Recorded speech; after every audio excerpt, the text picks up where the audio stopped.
you're scared. And you should be. This is not your company anymore. Leave the cheek of CM Punk.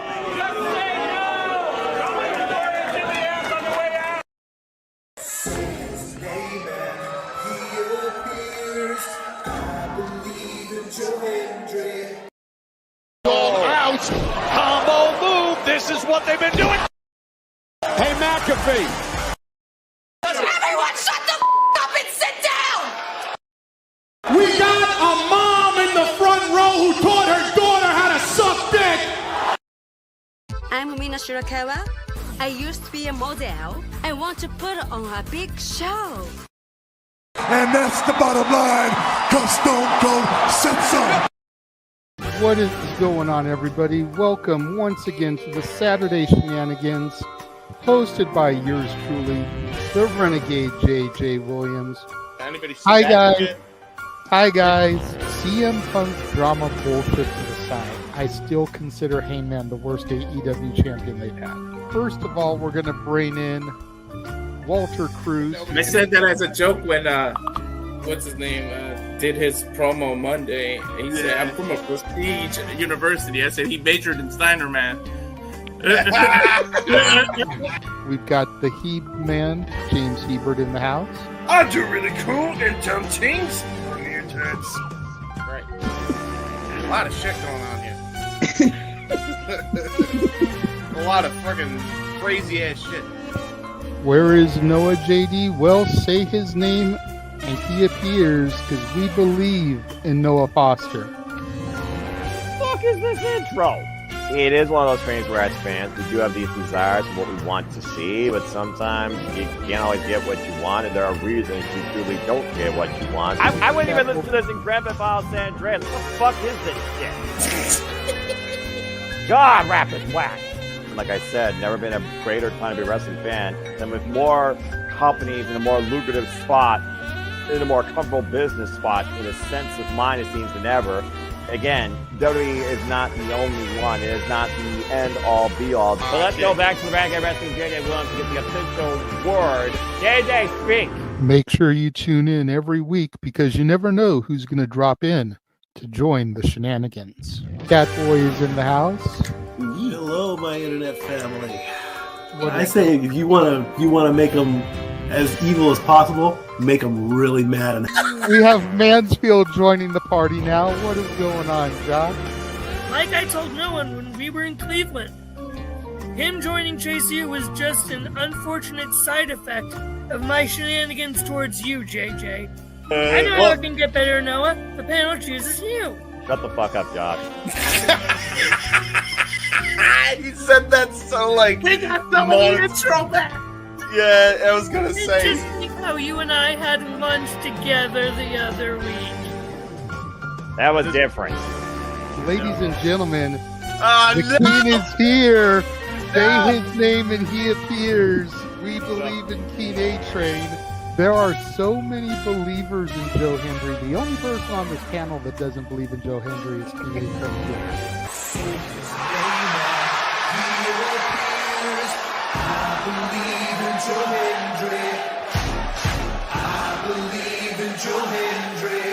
Tell the world why you do not believe in Joe Hendry. The reason I do not believe Joe Hendry is he is Fandango 2.0 in a entrance merchant. I rest my case, Your Honor. Hey! There's nothing wrong with being an entrance merchant. He has some of the best entrances of all time. Teleporting into the command center, all the way from Angel Grove High, Datilla. Oh, yeah. I went to the command center on Thursday. I went to Vasquez Rocks, which is where they filmed a lot of episodes. Somebody actually climbed to the very top of those rocks. I made it halfway. I was like, I'm not going up there. Definitely Toni Storm versus Mariah May. That's the one match I probably am looking forward to the most. I really like the story. I'm familiar with all about Eve, so if it plays out that way, I kind of know how this is gonna go. Say goodnight, Datilla. Good night. James, you did say his name. So he shall appear, ladies and gentlemen, first time on the Shenanigans. Jeff Meacham is in the motherfucking house. Ah! All right, we're coming in hard with the botch. All right, fucking hell. It's good to be back. It's good to have an opportunity to talk to the crowd on a Saturday. If you want to have yourself stomach through it, you can go back and watch when the Main Event Mafia took over Impact. That's what James is talking about. So if everybody just joined us, we're talking about people sedating people, attempted murder, boys, and tips. Welcome to Saturday Shenanigans, everybody. Aren't you glad I'm back? Welcome back, Jeff. Cool. What is going on, everybody, and welcome to another edition of the weekly Shenanigans, the Saturday Shenanigans, here across the Simply Reliable Studios brand of channels. I, of course, am your host and moderator extraordinaire, the Renegade of Wrestling, JJ Williams. And yes, you saw the graphic. We are here to celebrate a momentous occasion. We are here to celebrate the heel turn of a lifetime. But in all jokes, we are here to celebrate Jeff motherfucking Meacham's birthday, and he will be along momentarily. But first and foremost, let's bring in everybody else, as there are 8 people backstage waiting to be brought on screen. First and foremost, we're going to bring in our play-by-play man par excellence, who called all the action of the PLE with the exception of one match. The simple man, Noah Foster. Noah, how are we doing tonight? You know, the usual. Tired, but doing well. And it's always interesting coming off a PLE or a wrestling pay-per-view call to do this with you and y'all. So it should be a very fun night. I don't think I'm going to have to talk a lot tonight, which is good because I need, of course, work on church stuff as I do. But still always happy to be here. Always happy to admire you. And also, it wasn't just me that was on the call, as you said. You had a phenomenal call with Sammy KO, or for those that don't know, Stevie McFly, El Generico, Kevin Steen. Yes, JJ, I know that much history. So it was an absolute pleasure hearing you and Jeff literally call that fight. And it was a fight. And I'm looking forward to seeing what everyone else has to say regarding everything we saw, including Point on Point, the heel turn that we saw tonight. So let's go ahead and get the party started, quite literally. But it's good to be here. Sounds good. Okay, next person we're going to bring in was our other commentator for the show, Mr. Reliable Walter Cruz. Walter, what's going on? Nothing much. Happy that we got to this point. I'm doing real well after what I've been asking for. Like 2025, the wrestling guys that just keep giving it to us. First, we asked for Moose and Oba. We get that. How long have we been begging for a Cena heel turn? We get that, but we'll get into it. Absolutely. Waiting very patiently to come in is the last member of the Core 4. James is in the house of court. What's going on, James? Some fuckery is afoot. But is it dumb has fuckery? arrived. But is it dumb fuckery? No, it's very good fuckery. There you go. I'm looking forward to it. All right, coming in next. Coming in next is a man who's actually willing to show his face on the show this evening. Representing Rockin' Ropes, DJ is in the house. What's up, DJ? Listen, we just witnessed possibly one of the greatest things to happen in the modern generation. This is going to be talked about with my kids and my grandkids, and I can't wait to get into this. And because it wasn't even it was the best heel turn of the night, but it wasn't even the only one. Yep. All right, coming in next is No DQ's resident Big Baller. Big Baller G is in the house. Yes. What's up, G? How are? Doing pretty good. Good. we got a lot to talk about tonight, so. Oh yeah. So I'm trying to bring everybody else in here. Coming I'm in about next. to burn this. I'm about to burn this Cena sweater here in a minute too. Coming in next, Ryan. What's going on, Ryan? They called me a madman. Well, you are, but that's and here we are. Hey, Noah called it first. Noah called it first, man. You know, on the brand of channels, Noah was the first one to say it. So Nostradamus up in this bitch. But you very well could have been the second one, Ryan. So, yeah. Coming in next, all the way from Bent Fork, Tennessee, Stat Boy Mike is in the house. I don't know how long I've been doing this whole podcast streaming stuff. I want to say I'm in the double digits, and I just put a post on X. I am at. I still can't find the right words. I'm sorry. For the first time, I want to rant, but I want it to be good, and I don't want to stumble. So I'm just gonna smile and nod and go with it. How about that? There you go. And last, but certainly not least, is a man who, as of a moment ago, just officially hit his birthday time. So as we bring him in and move him to the middle square, let us everybody welcome Jeff Meacham with a rousing rendition. Happy birthday to you. Happy birthday to you. All right, Strike. Happy birthday. Jeff motherfucking Meacham. Happy birthday to you. Happy 18th birthday, you sexy beast. Whoa. First of all, 18 times 2. Things Leonardo DiCaprio has said.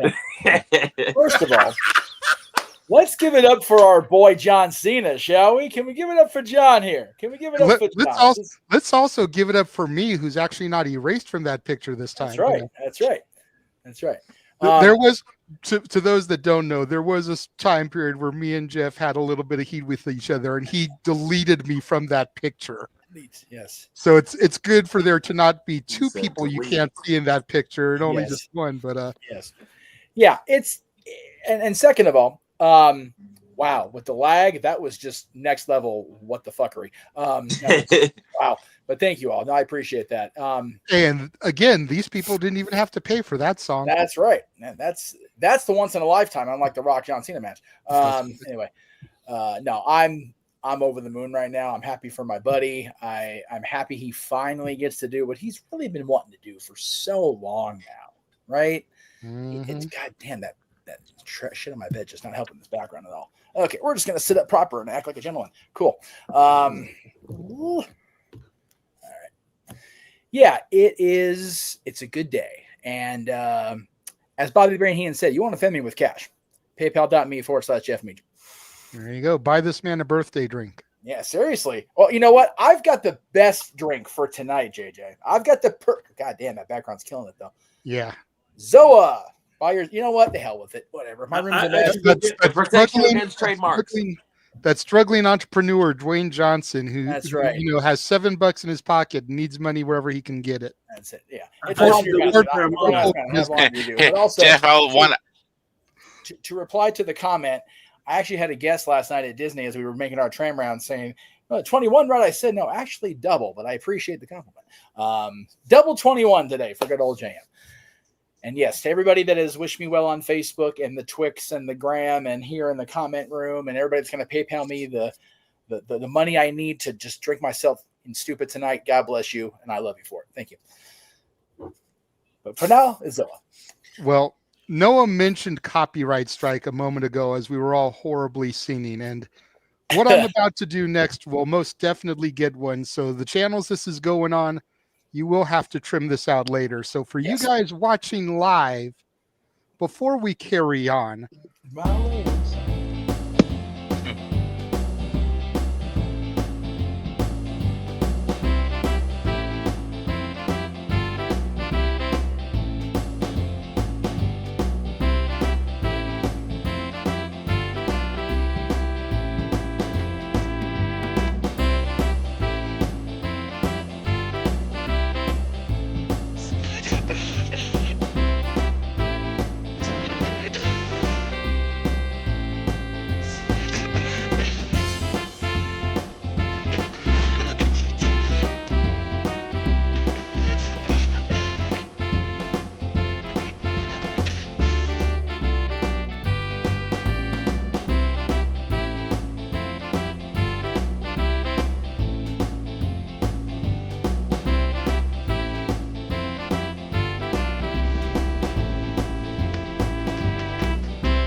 God. Well, if that video teaches us one thing, is that the playoff beard is a dangerous thing. My goodness. Whew. 2012 was a rough beard year. Good Lord. But thank you. Appreciate that. It's good to see. God, I forgot about all those characters. It's so funny now seeing the characters because they're coworkers. I actually just saw Mushu for the first time since that photo shoot when we had Lunar New Year. So there you go. There you go. But it's weird that they're all like me, part of the magic now too. It's a beautiful thing. But yeah, thank you. Appreciate that very much, sir. Very nice. You're very Well welcome. done. Good job. Thank you. So, anyways, in the words of our illustrious WWE champion, what do we want to talk about? And I'm sorry, I just can't call him undisputed anymore when there's a World Heavyweight Championship on Raw. Yeah. You know, kind of hard to call him undisputed anymore. So, but what do we want to talk about? Well, completely bypassing the obvious here. Right. So I think my biggest takeaway, and we can go around the room here, but Jade Cargill's fucking back. Yeah. Thank you. You took the words out of my mouth. Yep. I popped so fucking hard for that shit. Hell yeah, dude. Long But overdue. Walter will tell you, and me and Walter are the only ones, and I only say that because I haven't known you, DJ, or you, Ryan, for long, but I have been a Jade supporter since I first saw her in AEW. I get she's green as goose shit. I get she's greener than baby shit, and those of us that are dads have seen some green baby shit. But she has improved by leaps and bounds from when I saw her to now. And she has that 4-letter word that is bookended by A's that is just limited in the wrestling business, and that's aura. She has that special something about her, and I was immediately attracted to her. So I was so stoked to see her back. Anybody else? DJ, you said that I took the words out of your mouth. So I love I put it on Twitter as soon as I saw it. It wasn't the way I would have done it. It was better. Doing it straight out of the jump. Because when you're thinking with Naomi and Liv starting, you're like, okay, you got the two best workers in the ring starting off the match. But then when you hear that music immediately, oh, shit just got real. It changed the whole tone of the match. Mm-hmm. Like I said, it was better than what I would have done. Way better. Because Jade came in, kicked the shit out of her, and she made it look really good. Like, that was the best thing Jade's done since coming to WWE. That beatdown. I'd say in her entire career, by the way. They pretty much did it exactly the way I would have booked it. I just would have had it at the back end. I would have had the last three in the ring be Bianca, Naomi, and Liv, and have her do it then. Yes, that's how I would have did it. And then it's the whole who is she going after, because there were the rumors about the Bianca backstage heat with Jade. Naomi was everyone's prime suspect, and then there was the camera footage with Liv. So you had your three primary suspects in the ring when that music hit. And no, but I think them doing it first with Bianca being locked in the cage already and seeing her reactions and seeing how she was just the way she sold it made the moment so much better. Because like I said, it was the urgency. Like if they did it at the end, it wouldn't have had that same urgency. Bianca being locked in her cage, watching her best friend get beat up by her other best friend, and she's thinking it's just out of nowhere. And Jade, for all she knows, Jade's turning heel. Jade's not getting revenge, or you know what I mean. So it's like, it just the way they pulled it off. It was just so many levels and so many layers of emotion and feeling, and that's what wrestling's supposed to be. And I enjoy it. That's what made me enjoy the women's match so much more, because how it happened first, because you're just in shock and all like, wow, they just did that immediately. Yeah. I'm going to throw it to Walter here after I say this point, but I had three very distinct emotions going through my body as it was all happening, because part of me is just cheering the fuck out of the fact that Jade is back. Part of me is laughing at Bianca having to sit there and watch it. And part of me is crying on the inside for Bianca having to sit there and watch it. Like, for real, because I love Bianca as much as I love Jade. That's why I loved their tandem so much. Go ahead, Walter. I just wanted to say one thing. I love how Liv knew she didn't attack her, but was still a little scared when she came out. Like, shit, she might still hit me no matter what, just to run over me to get to whoever it is. Because obviously she don't know who attacked her, but she know it wasn't her. But if you look at Liv's face, she was scared as shit when she saw Jade, and then Jade just turned and went beeline for Naomi. But yeah, I love how they did it at the beginning too. Yeah, that's perfect. So I guess that's where they're heading for WrestleMania. And I know Naomi, but I'm not show her face for some weeks. Can we sell it? I mean, you got a cage door to the side of your dome. Like, can we sell it for a little bit, please? Oh yeah, like I don't want Naomi there on Friday night. I want Bianca and Jade to have an interaction. Was it the Let dome Jade or was it explain the her- neck? It was supposed to be the neck, but when you watch the playback, it was definitely her head. Anybody else as far as the Jade Cargill return? Go ahead, Mikey. Yeah, my wife would leave. This should now unleash that bitch. When I first found out that Jade was coming to WWE, I said it. I said I want to see that bitch, because I didn't see it in AEW, because I don't watch AEW. I should watch AEW. That's a given. But now, with everything that happened tonight, on the day that Hogan turned heel all those years ago with Nash and Hall, you haven't lifted the lid off of Pandora's box. You flung that thing open, and you're not going to shut it for at least 6 months. So, do not screw this up, WWE. Please. Let her be who she is supposed to be. I'll leave it at that. G? You're muted. I was gonna say even my wife would leave me for Jade Cargill at this point. My wife loves Jade Cargill. Damn. Yeah, she's over here saying hell yeah. That's crazy. But yeah, it was cool to see Jade come back. But yeah, beating the holy hell out of Naomi, I didn't see coming. I figured maybe Naomi, maybe Bianca too. Like, I figured maybe she bust down that chamber door and get Bianca too, but we'll see how this plays out in the next couple weeks. But yeah, you're right too, Walter. Let Naomi sit out for a couple weeks to build up this feud or storyline if they're going with Naomi and Jade at WrestleMania. And I also just want to add real quick, I think the way they pulled off the whole Jade coming in and Bianca showing how she's just mentally losing it, and how they use that to kind of trick and deceive you, thinking, okay, Bianca might lose this match. She might lose quick. She's off her game. She's going to be out of it.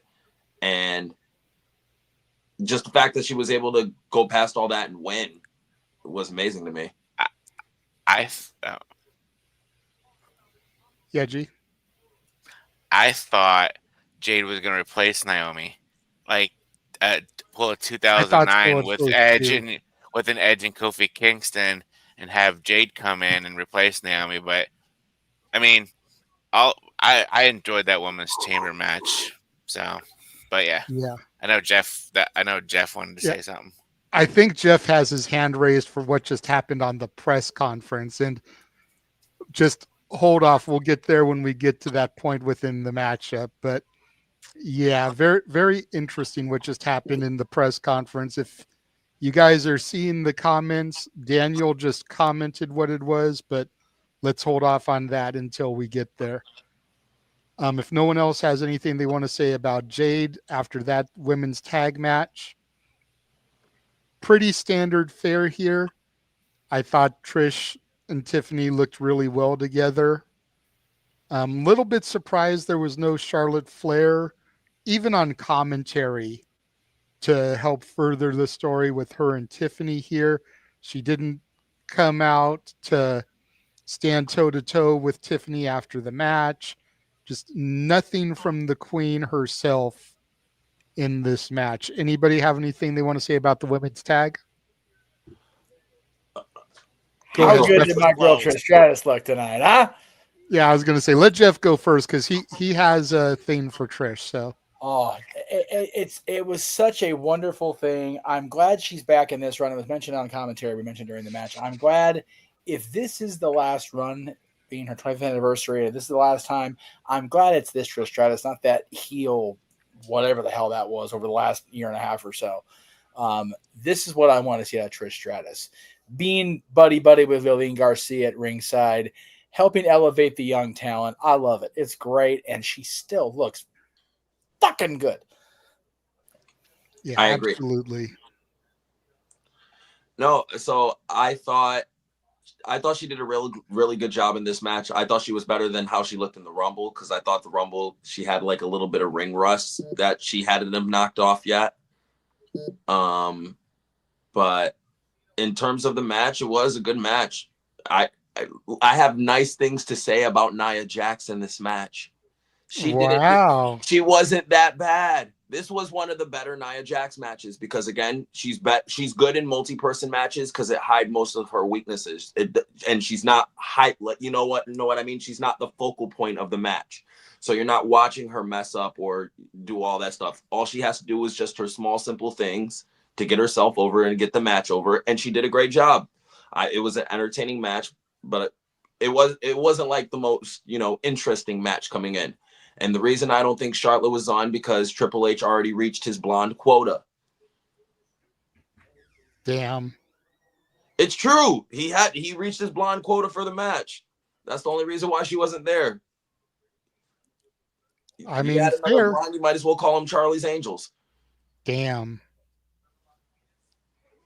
Wasn't there a brunette in Charlie's Angels? I'm just saying. Yeah, there was, but still, that's devoid of the point. Too many blondes.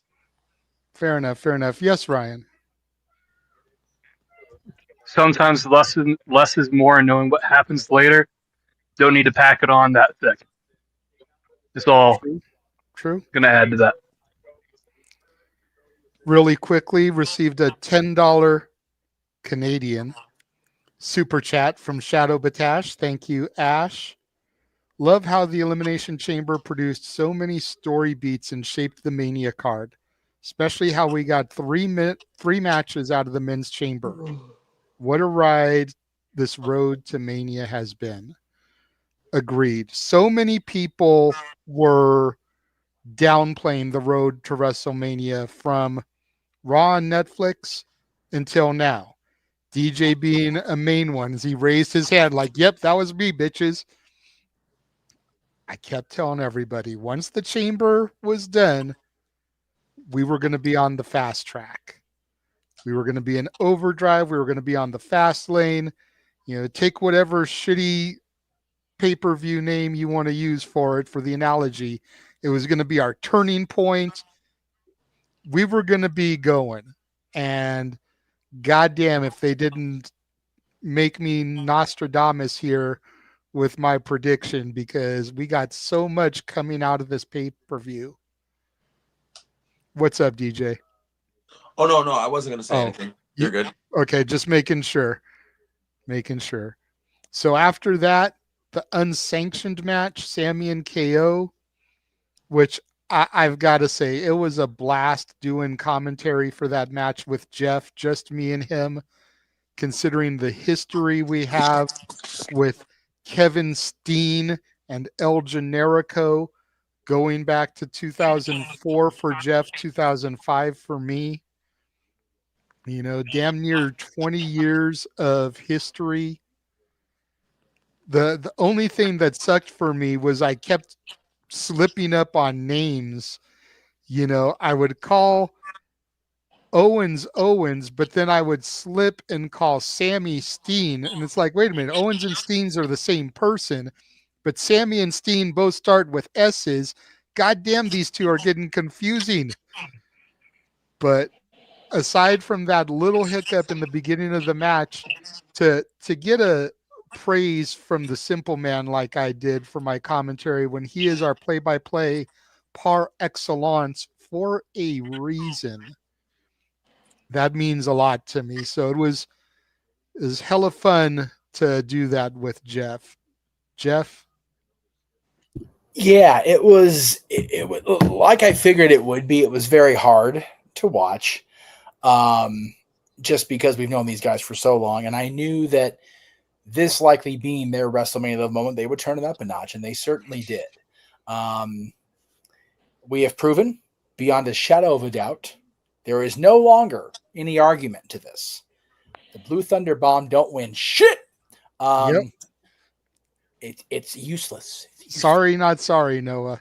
Takeshita may have won on an episode of Ring of Honor TV with it, but when a Blue Thunder Bomb onto a barbed wire steel chair cannot get you a 3 count, it's a pretty useless fucking maneuver. Yeah, and tonight, at least for the night, even though I'm not the guy in charge anymore, I am the final boss, and the final boss says tonight, Blue Thunder Bomb, useless. But yeah, as far as that goes, give me 1 second. While he's muted, Noah, do you wish to rebut to the Blue Thunder Bomb? You and I already talked about this verbatim. I'm going to give you the pass on that with everything that happened tonight. And as far as the other match, the fridge got closed. So there you go. And yeah, I love you, Noah. Appreciate you, DJ. The thing is, yeah, the Blue Thunder Bomb, it is what it is as far as the move. Still crazy ass spot. And again, you did a tremendous job. You called your Raw Passion. You called Stevie McFly, El Generico, Sami Zayn, and Kevin Owens with justified respect to the history that you two have with them. So again, it was a really wild fight. I love the atmosphere, the ambience, the subtle nuances you guys pointed out, from the stinger effects to the nerve damage to carrying the extent of the damage done to the neck throughout. It was brilliant. And again, just to reiterate what I said on commentary, because I don't know how many of you guys watched our coverage to hear our commentary, and I'm not repeating this to try to bash or wear anybody down, but the talent in AEW really needs to study this matchup, because the little things make matches.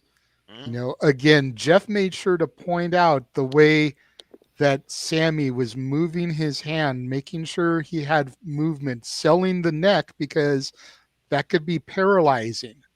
And these are little nuances that the AEW talent traditionally does not do.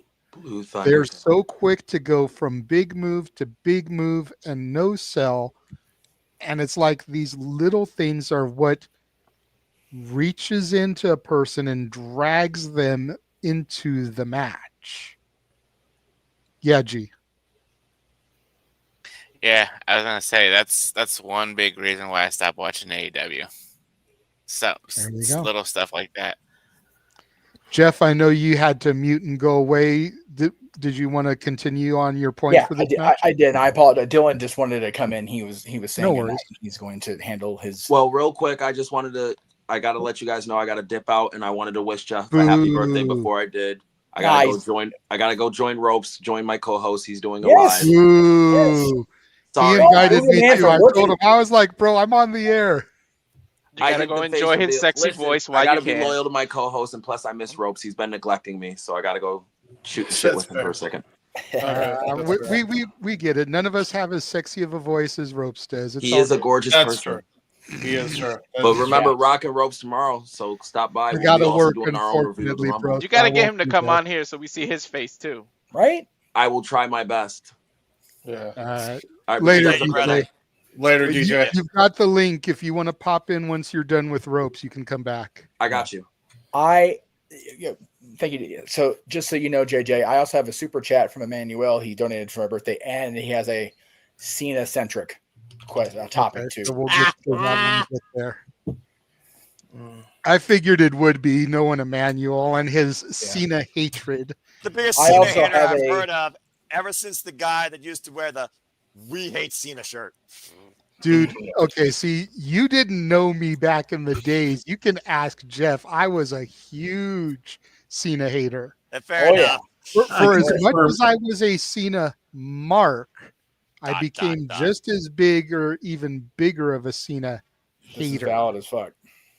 I remember. I'll go into our wrestling photos and I'll find pictures of me with the Word Life Nux t-shirt, the visor, the wristbands, the chain, legitimate padlock steel chain, not the little shit that WWE sold, even though I had that too. Yes. But I had the full Cena outfit, the jorts.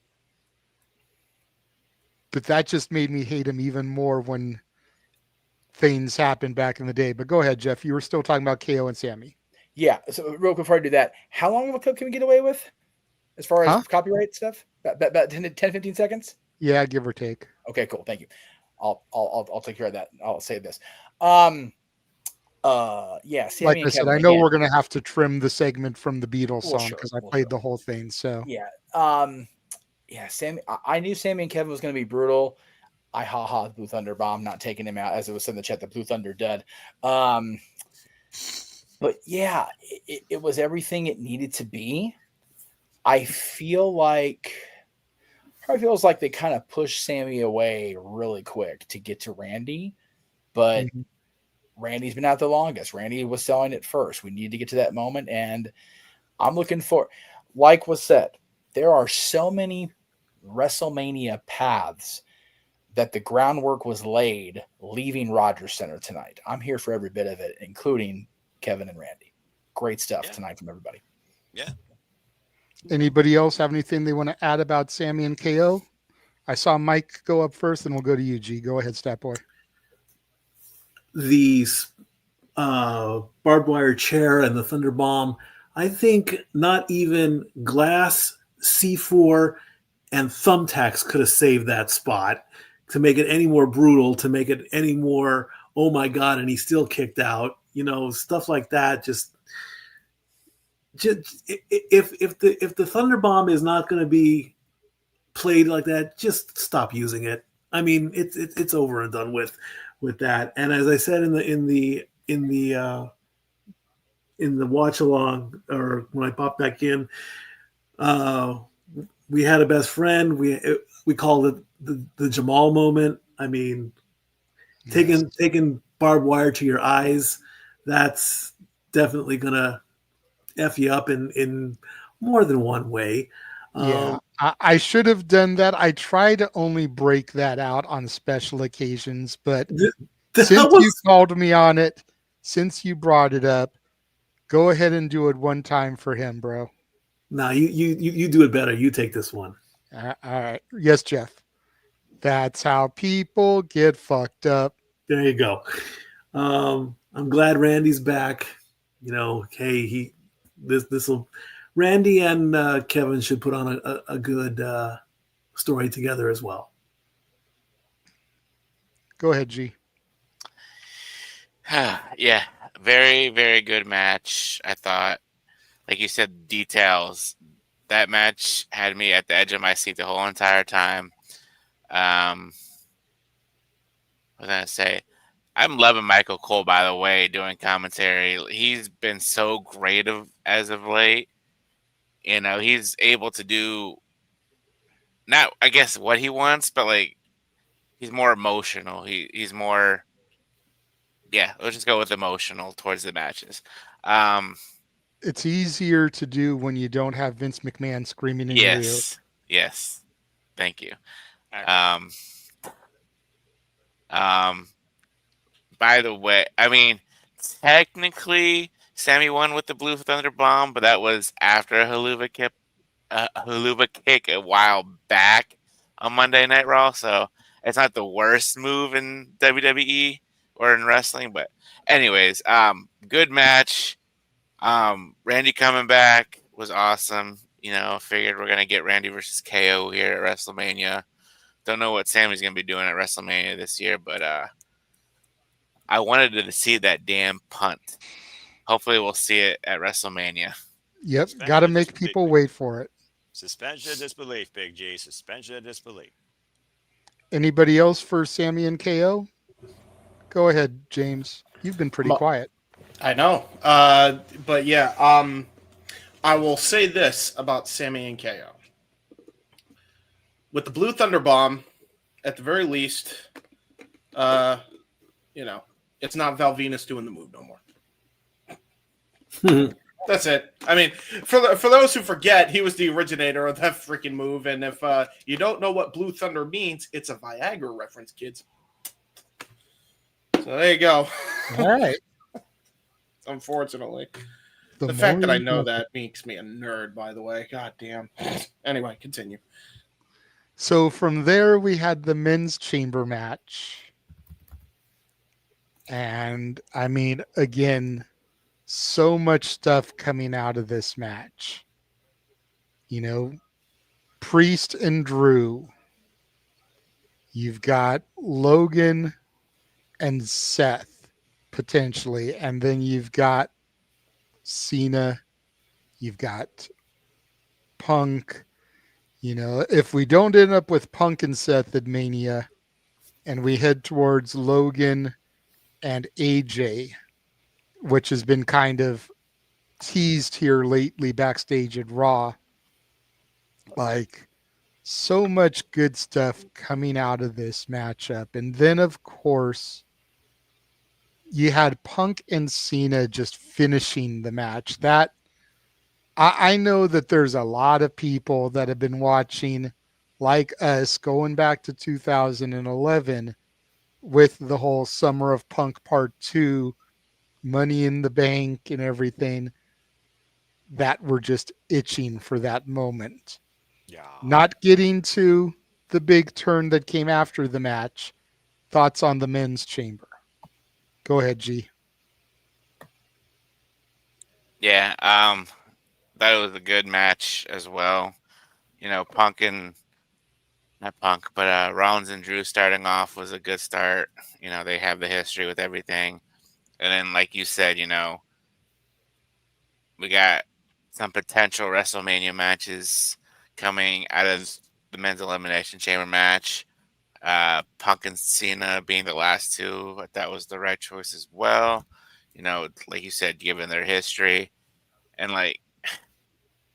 I'm thinking to myself, why the hell is John Cena and CM Punk hugging in the middle of the ring during a match? I'm like, come on, we don't need that. We know you guys have respect for each other. Do a simple dap or handshake, whatever, but don't hug in the middle of a match. Like, really? Yeah, Cena winning. I mean, we'll talk about what happened afterwards, but I guess was the right choice. We'll see. We'll see what happens with Punk with his favor. You know, we'll see how Roman Reigns fits into everything too. So, but we got a lot. We got about a month and a half left to see what happens. Mm-hmm. And just looking forward to the ride. Yep. Anybody else when it comes to the men's chamber? Yes, Jeff. If anybody wants to go before me, they can. I just want to make sure I get my thoughts in before we move on to the final segment. Go ahead. I give my thoughts after. Go ahead, Jeff. Okay. Yeah. Just for me, and it's recency bias is a thing. But I thought that was one of the best booked men's chamber matches that has been laid out in a long time. And it was a lot of unexpectedness. And like was said in the chat, you know, we had 3 distinct matches come out of the result of that match. If you think about Punk and Rollins going one more time, much like Rhea and Liv, I think Punk and Rollins deserves that WrestleMania stage. Is it going to be the main event that Punk, I think at this point, has earned? Maybe not. Is Roman going to be involved in that? Because we did not see Roman Reigns tonight like I figured we would. So that's interesting to think about. What is this bloody favor that Heyman is going to owe CM Punk. That's the thing, right? Mm-hmm. There's that. Logan Paul being involved in a much more marquee situation than I thought he would is a possibility now. He was very much involved in that chamber, and I will try not to vomit my mouth. I will give Logan the flowers tonight. He did good tonight.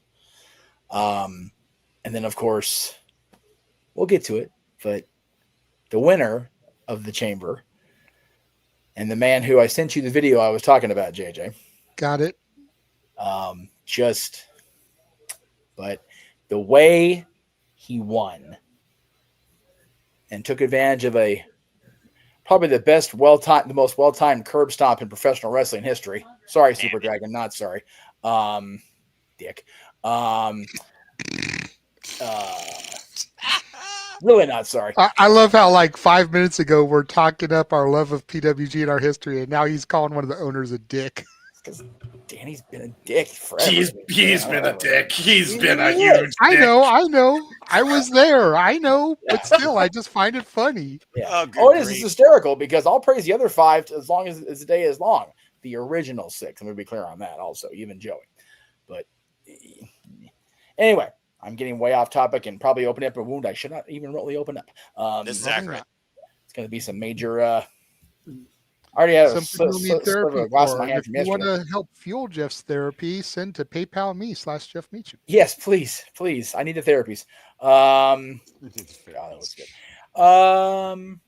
Yeah, I was happy. I was happy with this whole show. Thank you, Brian. I am so grateful to the company for unintentionally giving me the night off for my birthday. Good stuff. Yeah. But yeah. Anyway, good stuff. Good times. Walter, go ahead. If you want to fund his therapy, PayPal him. If you want to fund, a month worth of New Orleans, subscribe to me because I need that. I'll She go with literally him. There you voiced go. it That's on the there you air. go. Yeah, exactly. She literally came on the headset and said, and I quote, if Walter gets to 200 subscribers, she will send him to New Orleans for WrestleMania for a month just to get him out of her hair and even provide a second ticket for one of us to go with him. So let's get this man to 200 subscribers because we never know which one of us Walter may choose to go with him. Right. But yeah, I'd love to go to New Orleans. Shit. Right. The chamber. It was a great match. I love the little mini feuds in it. Like, none of us mentioned the Drew and Damian Priest. Everybody on the that's right. Yeah, that was he their was match. I was gonna below that and pissed off and didn't want to do that. And Priest pinned Drew. So yeah, we're gonna get it, and they're both happy for it. Stop believing everything you read, because look, they pulled it off beautifully. And whoever produced this match, like, hats off. Like, seriously, the way they produced it, from the camera angles to everything they did, to, like you mentioned it, Jeff, the way Cena took advantage of what Punk was a tease of what was going to happen after, because he took advantage of something. That's a dickish heelish move. So yeah, it is. Like, yeah, and he took advantage of it. I mean, I know it was pure fun when Punk shook his hand and then put him right to go to sleep, because then kind of Cena got him right back. But everything was done beautifully, and I said it. Seth's obsession with Punk was going to cost him, and it did. And then now that happened, and I'm really, really surprised we didn't see Roman. Like, at least, like, when Seth was going to the back, Roman could have came out and speared him. You could have gave us something, but I guess something.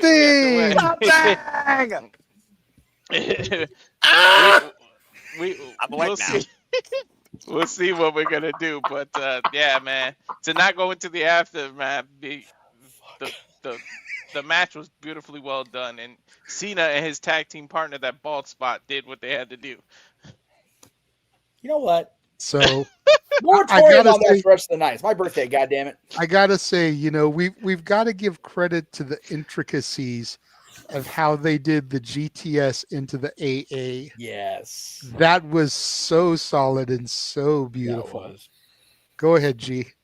Never mind. I was gonna say, now that, off topic real quick, now that Cena is with The Rock, maybe The Rock can get Cena some Rogaine for that bald spot of his. Or shave his Right? head. Now that he's gone heel, shave his head. Seriously, We were joking that the main event for WrestleMania is going to be sponsored by Rogaine and Just for Men. Oh, for the love of Pete. Rock promised him everything. He's going to show up Yeah, Friday he with promised a new him head of everything, hair. so he's going to get him some hair plugs. I was gonna say Bosley and Just for Men, but that works too. Just wear a Anyways, damn fedora suit. yes, Mikey. Match 705 in the stat book of John Cena. Finally, I get to put that he actually won something. And if that does sound a little bit on the grumbly side, stay tuned for a potential rant coming up later. So now this, of course, sets up Cody and Cena and the preliminary stats. And I'm going to confirm this, so this is not quite yet confirmed.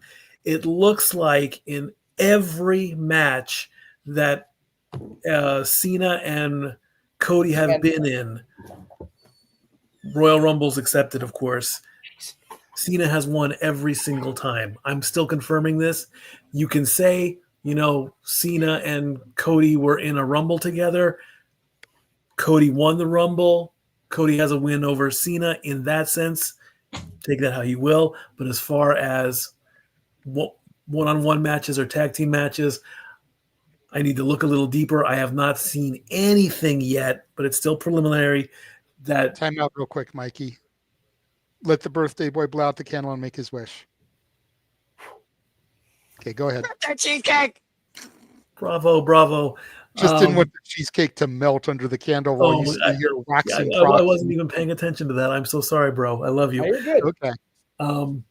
I haven't found anywhere that Cody has defeated Cena in a match other than the Royal Rumble. So I have a lot to work. That boy's work is never done on that one. So, congratulations on the win, John.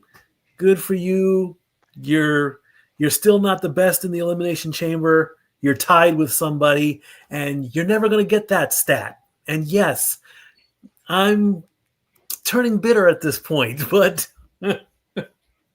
well, as we transition into why you're turning bitter, and the birthday boy munches on his cheesecake, I am going to turn things over to Nostradamus first and foremost, because he is the man who originally called this. Yep. In our stable of channels. Yep. Noah Foster, go ahead.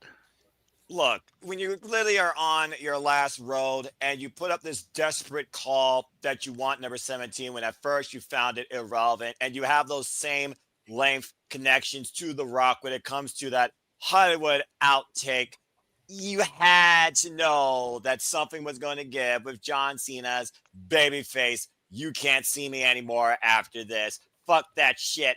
I want everything. I want number 17. I'm willing to do what it takes to get it.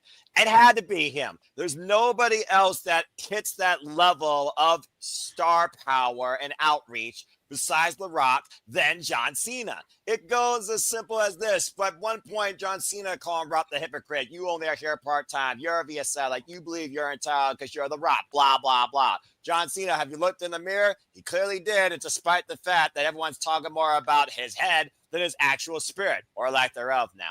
It had to have been him. And again, if you're going to create a polarizing atmosphere with Cody Rhodes, who has been the people's champion now since coming back home to WWE, John Cena was the perfect counterpoint. But you can't have two baby faces, right? So what do? One of them's got to go heel. Unless Cody was going to dye his hair black, it wasn't going to be the American Nightmare. You had to pick Cena. Cena and Cody is the biggest money match on your marquee you could have right now at WrestleMania. No offense to CM Punk or Cody Roman 3, because also Cody and Cena for the WWE Championship, it's never happened. So it's a first time underneath these circumstances on the grand stage of them all where you really figure about, how does Cody's story continue, or how does it end, and how does John Cena's last time is now continue versus where it began. I love the fact that I was right, and I love that I saw it. And going back to the Elimination Chamber, the intricacies you talked about, Drew McIntyre versus Damian Priest, freaking CM Punk, Seth freaking Rollins. CM Punk's going to be apoplectic towards Seth freaking Rollins. Can you imagine these two, the fire they're going to throw each other on the mic and also in the ring? CM Punk's going to try and kill that boy. So, again, it was just a tremendous men's chamber match and beautiful cause and effect, as I literally talked about. It would play out quite literally as that. Cena won. Cena heard Cody. Cena saw The Rock. No words needed. To all the little kids, it is what it is. It's business. To the men, you wanted this. Now you got it. Are you going to regret it? Find out soon enough. This was absolutely tremendous. And I cannot be more excited for WrestleMania now than I was before. It was subpar prior to this, but John Cena, a heel John Cena, that I might finally see out of the jorts and in a suit with a different theme as the WWE Undisputed Champion versus Cody Rhodes, who might go literally die and be reborn again like he was against Bray Lee, God rest his soul. Dye the hair black and beat the corporate champion with the final boss insurance policy. I think we're literally looking at WrestleMania 2 SummerSlam program based on what we saw tonight, especially with the added emotional value with Michael Cole literally going into Cody Rhodes. I was waiting for John Cena to go after Michael Cole and try to choke him out with his tie. Because, again, who's going to threaten John Cena now? He's with the final boss. They run WWE. I love this. And I cannot wait to see what happens next. Well, as far as what happens next, Noah, let's go to the beautiful bean footage.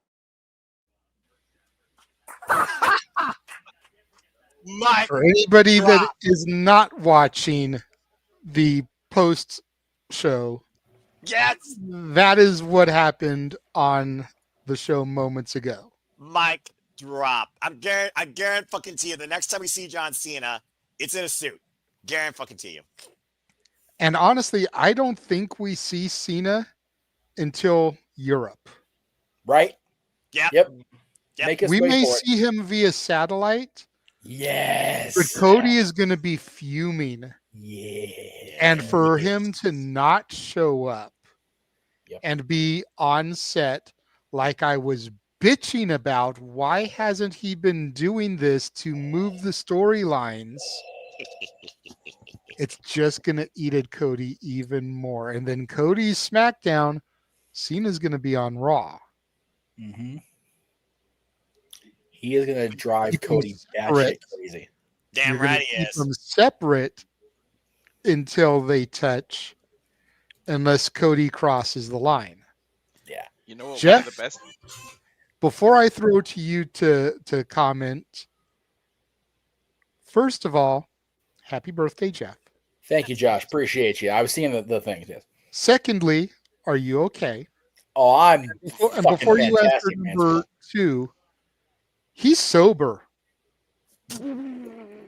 I am drinking the drink of the final boss, and that's it.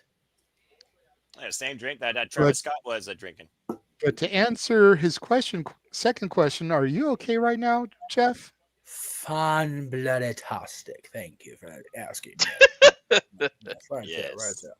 Jeff Now, and I are in. as John gave the mic drop, Dwayne just finished a half hour sitting out there answering questions and sipping on the Terramana. Shout out to Lisa Salcedo, by the way. Poor Denise. Good Lord. Denise. Oh, okay. He shrugged it off and kept talking. It's like, God damn, Dwayne. Even Denise is not safe from your bullshit. Anyway, we love you, Denise. Oh my God. So I had to promise a certain Toronto suburb native, because she asked me if I was watching. I said I was. I will have the boys clip my reaction to when it happened and send it to you, because goddamn, it wasn't good.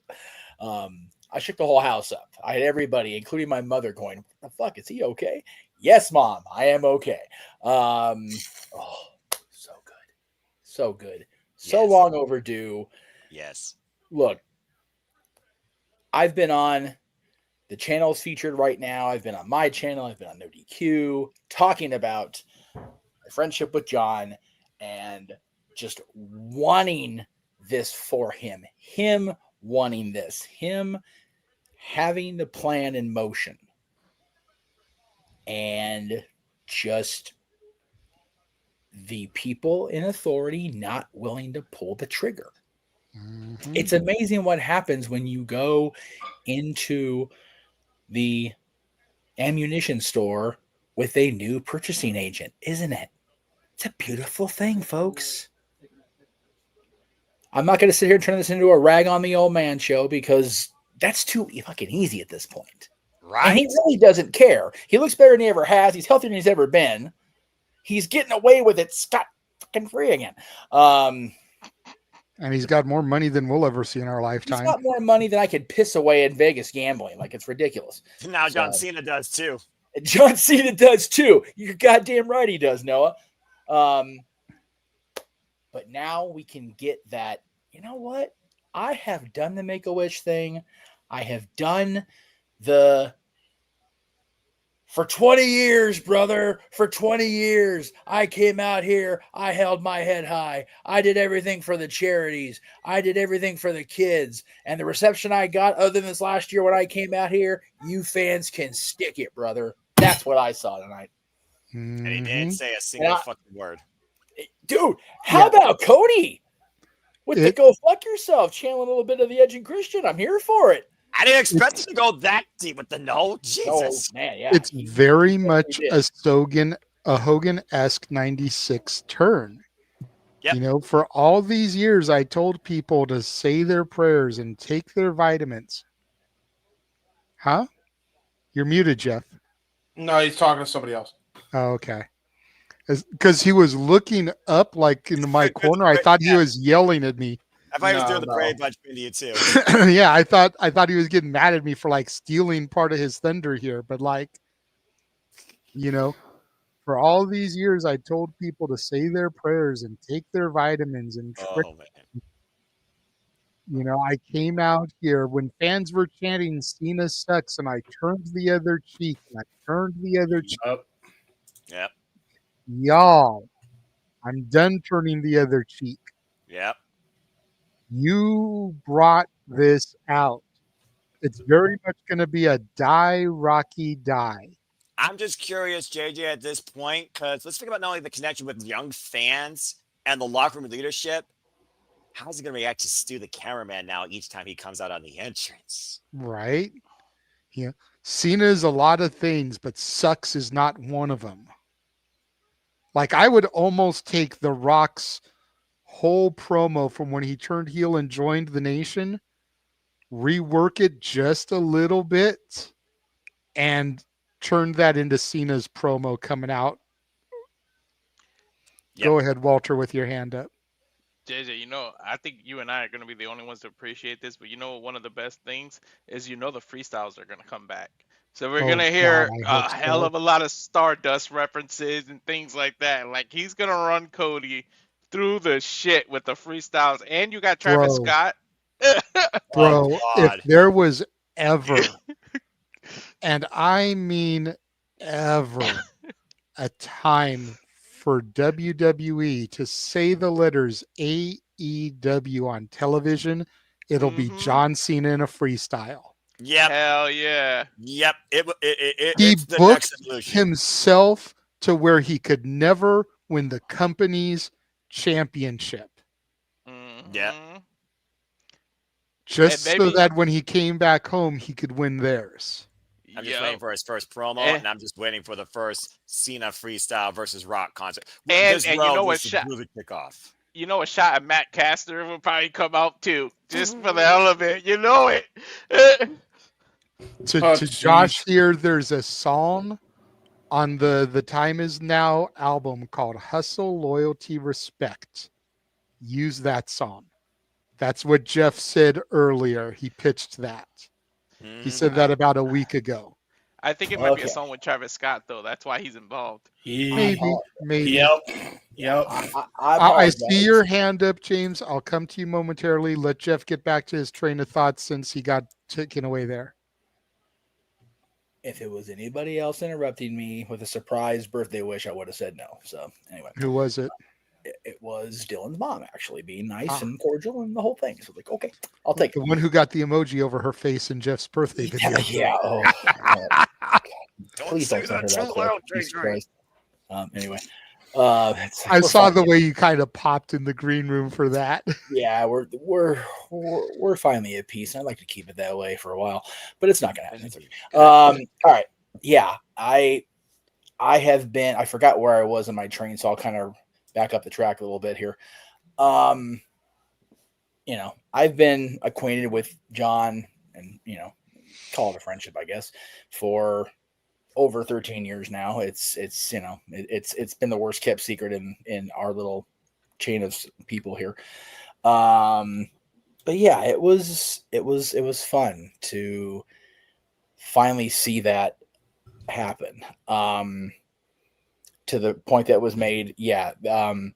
Everybody that has a copy of Cena's rap album or can get their hands on the tracks, I believe the song is called Hustle, Loyalty, Respect. It's that slow, sauntering theme. You can picture John walking down the aisle with the suit on when he wins the title with the belt, just that look he had in his face. And I mentioned this on the air for those of you that didn't watch the watch along. I mentioned this. When they got that hard camera shot at John, his eyes looked like they had sunk back into his face. Yep. That is cinema. Soulless Cena. Whoever is running the production truck, whoever is the new Kevin Dunn, with all respect to whoever it is, because I wouldn't compare you to fucking beaver-faced asshole. So good. So well framed. So good. Chef's kiss. Dude, chef's kiss. Exactly. So well done. There was not a single bit of this presentation that I didn't like. And now people have been bitching for so long about, well, what's Cena going to do in the retirement tour? Dude, babyface CM Punk, babyface Cody Rhodes, bitter Drew McIntyre, bitter Seth Rollins. There's so many directions. Roman Reigns in a reversed role. Put him back at SummerSlam again. Fuck it. Yeah, get John Cena that win back. Seriously. Dude, if I knew I could afford it, I would go to that SummerSlam, because my SummerSlam memory of John Cena is getting his ass whooped and then Brock Lesnar coming out and eating the scraps. Like, Anyway, if Brock wasn't in trouble, they would have ran that back too. Dude, Yep. Okay. All right, here, wait. Hang on, let me get close again. Figure this shit out with Brock. Get his ass back. I need Cowboy Lesnar and corporate Cena. Fucking figure it out. Cowboy Brock. Make it happen. The Rock's father is Soul Man Rocky Johnson. Now it's Soulless John Cena. Of course LaGreca had a fit. LaGreca's been sucking on the Cody Rhodes teat with that robe on for over a year. Jesus. Let David LaGreca have a meltdown. I'll fucking pay to. I'll subscribe to watch it. I mean, for all we know, The same robe that Walter wears? Damn it, JJ. Is David LaGreca the one that does the weird shows with Bully and Mark Henry? Yes. Okay. Busted open. He's the guy busted open. I wouldn't call them weird shows. They're actually quite fun to watch a lot of the time, but they're when he is they're the guy on that hosts those shows. When they're on. It wouldn't surprise me that Greca's acting as well, because what we saw tonight was the biggest cinema we've seen in WWE in a long fucking time. Yeah. Josh? I agree, Shadow Batash. Yes. Oh, dude. It's my birthday. I had my ridiculous indulgent lasagna, had my cheesecake. Hey, I am sorry that the Pope is going through it. All right? I am. It's horrible. What's going on back there in the Vatican is horrible. All right? But we are in the wrestling bubble. The only Holy Father I'm concerned about is the Father, the Son, and the Holy Spirit. Squad. Okay? That's what we're talking about right now. If you're in 2006 in that storyline, first of all, you're one of our people, and second of all, I'm sorry you have to remember that. Golly gee. Anyway, Unforgiven 2006 is much more pleasant memories than that bullshit was. Hey, bullshit? It's bullshit. Walter had to go get his robe just because I mentioned it. God damn it, Walter. You started this. It's all my fault. Now G's going to get his too. Everybody's getting their robes Oh, now. that's right. They both got robes. They both went to Hold on, I got a robe. Hold on, I'll join the group. I have my own robe. Give me a minute. No. See, they have the busted open La Greca robe, James. It's not going to be the same. Well, James got to be a fucking idiot, so he also has to be the one to cause the stupidity. But that being said, peace and go, please. Once again, I cleared the room. I didn't have to fart this time. Anyway, hold on. Like I said, I called it. I can't believe I was right. I'm so damn fucking glad I was right. I'm ready for this road to WrestleMania. Let's fucking go. Yeah, you're so ready for this road to WrestleMania. Yep. Are you going to be watching Raw and SmackDown from here until April 19th? It's still 2.5 and 3 hours of fuck television. So the whole show, no. Again, I got wrestling confronts and WWE Women's Wrestling on YouTube without the fucking commercials to allow me to still be a fan of WWE content. But as far as watch-alongs, I'll bite the bullet and do my role outside of Monday Night Raw if the show justifies with the right damn segments, if you will. Other than that, I'm all aboard on this road, but still, fuck television. Before you say something, Jeff, James, Walter and G, their robes match. They both have the matching busted open robes. You look like fucking Al Borland from Tool Time. Yeah. Well, I am a tool. Man. Sometimes you can be, so go ahead, Jeff. There you go. Fucking idiot. Go ahead, Noah. Give it to him one time for Jeff's birthday. All right, fine. I've given enough gives as it is, I feel like, with the watch long and me being Nostradamus, I guess. So, yeah. Damn, James, you freaking idiot!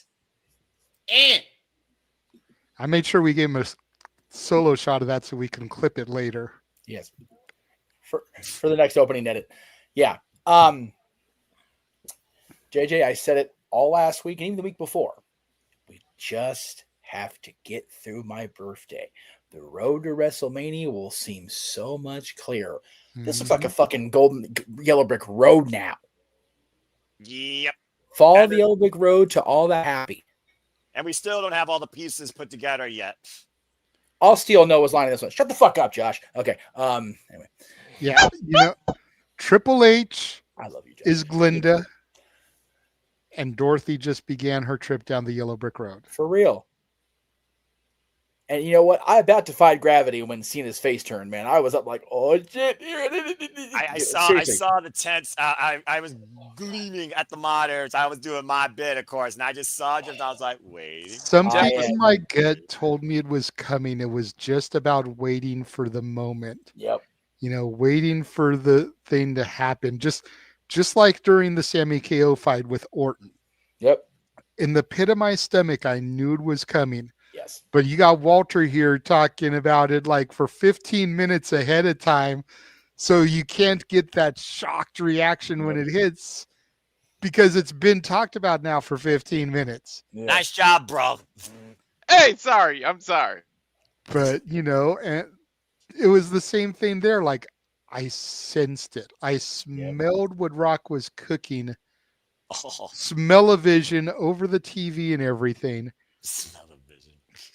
And it had to be what he was cooking because we had leftovers here tonight. So it was just reheated food. And dude, one of the reporters asked The Rock how long was it cooking? Like I could smell it, but it was when was the shoe gonna drop? And when Cena went in for that hug on Cody, I was like, okay, this is it. And you could see The Rock give the head nod. It's like, okay, wait for it. Dick kick city. Yeah. And I'm sorry, The Rock's when the Rock did this, and John's face just morphed. I was like, oh fuck. You took it and dare so I say, literally. This was better than Triple H's. Like, I'm sorry. The way but think about this, guys. Think back to October. Hustle, loyalty, respect. I think that you got your answer to that question, Walter. Yeah, we thought the 3 was a whole different 3. That's really good, Jeff. I love that. We live in DX's world. They just let us play in it. Yep. This is accurate. What it is, folks. And like that poster I created, I live in DX's world no matter where I am in my life. This is also accurate. I would agree with Josh here. It's very rare I agree with Josh, but yes, I think he's there. Yeah. Statboy, do you know what those words are? It's the same phrase that somebody that we often quarrel with on the NoDQ side of things. Let it play out. But the other one you're talking about is thinking a 2-word phrase. Well, of Yeah, course, I was thinking of 2 words. Well, you know what though? Neither one of them has to actually say it because it doesn't need to be said. I knew we would get here. I knew we'd get to the end of this night. I knew we would get to the point where we would have a clearer vision of the next 49 days. And people were just so, the build is what it is. Oh, the Rock's coming in and, ruin it. Like, man, I forget what show it was I was watching, but it was mentioned, ISO, how do you say it? I show speed? That is how you say it? Yep. For a couple of minutes, it was like, oh, this guy. And then he went on to have the most viral 90 seconds in the history of the Royal Rumble, maybe in the history of WWE. If you just waited 90 seconds and didn't get your panties in a bunch, you fucking bunch of Twitter twats. Like, seriously. I'm just so glad Vince is gone because none of this shit would have ever been possible to happen. And you know what? Like I said, there will never be any clear, definitive proof or clear, definitive convictions laid upon him. Whatever. My name ain't Paul. That's between them all, right? Vince steps away. He seems like he's going to be the healthiest of the bunch. If you look at Linda, she's stressing because she picked a side that is going to be an interesting road delay the next 4 years. She's going to probably be losing all her goddamn hair faster than John is. But while Vince is backed off, his kids, his daughter, his son-in-law, everything's good. Everything is great. Everything is grand. They've got the whole wide world in the palms of their hands. And it's fucking beautiful to watch it. And we're literally 1 year, about to hit 1 year since the Apologization of Beck era began. This is a hell of a follow-up from its genesis. And people were so worried it was going to be a sophomore slump for WrestleMania. Dude, the next 49 days, I'm going to be sitting here like this at work, like, I love it. From the TNA relationship to I this, don't like, want none it of that to come shit any is possible. possible. We had the TNA X Division Championship defended on NXT, the TNA Tag Team Championship by the fucking Hardys, no less. Dude, What was that, G? I said I don't want it coming any closer because it's just another year for me. I'll be 37 and on WrestleMania night 1. I've been 42 for come an hour. on, man. You gotta keep progressing. You gotta keep advancing. Just like I WWE know. is. You're What are still you a talking baby. about? Yes. I don't feel like a baby. Well, I think James is the youngest one here. You're only as old as you think. You only feel as old as your body tells you. Right now, I'm a teenager in heat. I'm so fucking happy. Like, whatever. I'm so happy right now. There you go. Whoa. I'll be 42, but my body's like 56 right now. Oh, Jesus. That makes me feel great. May I speak next Yes, on this? please. Okay. Thank you for raising your hand. I know. It's almost like it's how you do this. Hi, people on the Twitter Spaces. Yeah, and we know DJ dipped to go join ropes. Ryan did the same thing. He dipped out to go join ropes. Dude, it is popping on 2 different things right now, by the way, because both of them are like crazy. Both our stream and their stream. Between them, it's like 17 people talking about the same shit. Can't blame them. No, I can't either. Figured Okay. they'd save this for rockin' ropes tomorrow. Dude, they'll talk about it again. They'll talk about it as much as they want. It's that big of news. The Travis Scott thing I want to touch on because how massive of a deal that's going to be. First of all, the last time I think there was this high profile of a celebrity involvement, and this is truly the case, and this is going to be a bold comparison. I don't think we've had this big of a deal celebrity-wise teaming up in pro wrestling since Mr. T. Hogan. Yeah. It's really right up there. Like, the fact that he physically got involved, poor Cody got the freaking stiffest slap of his life from that poor guy. Yeah, he did. God damn, dude. Like, that was insane. And then the choking. I love that he took a page from Danielson. He's like, hey, how did you choke Justin Roberts with that tie again? I might need to. Right. So, yeah, the whole segment was just mazel tov. I thought the whole event as a whole was well done. I'm actually going to be replaying an event again for the first time in a while. So, yeah, man, like, well freaking done from WWE, the way they pulled this off. The only negative that I really have of this company is that there needs to be more matches on PLEs. That's the only complaint I got. Everything else, I good. think 5 has been the sweet spot, and we only didn't get 5 tonight because of the Rock segment. Oh, of course. Yeah, And the 2 chambers were long enough to have supplemented that other match. Yeah. Really quickly before you continue popping in, let's go ahead and bring Canadian Shadow Batash on. Hey! My best friend. We were talking about dogs. Person that's less of an idiot than James.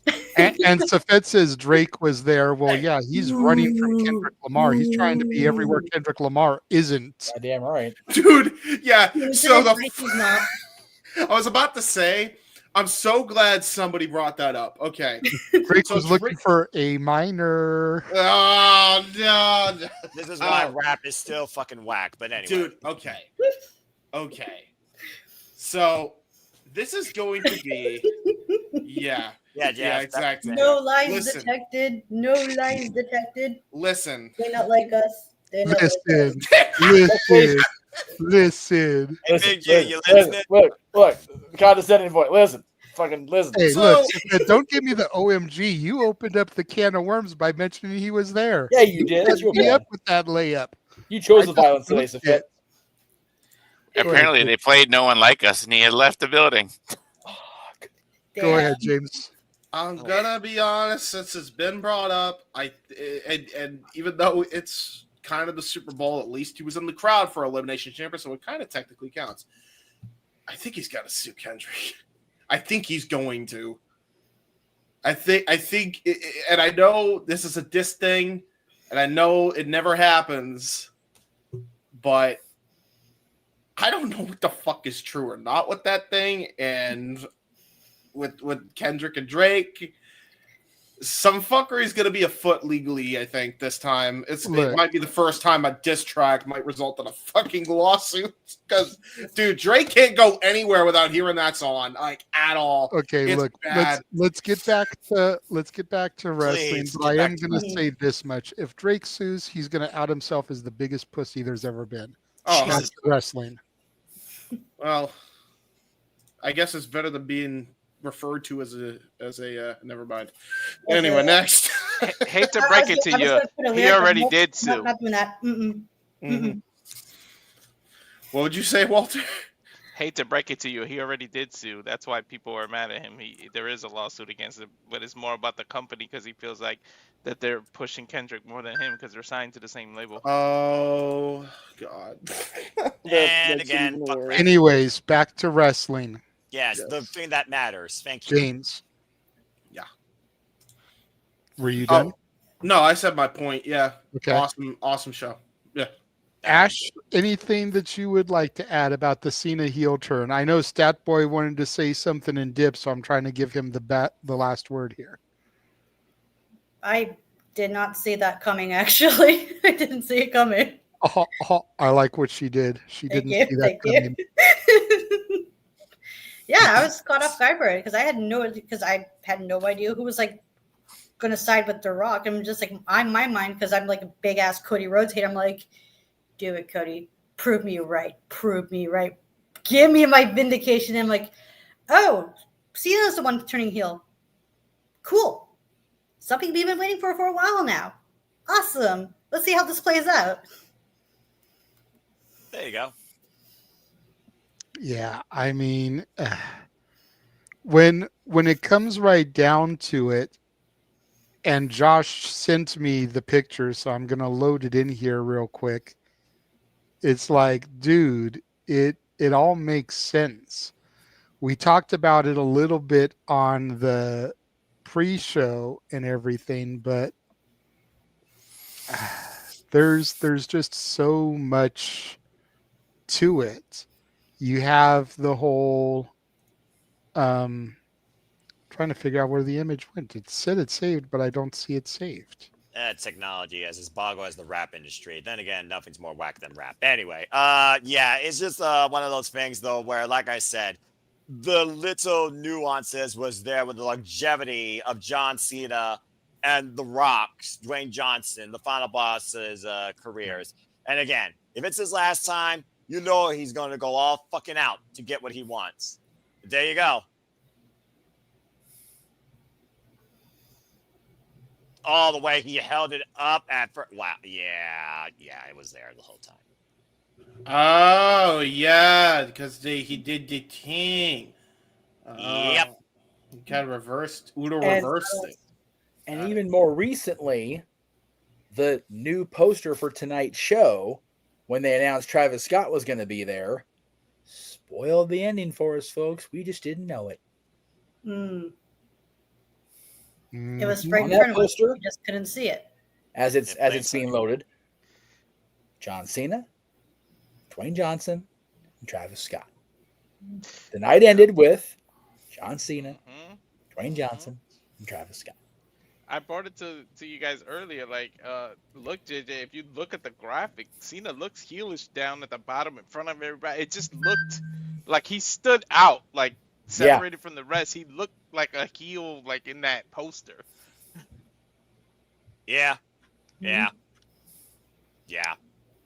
I just need Cody Rhodes to rock a Rolex on Travis Scott's face. They all have belts, or they all might have. Yeah, I'm noticing. Do me a favor, put the image, that image I just sent back up here real quick. Look at John's face after it's all said and done. John always found a way to not be angry John.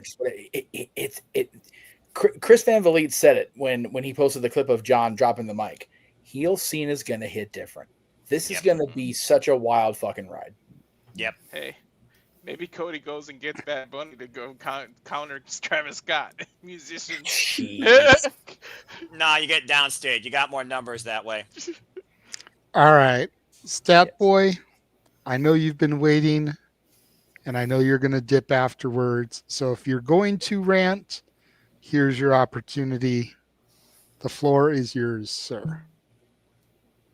I'm glad I'm not the 20-year younger Stat Boy than I am now, because the younger me who once marked out and actually wore the John Cena throwback with the chains and the wristbands and all that, if I was still doing that, I would rip that shit off of me and burn it. That's after what I saw tonight. I'm still a little bit surprised. I know how can you say surprised it's taken all this long time to do it? Fine, you got.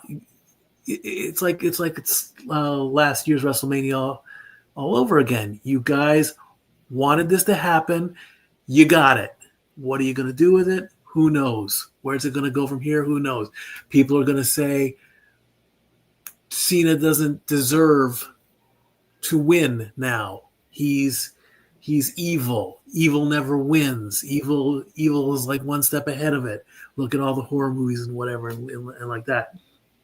I've still got a lot of work to do on that. I want to confirm what I said earlier. How do I feel about John Cena now? I still get it. Okay, he did his thing. I would love to have been a fly on the wall to actually hear him say the words, "I want to go heel and make it happen," or they have the meeting or whatever, and they work it all out. But if the chance ever came, because I think I'm the I don't know about everybody else. I still have not yet met him. You know, I don't know who has, but definitely have. Oh yeah, obviously, you know, and Teresa because of my own stupidity or my own ignorance or my own desire to gamble, I wanted to go back to the casino. I had my chance and I blew it. If by some miracle the stars align and I was now given the opportunity to meet John Cena, would I take it? Would I want to take it?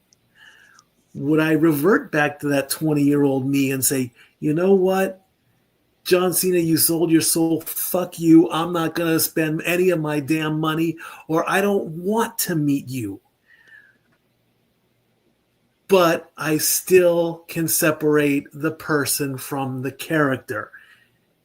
If John Cena, the person whom I have put the work in for a book, and I throw the stats out there, and if he wants to be that person to say thank you for all the work that you've done,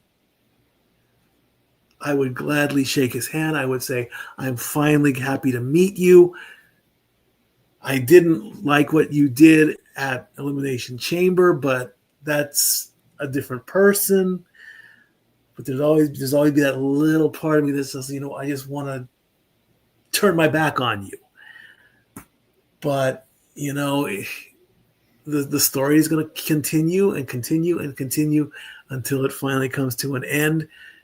WrestleMania is not going to be the end. The summer isn't going to be the end.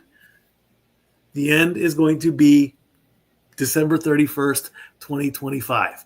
That's the end. That's it. It's over. It's done. Then you can, and I'll make this statement now, he will headline Hall of Fame next year. Guaranteed. You can't put him in now. It's a month away from WrestleMania. It's way too soon. You got to let him finish. He has to finish his story to go into the Hall of Fame next year. Will it be tainted? Will people say, oh no, he sold his soul. He doesn't deserve the 17th title. He doesn't deserve the Hall of Fame. Bullshit. Okay? He's had his career. He absolutely deserves. Does he deserve the title? Yeah, I'm 50-50 on that one. Does he deserve Hall of Fame? Yes. Absolutely. Hands down. No questions asked. But, you know, I'm glad I'm not that young stat boy anymore, because I would have ripped the TV off the hinges. And if you think when HBK kicked Hogan and I yelled, what the fuck do you think you're doing? Or what the hell are you doing? I would have gone beyond nuclear tonight, and I didn't. Brother Jeff, you know how much I love you. You are the reason I'm in all this stuff with you guys.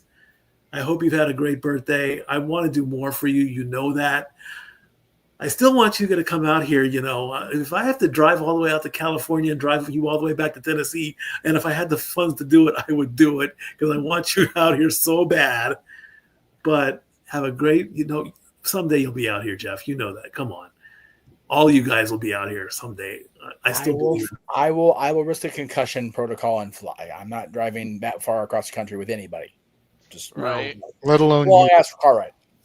Well, I'd get you here safely. But I'm glad I'm happy you're my brother. I hope you had a great happy birthday.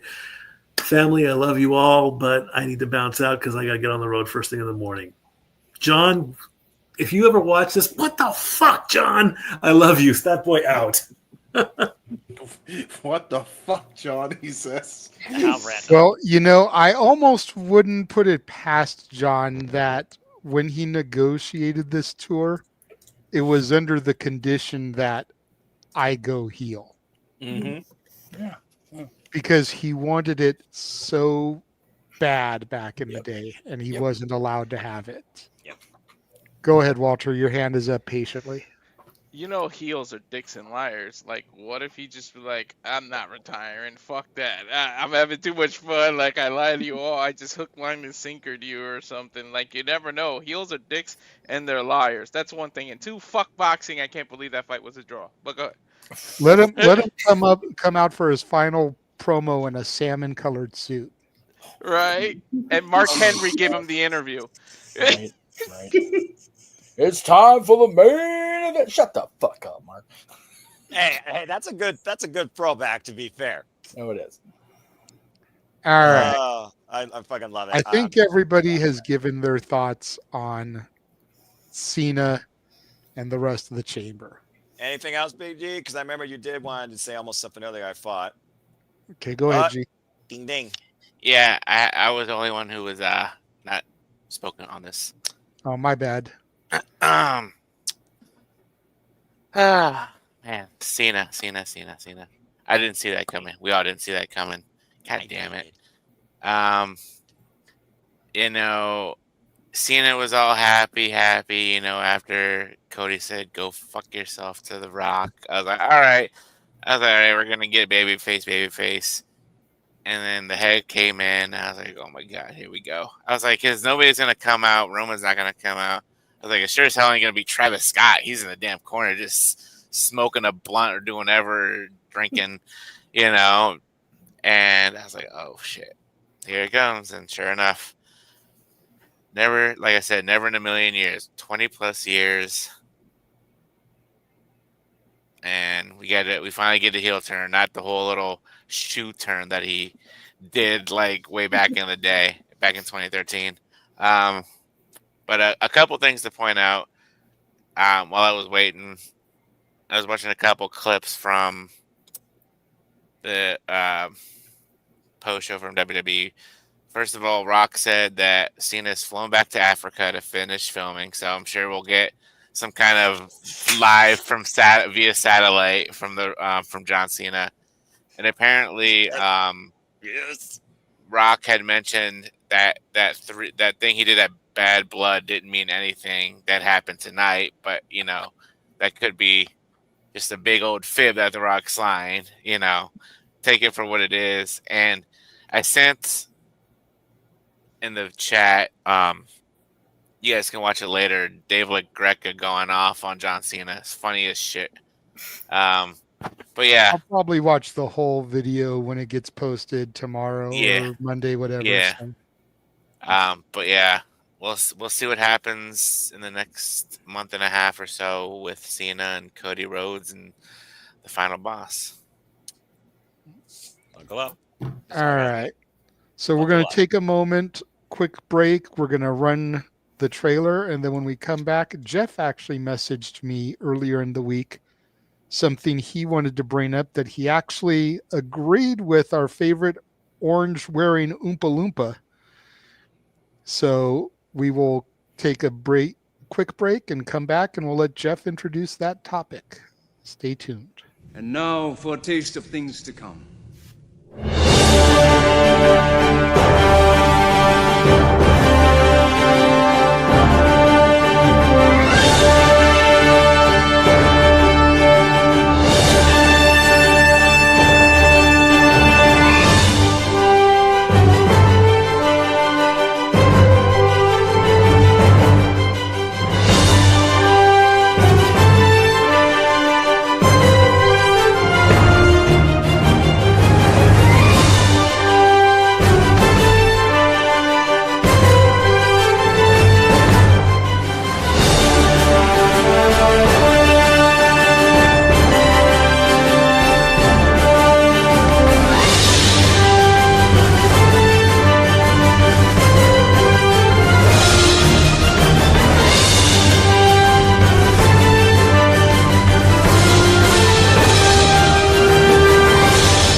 I still can't justify whether or not SummerSlam legitimately should be a 2-night spectacle, being the biggest part of the summer with the biggest party sometimes is a downturn.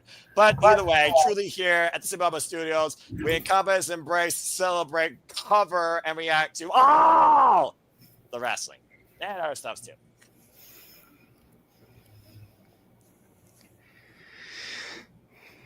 Freaking Walter posted in the private chat about Noah's reactions. He finally is getting to see in the green room what we see all the time, the way Noah responds and everything. It's hilarious. What? I'm just excited for stuff. It's just your passion, and it's infectious, and we love seeing it. You know, WWE or NXT comes up, and you're like, oh, maybe it'd be good. AEW or TNA's like, yeah, Stardom, woohoo, yeah. You ever seen Training Day? He looked like Terry Crews when he was calling for the birds and doing that. Because the way he just...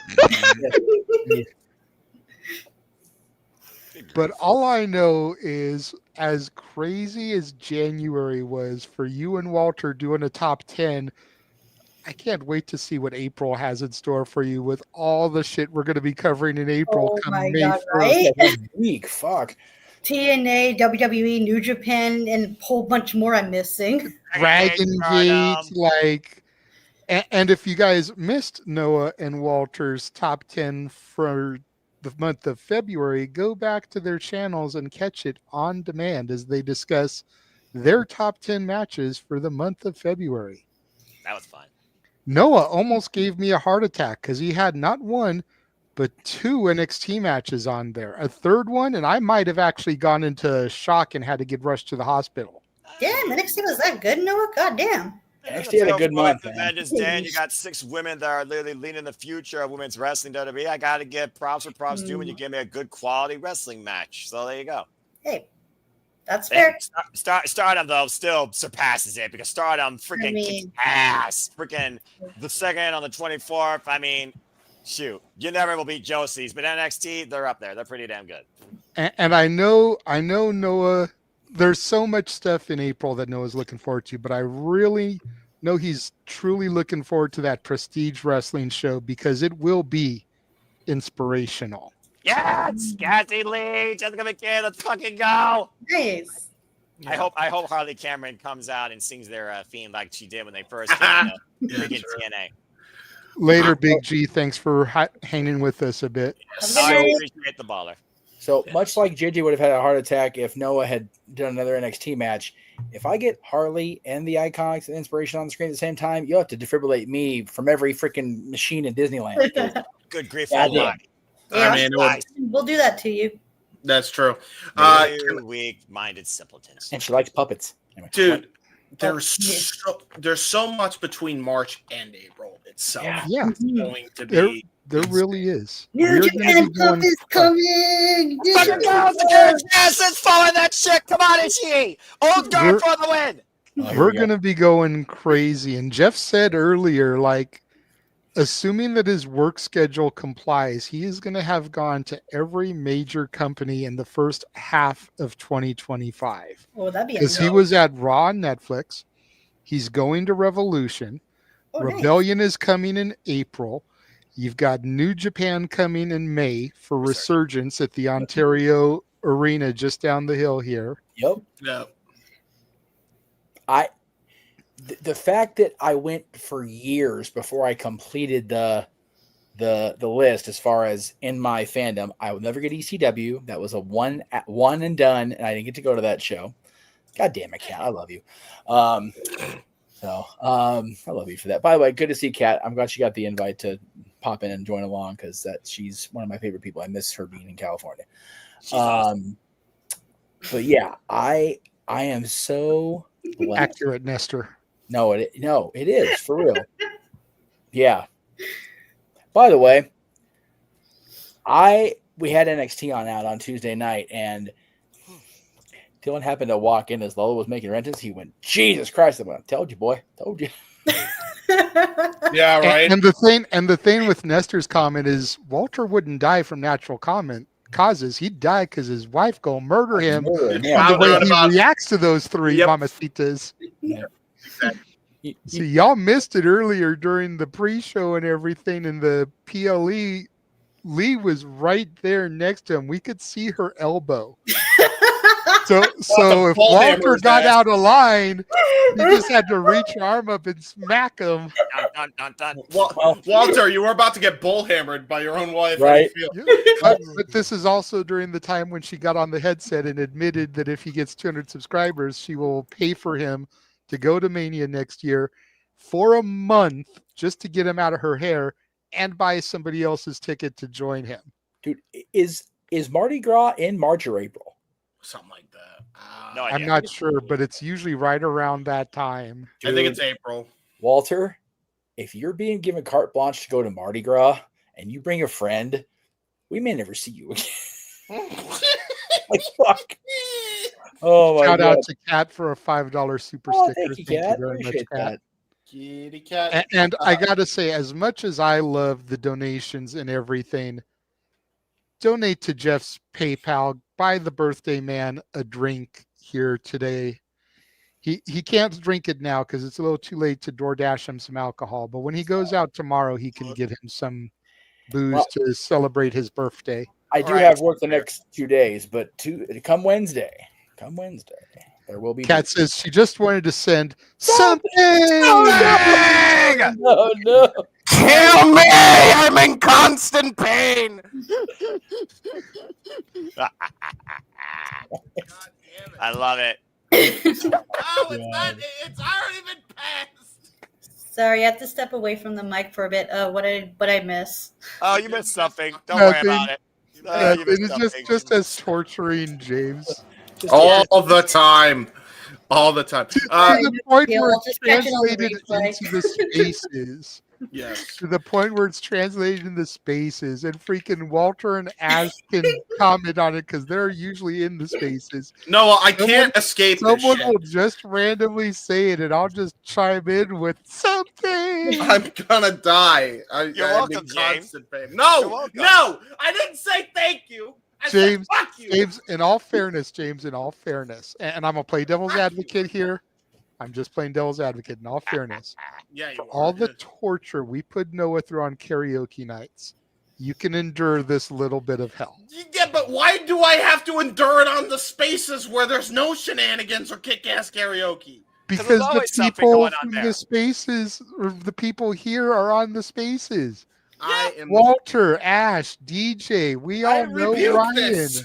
I Jeff rebuke it. occasionally. Also, not to mention, there are shenanigans on spaces. There have been this couple spaces where we were on where, shit hit the fan. I'm just saying.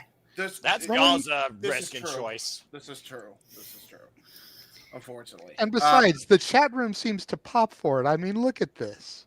Yes, mechanological living hell. Yes. So I'm just saying, James, just like Noah suffers for 4 hours a month to entertain and amuse the viewers, you can put up with it for a couple of minutes an episode when we give you a little bit of shit for the something. Y'all suck, and I hate you. But you know I'm right. Yes, Jeff. Why, James? Why do you have to suffer? No. Why? Because we like you. you. He does hate something. I really hate something. I hate the gimmick. I like the wrestler. He's cool. Anyways, right. so Jeff wanted to bring up a topic here that was actually posted on social media by Taz of all people. If you didn't get who we were talking about when we mentioned the orange wearing Oompa Loompa. Well, there's two of them. One's in the Yeah. White House. Oompa no. Loompa, He's not an Oompa Loompa. He's an Agent Orange. Beat me if you can, survive if I James, let I'm you. having the smartest comment you've ever said in your life on here. Super-da-dee. All Go right. ahead, Jeff. So Mr. Sinertia made a valid point that I could not disagree with this week. He said, I know fans like to compare wrestlers in AEW and WWE the past several years. I know as fans that's fun to do. I get that. Please realize it is an unfair comparison. It's two completely different organizations with different goals creatively. with different visions. Guys, you're comparing cats and dogs. Most of you don't even realize that. Oh my God, how long have we been saying that? This was in reference to the comparison between Dominic and Hook, correct?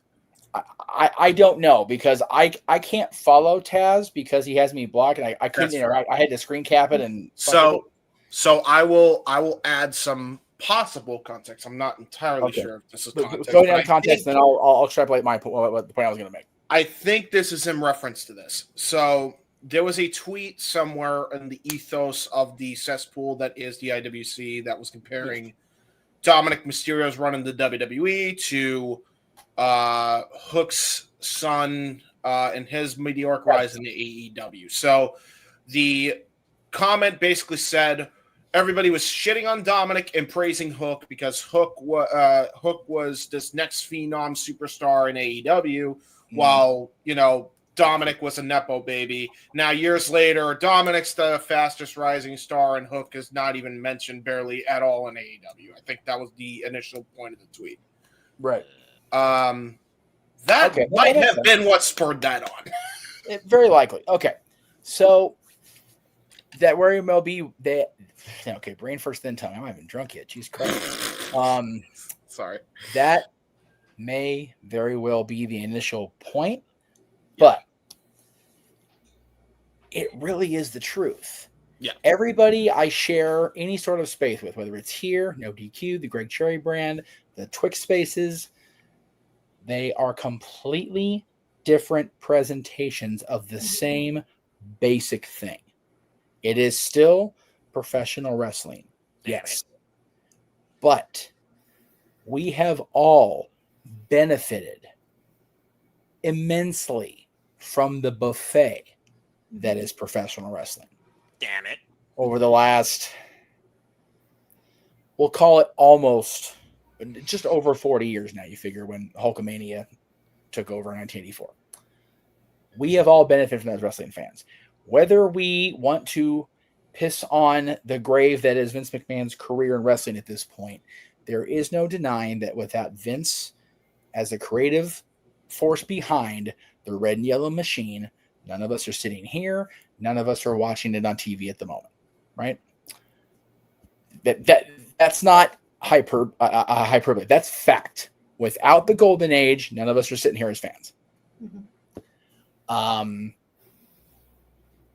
But now the presentation has to be different on all fronts.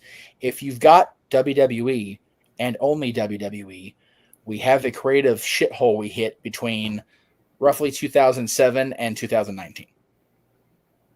It was just continual like, oh my God, I'm a fan of this. Why? Accurate. Right? So we have WWE for the WWE audience. And this is going to sound really petty and really shitty, but it's my birthday, and I'll bitch if I want to. With the partnership with TNA, WWE is on every weeknight in some format. Once a quarter, they're on Saturdays. Once a month, they're on Saturdays or Sundays, depending on what itch they want to scratch on the PLE front. So if you're only a WWE fan, you're good. Stop bitching. If you don't want to watch WWE, you've got AEW. You've got TNA, which you still can watch on regular television if you can find the AXS channel. And if you can find it, please post the scavenger hunt guide on the line because, goddamn it, people can't find that fucking channel. Yeah, it's like 792 on the Spectrum app. I hate watching it at fucking Teresa's. Like, I can't. Like, I have to subscribe. I lose my mind. It's like $3.95 here. It's like, or Sportsnet 360 if you're in Canada. Canadian television is my fucking hero when it comes to wrestling because everything's on the same, like, goddamn, like, 2 or 3 channels. Like, boom, we're good. Fuck. I wish I could just live up there for that reason alone. That and better healthcare. Anyway, tell me if I'm wrong. If you just want to watch the NWA, you've got Twitter and Godspeed because my goodness, it's gotten better, but it is what it is. I'm glad you mentioned that real quick because I just started Kat's comment where she said loving the variety of content, AEW, TNA, WWE, even WOW and NWA Power. And you mentioning NWA, I had started this because I was going to bring it up, but we're going to be doing a watch along of this coming week's NWA Power because we're finally getting the Tiffany Nieves Natalia Markova cage match going to air on X this week, as well as the Tom Latimer EC3 cage match on the same episode.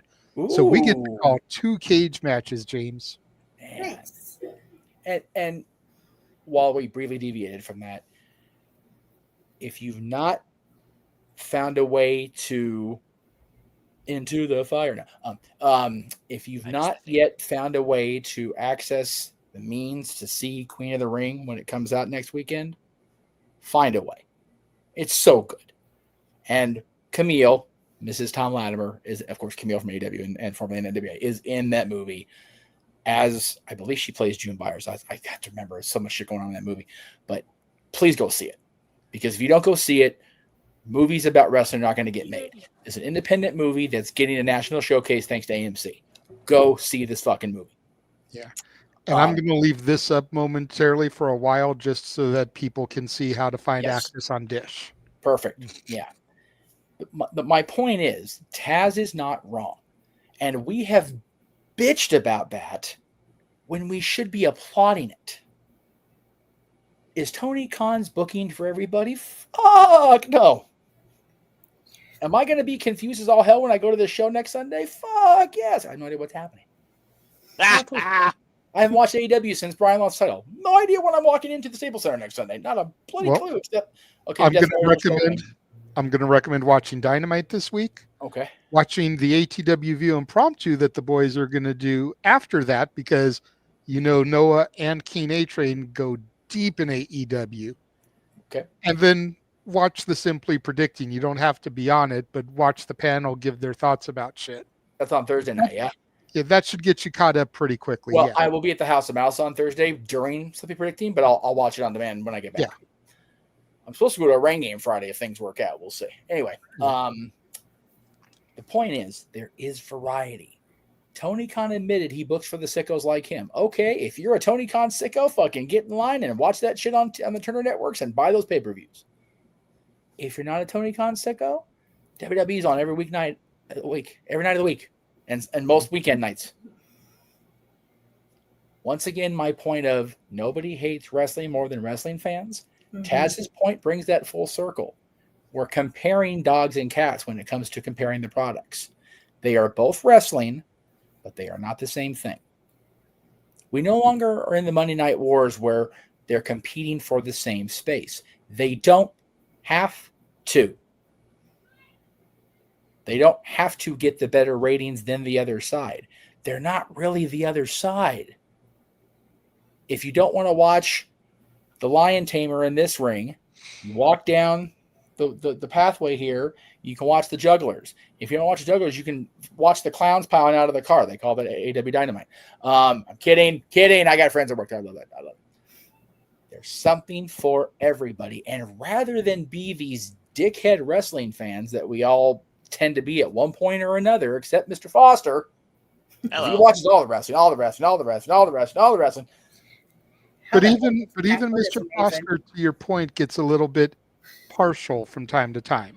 He doesn't get as full-blown dickish as the rest of us. Right. But he does get a little overly partial from time to time. If we could all adopt the philosophy of, yes, it's great. It's great to be a wrestling fan, but it's just a television show. It's just a paid presentation. We can go up and where the hell is it? More than likely, we've got one of these or a Fire Stick nowadays. And hit that giant ass red button or blue and make it go away. Or hit the home button and put on Disney Plus. Put on something else on Netflix. Play a video game. Play a video game. Hell, go outside and remember what grass smells and feels like.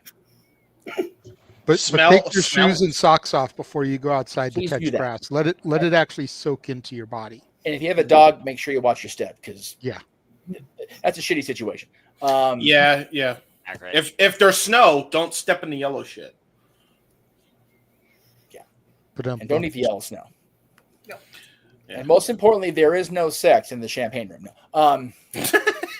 I understood that reference. I know you would. That's good. Really quickly, before Jeff continues to wax proxy, yes, we have 23 people watching us right now. Love it. None of you guys are on Walter's channel. Get over that. So the 23 people that are watching not on Walter's channel, go to Rage of Wrestling and subscribe if you haven't already. Hit the button. Because if he gets to 200 subscribers, he goes to Mania next year. So all of you guys that are not watching on Rage of Wrestling right now, if you have not subscribed yet, go subscribe. If you're already subscribed to his channel and you're just watching on one of our other channels, fine, whatever. But to all of y'all watching, if you haven't subscribed to Rage of Wrestling, go subscribe. Infomercial complete. Go ahead, Jeff. Send this man to Mardi Gras. It's just the highest I've seen our numbers get in a long time live. So I wanted to take that moment while we had the viewers. Go ahead, Jeff. No, I know that's good. You're welcome, Walter. Yeah, it's just, it comes back to the point of I will never understand why people have to crap on the choices of others. It goes back to a conversation we had in this house earlier about completely different. What Ash watches on a Monday night from 8 to 11 don't affect me. What JJ watches from 8 to 10 on Tuesdays don't affect me. What I watch in the break room at the House of Mouse when I'm trying to take a woosah for a few minutes doesn't affect anybody except me. So why do I have to hate on somebody else's choices? Why is it so important to put down somebody else's choices to watch? Now, I will say,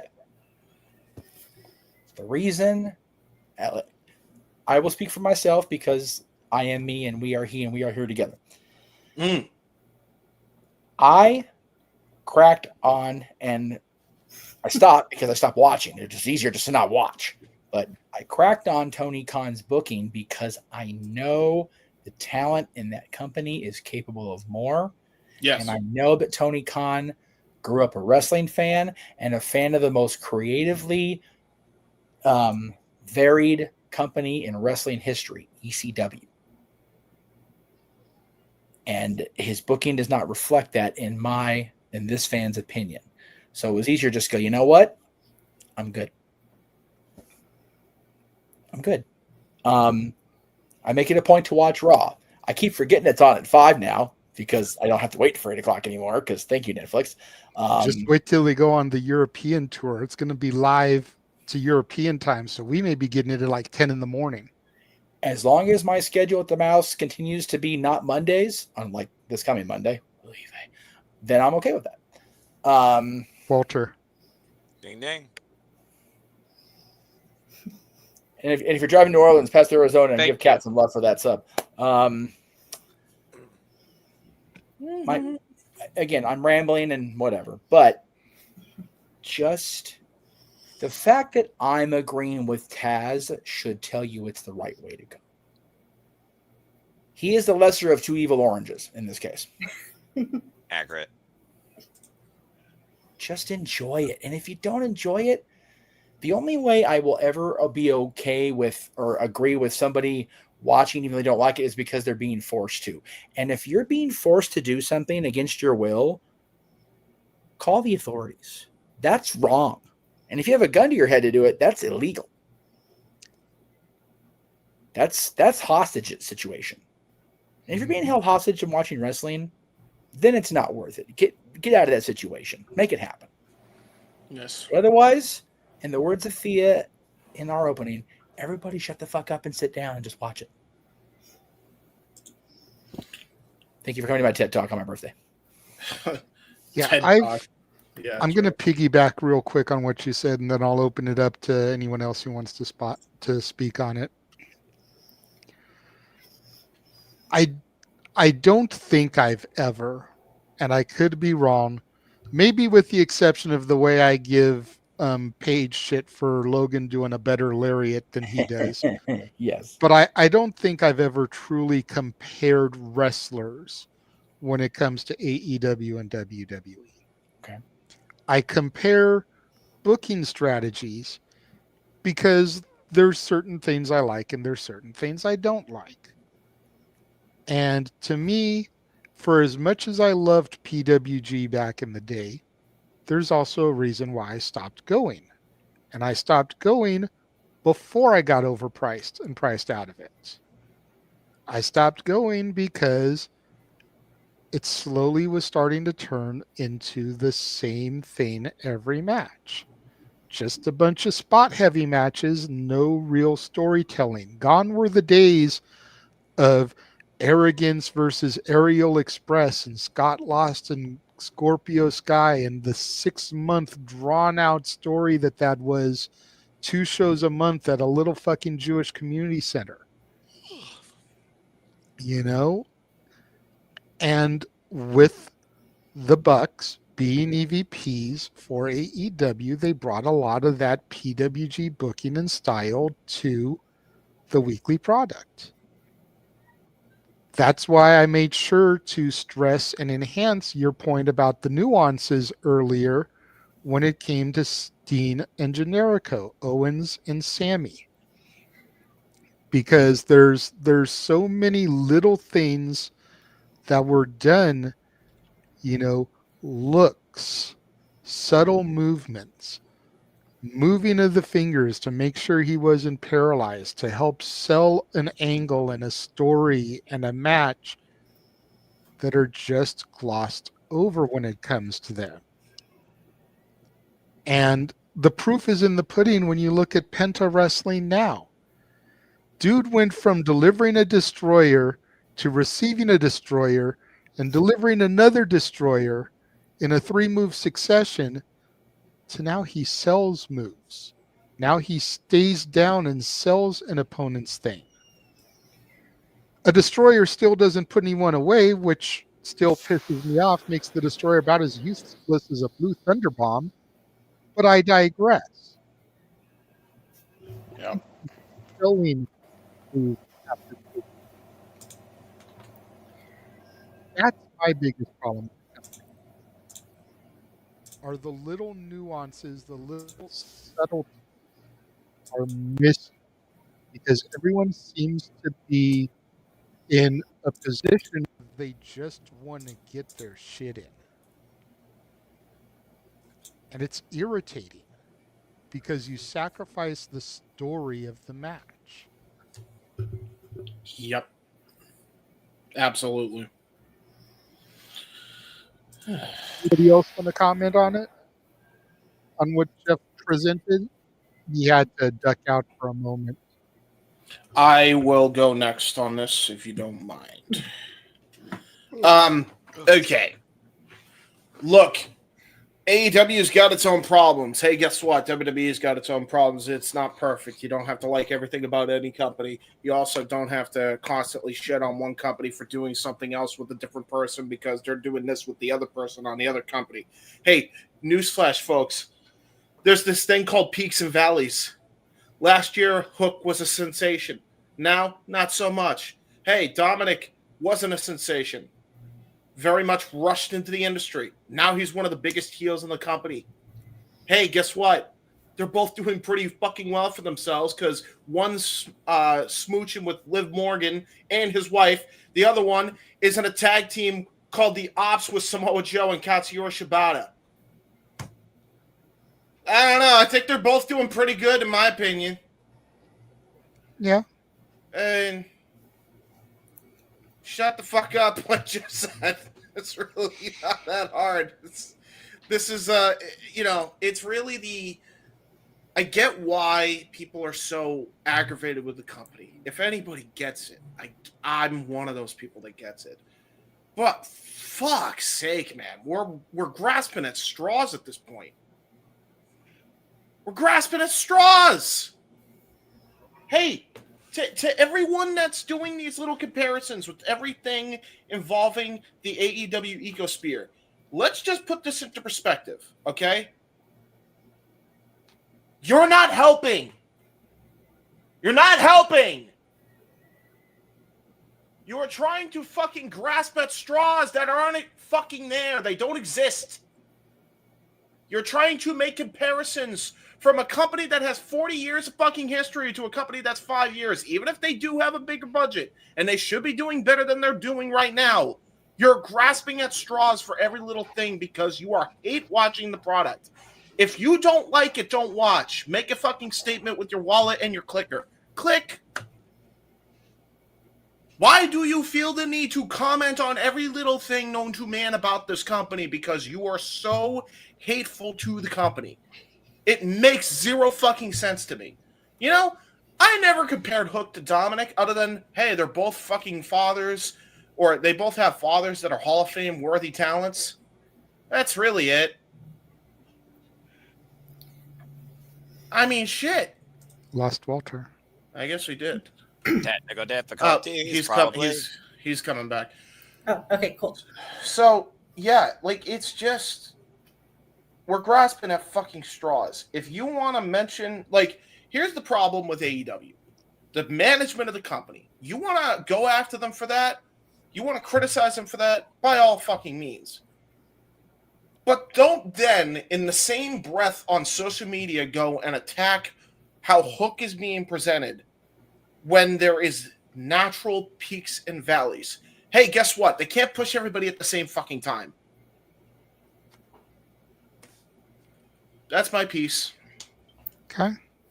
Noah, you're the biggest AEW advocate out of all of us. What have you got to say to this? Don't be a twat. Watch the product or don't. I mean, legitimately, how many times Love have you his guys been subtle the same Orange build? Cassidy-isms. And like I said, these type of things, it's like whatever. It's a public service announcement on how not to be a fucking idiot or also a disrespectful troll looking for clicks or just looking to see if your viral moment or if your actual take that means no actual value to the company's change actually holds any merit on the world of cyberspace, where you literally get nothing in your wallet but something to fuel your ego before your brain collapses under the weight that you can't even read at 6th grade capacity. Anyway, it's my simple take on that. Like I told you all, I don't necessarily compare and contrast. Yeah, you bring the passion out of me, like over the Blue Thunder Bomb. Sometimes out of fun, but I call Nia Jax the fridge and somebody that's like, change the channel. It is what it is. Everyone's got a different taste, a different take. Some people are maybe oversensitive towards somebody's thought, but there's not two Noahs, there's not two JJs, there's not two Ashes, there's not two James. That's probably better for the world, honestly.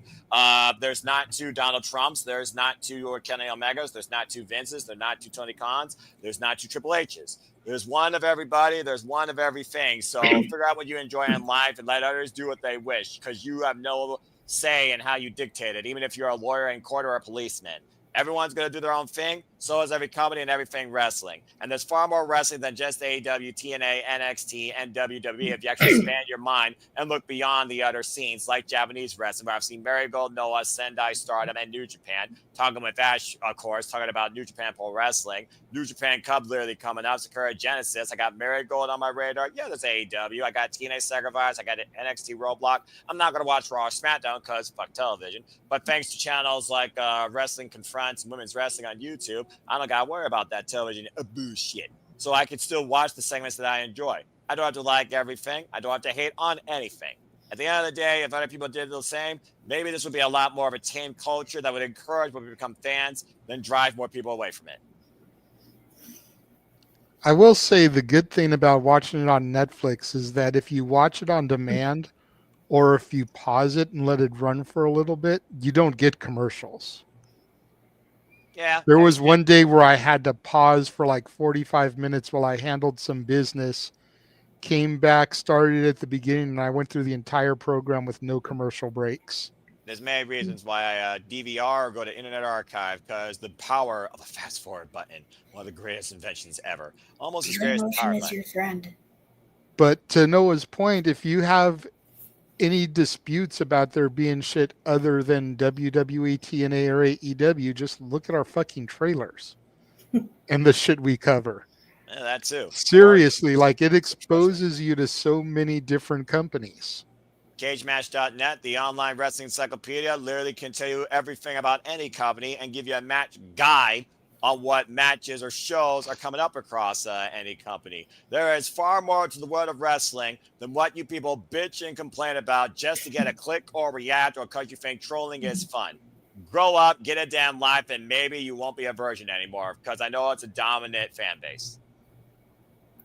Or whatever a girl is that hasn't had sex yet. Because I'm sure there's girls out there that are the same way. Still a virgin. Go ahead, Ash. Whatever. I was also going to say, like, the issue with like pro wrestling fans is that I'm not like saying like this as a negative, but there are people who just watch nothing but pro wrestling and make that their entire personality. Again, not that there's anything wrong with that, but just the way they go about it, like about that. Noah's a different story. Noah's the exception, not the rule. This is true. This is very accurate. Yeah, no, there's not two Noahs, and maybe for the sake of my mentality, that's a good thing. Right, Again, like I what was I about do on to Monday say. night, I sleep. What I do on Tuesday night, I play video games. Been playing Mario Wonder lately. Now that I finally got it with my frugal ass. Thank you for that $100 gift card. So you do have other interests outside of pro wrestling. Sleeping, He has reading, other interests, but he watches nothing but wrestling. See, that's a different story. At least he doesn't make pro wrestling his entire personality and the only thing he occasional game watches. show once in a while, British game show like the 1% Club or a freaking game stream from something like Stumped or Gab Smolders. But, there's our stuff. It's just really thing about pro. Doesn't lie Will Fortune. I watched that too. Continue. I'm curious on what you wanted to say. I agree with everything that Ash just said about Noah, by the way, because I wish, to be honest, I wish there was more Noahs in the world. Yeah, seriously. It's like you sit here and you say, there's only one Noah, and maybe that's a good thing. I think the world would be a lot better place if there was more Noah Fosters. What are you gonna do? Damn it! What are you gonna do? Screen cap my literal shot and turn it into y'all's background and make this look like 5 Noahs? Get out of here. James, don't even do it. Oh crap! I forgot my. Do what? Sorry, Nothing. what? Nothing. What did I do? Oh yeah. Let's see. So What were it's you just saying, Ash? Will you look at your New Japan schedule? Sorry? And stay tuned, folks, when she starts New Japan coverage on her channel, Batty for Wrestling. Subscribe to it. I still haven't made my intro video yet because oh my god, am I so goddamn camera shy? Solomonster did something really brilliant. Let me tell you something, sister.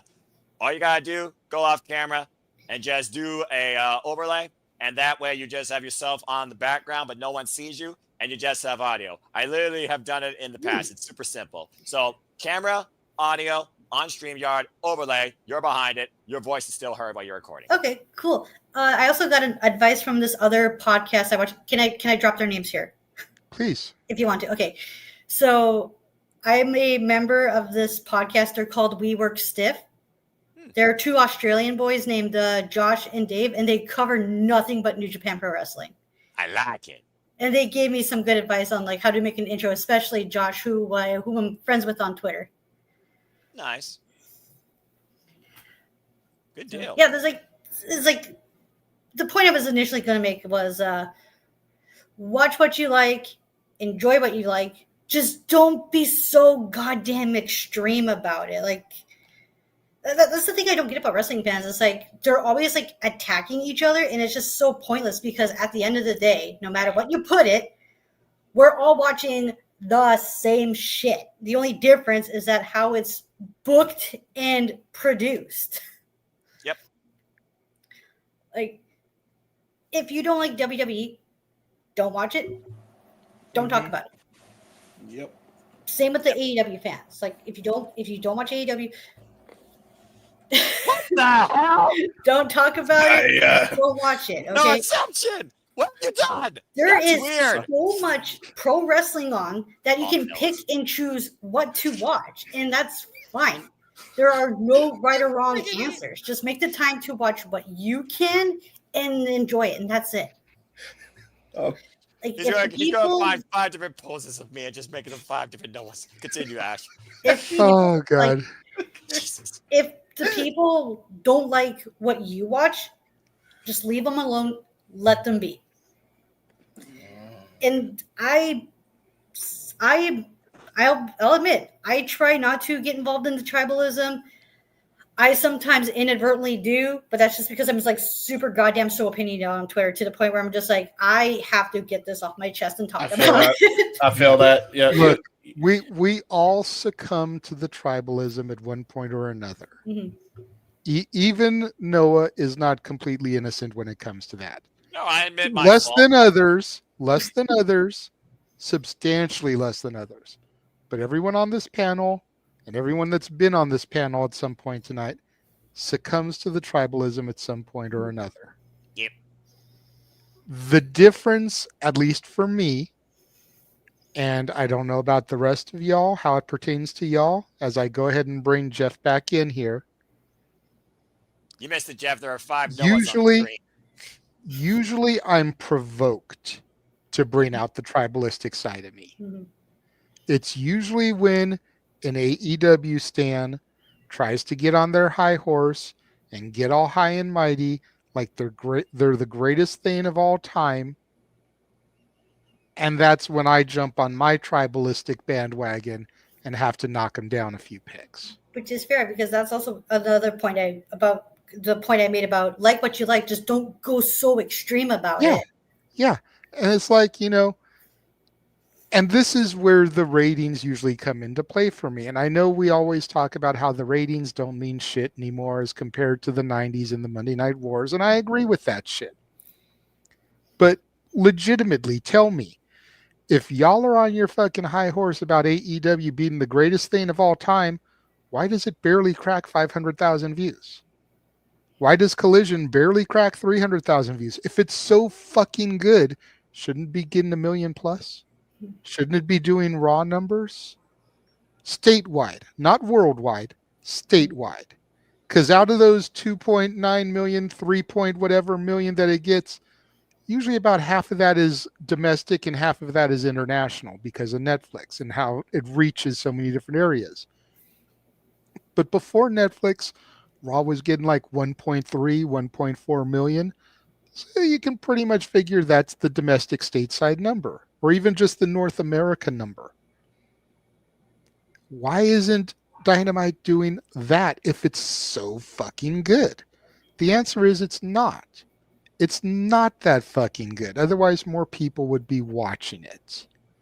Bottom line.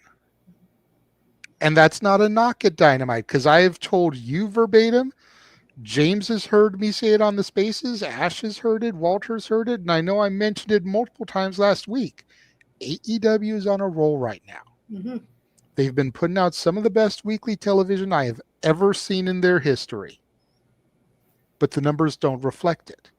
Why? So much good faith has been lost, going back to Brawl Out, the Punk debacle, leaving, etc., and downward spiral from there. Too many people aren't willing to tune back in and give it another chance, like you have with my NXT, which is still not your NXT, but better than it used to be, your words, to the point where 2 of their matches were on your top 10 list. Not everybody is as forgiving as you and I and the rest of the panel. Some people, they've thrown their hands up and they're never coming back. And it's reflected in the numbers.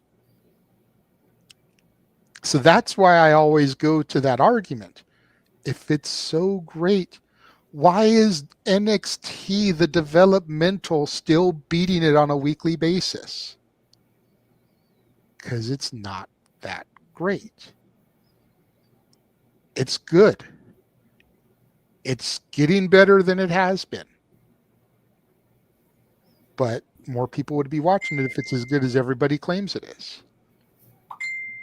And that's when I get on my tribalistic bandwagon, and that's always my go-to argument. Mm-hmm. And then people are like, well, why does it have to be about the numbers? Numbers don't matter. Bullshit. Mm-hmm. Advertisers pay dollars because of how many eyes are watching the product. By the way, not for nothing, to add to your point, JJ, they got a lot of work to do. Mm-hmm. Like, if you're a fan of AEW, you have to admit that. They lost a lot of viewers because of the bullshit that happened backstage. They're still feeling the ripple effects of that now. Stay tuned on the main event topic for more on that one. Yep. So look, man, like, you have to admit that. Does that also mean you have to attack every little thing that literally is going to be so insignificant to the grand scheme of things? You know what I mean? Yeah. Like the Hook and DAMMIT comparison is like, again, we're grasping at shit that's not even fucking comparable. Like we're not even comparing apples to oranges. We're comparing apples to fucking churros. Like what the fuck, churro? Donut. But yeah, like fucking, we're comparing donut to coffee. You know what I mean? Like it's fucking ridiculous. But those two things kind of go together, though. I was thinking that too, Ash. I was like, wait, donuts and coffee go together. Right? Okay, fair enough. Hold on. Okay, better comparison. Donuts and orange juice. There you go. Yeah, that's much better. It kind of goes together. No, it don't. You don't dip the donut in the orange juice, though, do you? Exactly the point. Yes. No, you don't. Yes. So Yeah, that's what I'm trying to get at. Yeah, All right, yeah. well, They next kind time of be more specific, because side by side, yes, but dip together, yeah, jury's out. Mhm. Yeah. And this is another thing too about like certain like AEW fans. Is just like, that's another thing that's like lost spirits. It's just the AEW fans themselves. Hold on. Yeah. Jeff.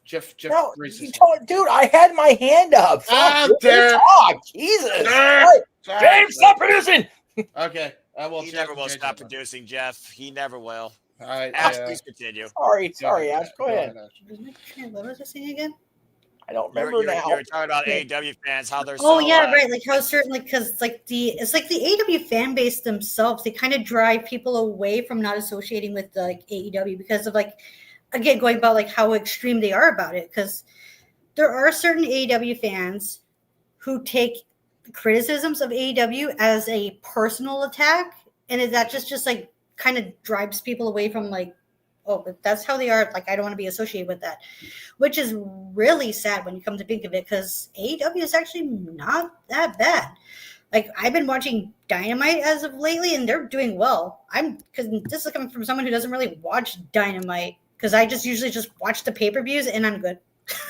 Yeah, there you go. I feel the same way about WWE when it comes down to PLEs versus watching Raw and SmackDown and NXT, but they're still good.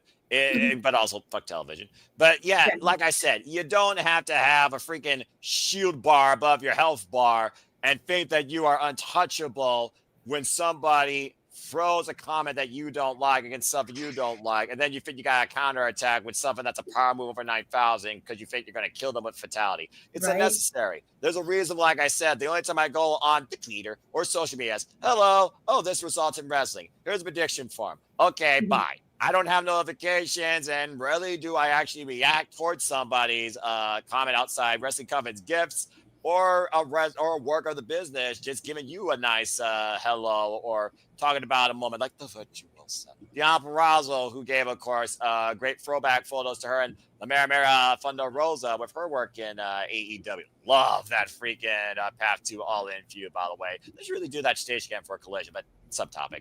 But again, if people are finding subtle nuances to complain about in such dumb matters, it's just unnecessary, okay? You live better, your mentality, your mental health. God, your mental health will be so much more better if you just focus on what you enjoy, let other people enjoy what they enjoy, and don't attack others for not agreeing with you about it. Exactly. Like, a lot of people need to go by this mantra. If it don't apply, let it fly. Yes. I like that. If you got nothing to say, don't type. Mm-hmm. I like that, Ash. Just because you can doesn't mean you should. Accurate. But then anybody with a keyboard thinks, I am the most righteous individual, and Blue Sky lets me dictate myself like a dictator because I can say anything with an emoji or a GIF, and fuck you haters. Well, I am the learning tree. I am not. I am the walrus. Goo. Walter, did you give your thoughts on this one while I was gone? He did not. No. Go ahead. Just I echo what everybody else says. It's just watch what you want to watch, and you don't need to compare and contrast everything going on. Just you can have your favorites, but it's as simple as click the damn remote and change if you don't, or even do the James nope and turn the chair. That's all you got to do. Well, I think, Walter, though, turning the chair, you still have the noise on the background. Yeah, I think sometimes it's like the conversation in a vehicle while you're driving.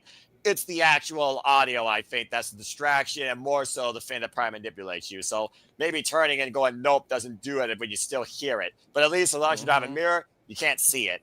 Speaking of can't seeing things, I see a picture. Yeah, that's why I had my hand up. My buddy Christian, JJ's familiar with, just sent me this with no further explanation. Yes! Yes! Yes! This is what I've been waiting for. Chat too. That's so funny. Yes. Yes. Yes. Fuck them kids. Well, since we circled back to Cena kind of indirectly there, and we were done with the Taz topic, I think. Didn't you say Emmanuel sent you a super chat? We did. forgot to get to that when we were doing the thing. It was one of those. We were going to come back to it, but I will read it as he sent it to me. Yeah, because we were going to do it when we talked about Cena's heel turn and just kind of glossed over it with everybody getting their thoughts in and Mikey dipping and everything. So yeah, it became a clusterfuck on a Shenanigans show. What a concept. I mean, that's normal. To me, he said, topic. To me, let Cena get eliminated. That's what pushes him to sell his soul. Him winning felt unjustified. Why does he need The Rock if he won the match? I get you need to finish the favor angle, but it needed a different ending. Again, I just say let it play out. It just happened. Always appreciative of the donations and super chats and their contributions to our shows, but man, it just happened. Let's see what happens Monday. See what happens Friday. Let's see what happens when we hear from John via satellite from India, because that's exactly what the fuck he should do. Jesus Christ.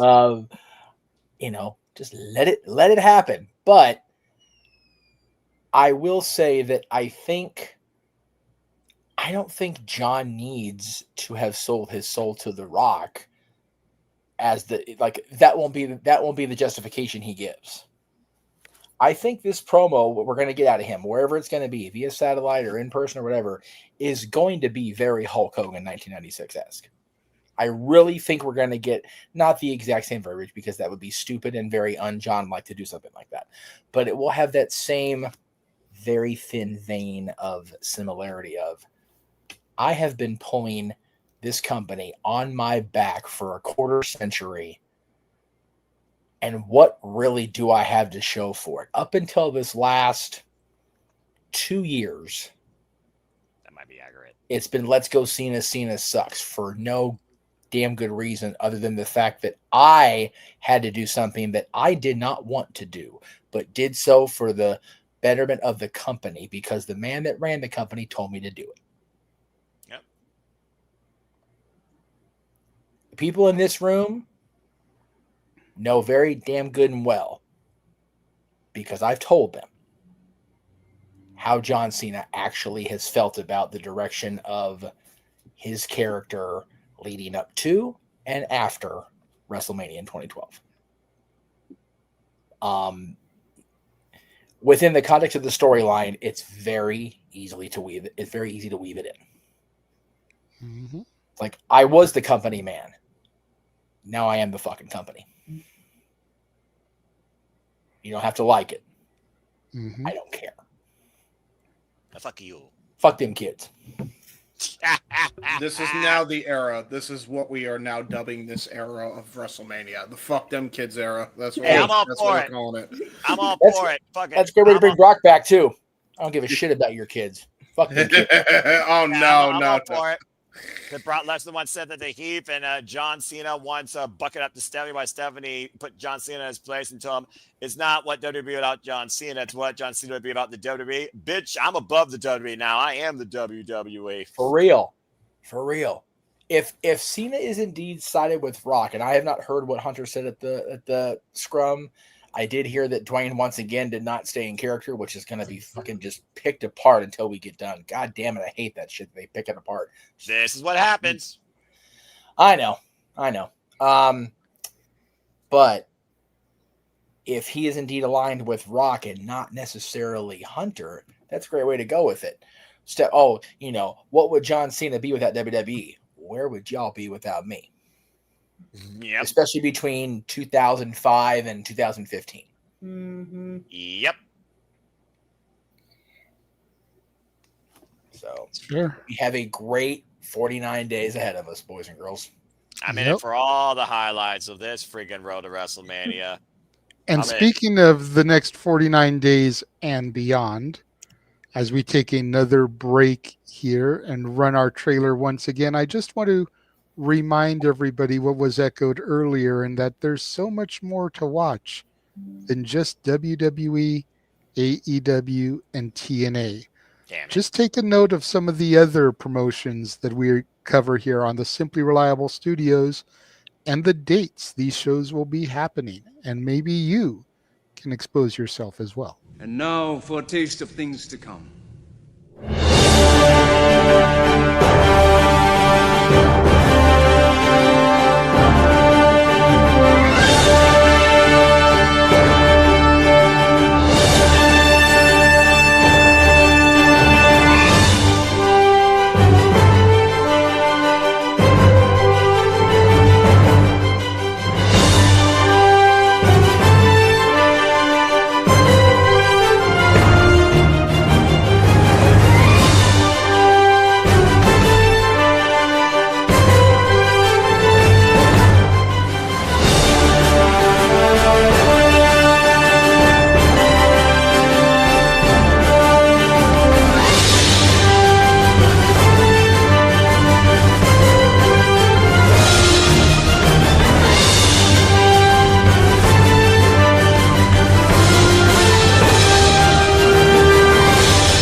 My biggest fear at this point is that they're going to turn the Royal Rumble and Survivor Series into 2 days. Okay, Royal Rumble, maybe you could justify making it an all-women thing one night and men thing the other night. Survivor Series, brand supremacy, LOL. But again, you saw what we literally encompass here at the Simply Studios. An embracement, acknowledgement, encompassment, celebration in reacting, embracing, following all the wrestling, and so much more to come.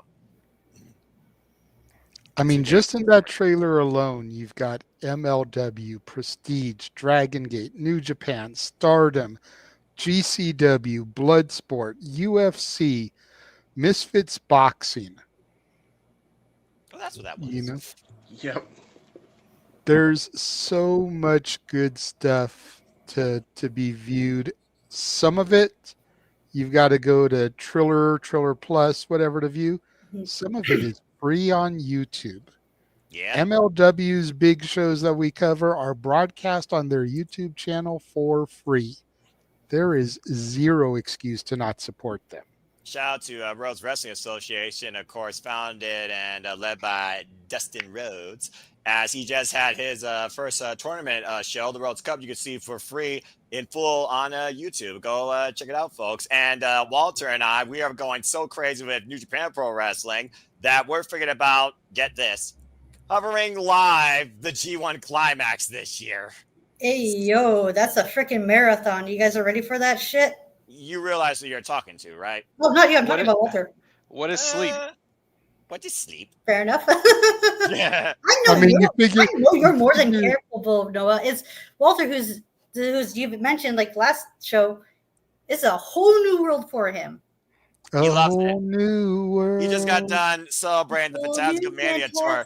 Point of view. And they're not copyrighted. You got to figure Walter's job is a taxi dispatcher. He's got to be up all hours of the night anyway, some nights. Oh, I didn't know that. Nice. Yep, he's the hardest working man in Samoa Studios because he works 2 jobs. That's why sometimes when he doesn't speak, he's literally handling something else, and I have to basically keep the conversation going. But yeah, with the New Japan Cup coming up, we're figuring about covering the finals of the New Japan Cup and Sakura Genesis to follow. So again, Ash, as you start your channel, if you're previewing or reviewing, we'll be happy to help co-collab with you. Oh, sweet! I would love that. And then, of course, we'll be covering. And of course, we'll be covering Resurgence for the 3rd year in a row since it's a Southern California show. I got so excited for that show because of this. I saw Sarah was on there, and I'm like, oh my god, that's why I went like this because like, oh my god, because Jesus Christ, Ash, you're such a goddamn mark. I am a simple woman. I see Zack Sabre Jr. is on the show. I'm like, okay, I'm in. Let's watch. So your favorite word must be dickhead.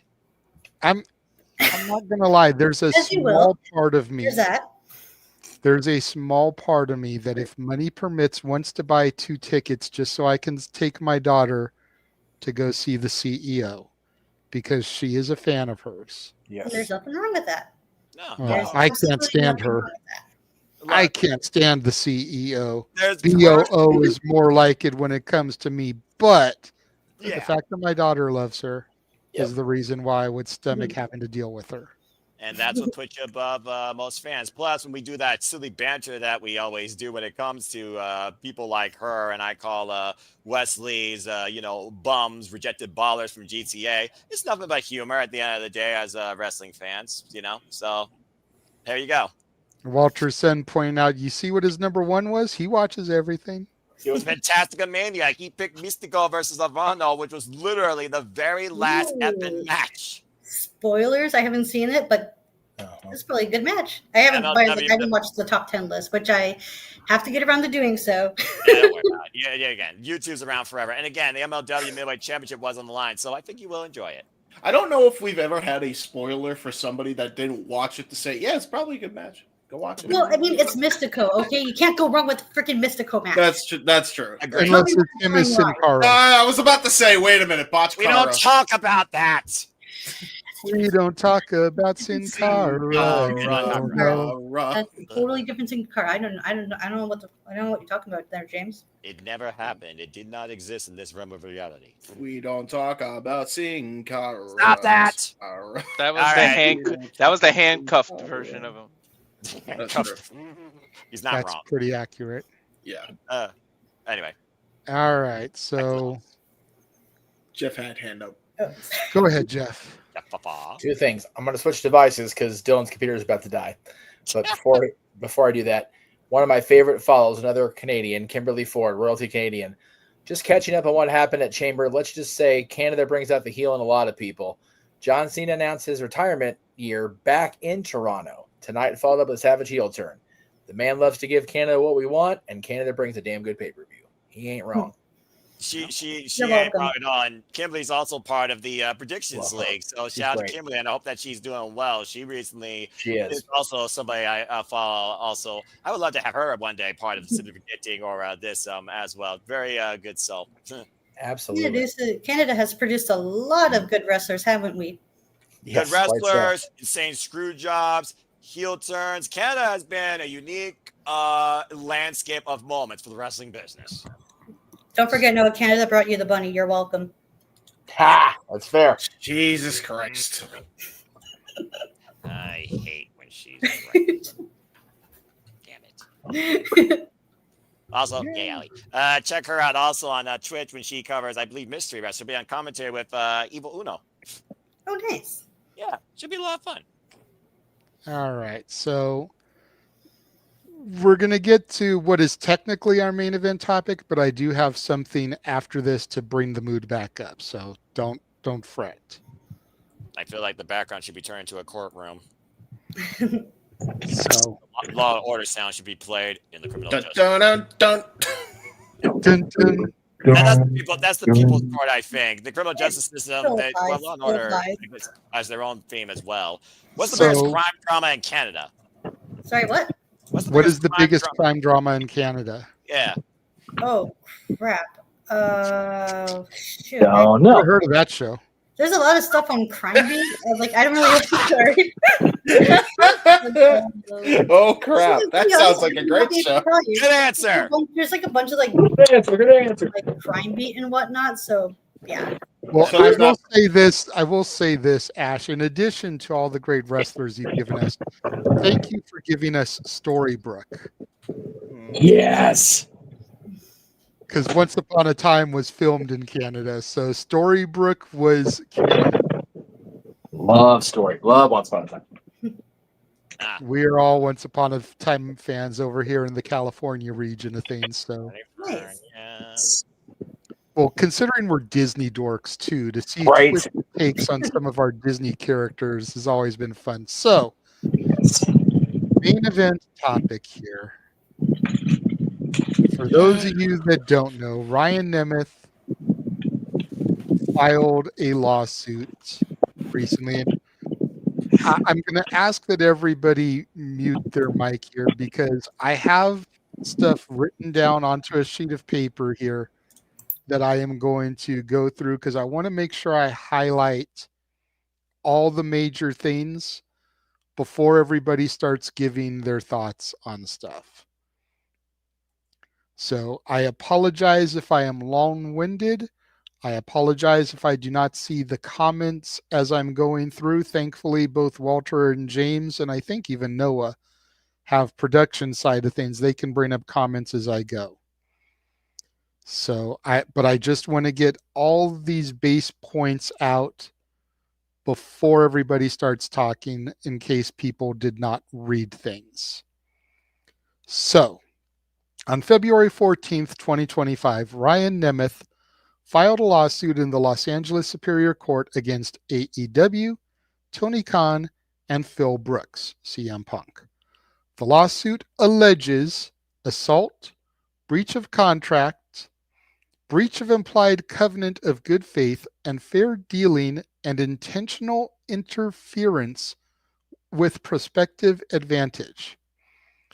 As of March 1st, as of February 23rd, 2025, when Jeremy Lambert posted the following information on Fightful.com, there is no case number assigned to the lawsuit, and it is not yet listed online. So how he got the information, I don't know. However, Fightful has a track record of being more reliable than others, but take everything with a grain of salt. Now, I'm not going to read through everything that was listed within the lawsuit posted on Fightful. However, I do want to bring certain things to light. In addition to the opening statements, which I will read in full, there are a minimum of 42 points or paragraphs that are listed within the lawsuit. Numbers 14 to 42 are listed on Fightful. I assume because the first 13 are irrelevant to the greater case. Again, I'm not going to read everything. I'm just going to highlight some things. And I asked you guys already to mute your mics. Thank you for doing so. Please let me read through everything before making comments or interjecting your own points. If you're afraid of forgetting something that you wanted to piggyback on, I recommend grabbing a piece of paper and a pen so that you can jot things down that you may want to comment on if you're unfamiliar with what's in the statements here. So the opening statement reads, Ryan Nemeth is a successful actor, comedian, and stuntman. Nemeth also followed his older brother Nick's career and has established himself as a star performer on the professional wrestling circuit. Nemeth was under contract with AEW. AEW is owned by Shahid and Tony Khan. Shahid Khan is the owner of the NFL franchise Jacksonville Jaguars.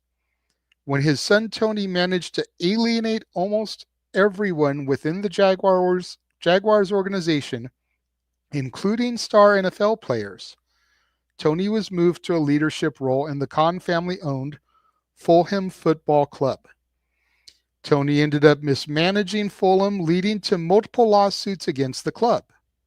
Since he was a child, Tony loved professional wrestling and had an obsession with certain wrestlers. The Khan family formed AEW to provide Tony with something to do, safely away from the family's other ventures.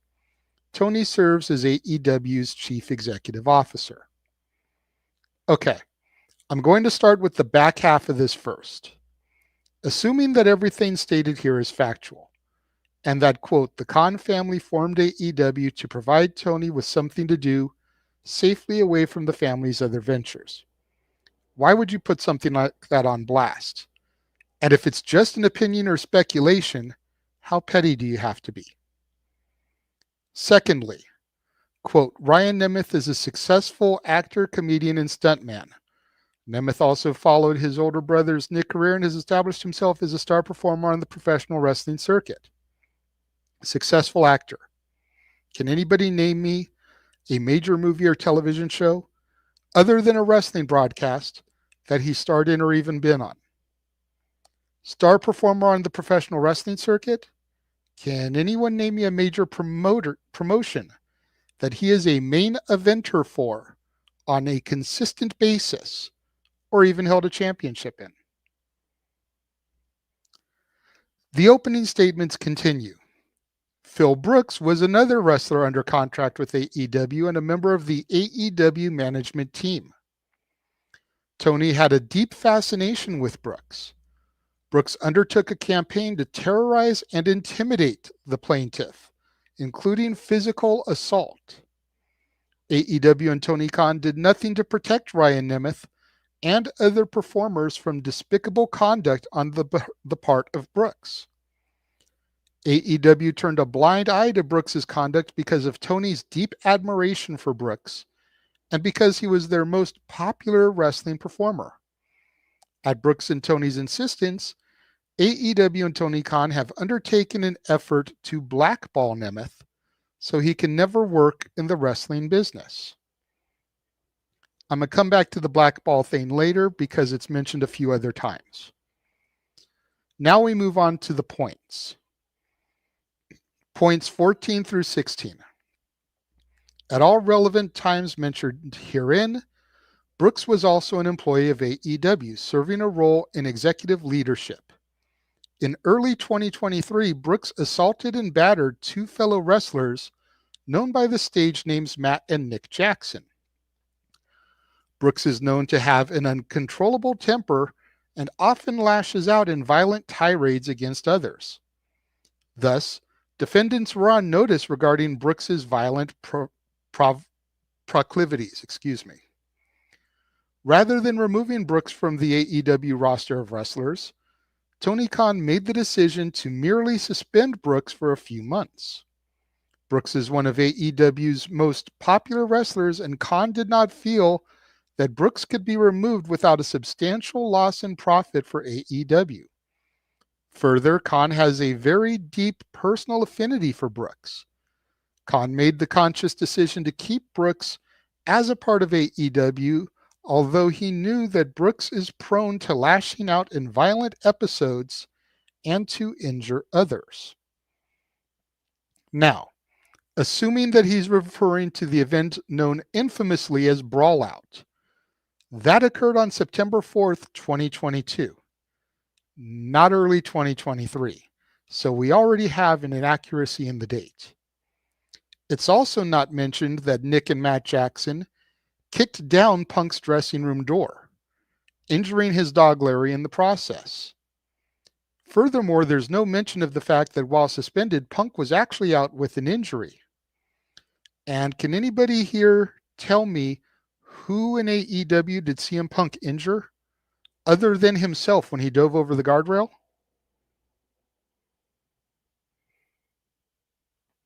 Points 20 to 26. On June 21st, 2023, following Brooks's return to the wrestling circuit, he assaulted Nemeth in the male talent locker room. In a menacing manner, Brooks shouted at Nemeth, quote, "Do we have a fucking problem? Do we need to step outside and handle this like men?" Nemeth was cornered by Brooks and did everything he could in order to de-escalate the situation. The next day, Nemeth was contacted by Tony Schiavone and other executives from AEW to explain what happened. Nemeth calmly and factually explained that he was attacked by Brooks in the locker room. Following the assault, nothing happened to Brooks as far as punishment from AEW. It is well known in the wrestling industry that benching a wrestler is a form of punishment. That is, the wrestling performer is not scheduled for a match and thus is not paid. Benching a wrestler is a customary manner of punishing a wrestler. Following the incident with Brooks, Nemeth greatly feared being benched by AEW. Nemeth spoke with AEW's in-house counsel and the attorneys from Latham and Watkins, outside counsel for AEW. All of the attorneys promised that Nemeth would not be benched. Following his June 22nd conversation with Tony Schiavone, Nemeth was not booked for a match for over 2 months. Because Nemeth was not booked for matches, his income stream from AEW dried up. More importantly, his popularity and marketability faded from being absent from the wrestling circuit. Now, nowhere in this is it mentioned that AEW Dark and Elevation was canceled in order to pave way for Collision. Nemeth was primarily a Dark and Elevation wrestler. According to CagedMatch.com, Nemeth had 76 matches on AEW programming, not including Ring of Honor. 63 of those were either on Dark or Elevation. So do the math. That means 13 were on Dynamite, Rampage, or Collision. Also, I'm sure that since Ryan Nemeth had established himself as a star performer on the professional wrestling circuit, as listed earlier, he had no problem getting booked for independent dates during his time not being booked on AEW television. Points 29 through 35. On August 12, 2023, Nemeth was finally booked for an event in Greensboro, North Carolina. On the morning of August 12th, Nemeth was walking through the hotel lobby to board a shuttle to the sports arena where the match would take place. He saw Brooks. Brooks immediately took out his phone and began to text.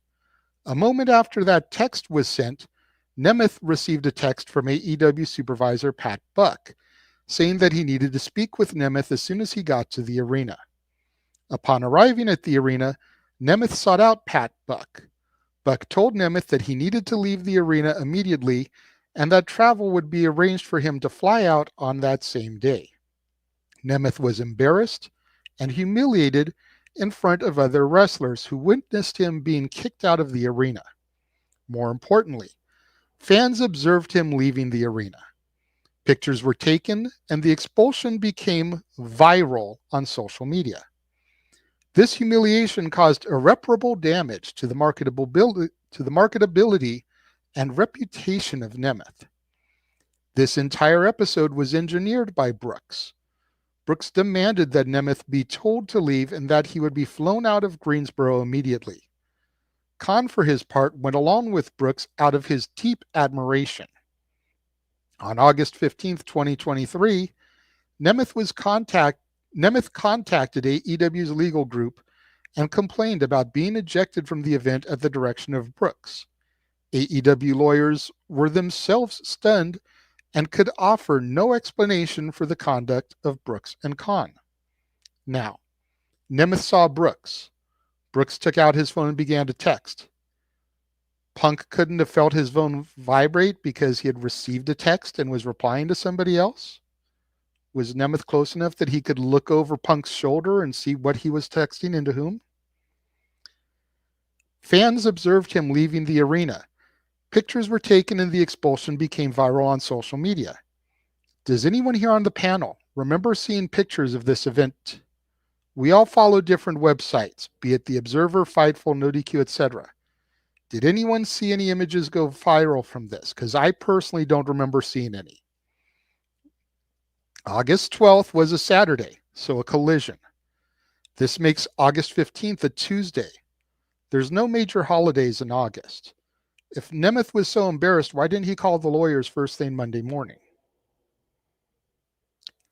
On November 18th, 2024, Nemeth wrestled for the last time for AEW. Actually, it was November 4th, 2023. He debuted in TNA in May of 2024, so another date inaccuracy. On November 25th, 2024, Brooks left AEW to wrestle for the organization's main competitor, WWE. November 25th, 2023 was Punk's return to WWE. November 2024, Punk was getting ready to enter War Games. Another date inaccuracy. Nitpicky, but I'm getting to a bigger point here. Points 39 to 41. Khan was heartbroken by the departure of Brooks, his idol that he adored in every way. Khan was furious with Nemeth. Khan believes that Brooks left AEW because of Nemeth. The defendants have embarked upon a campaign to blackball Nemeth from professional wrestling.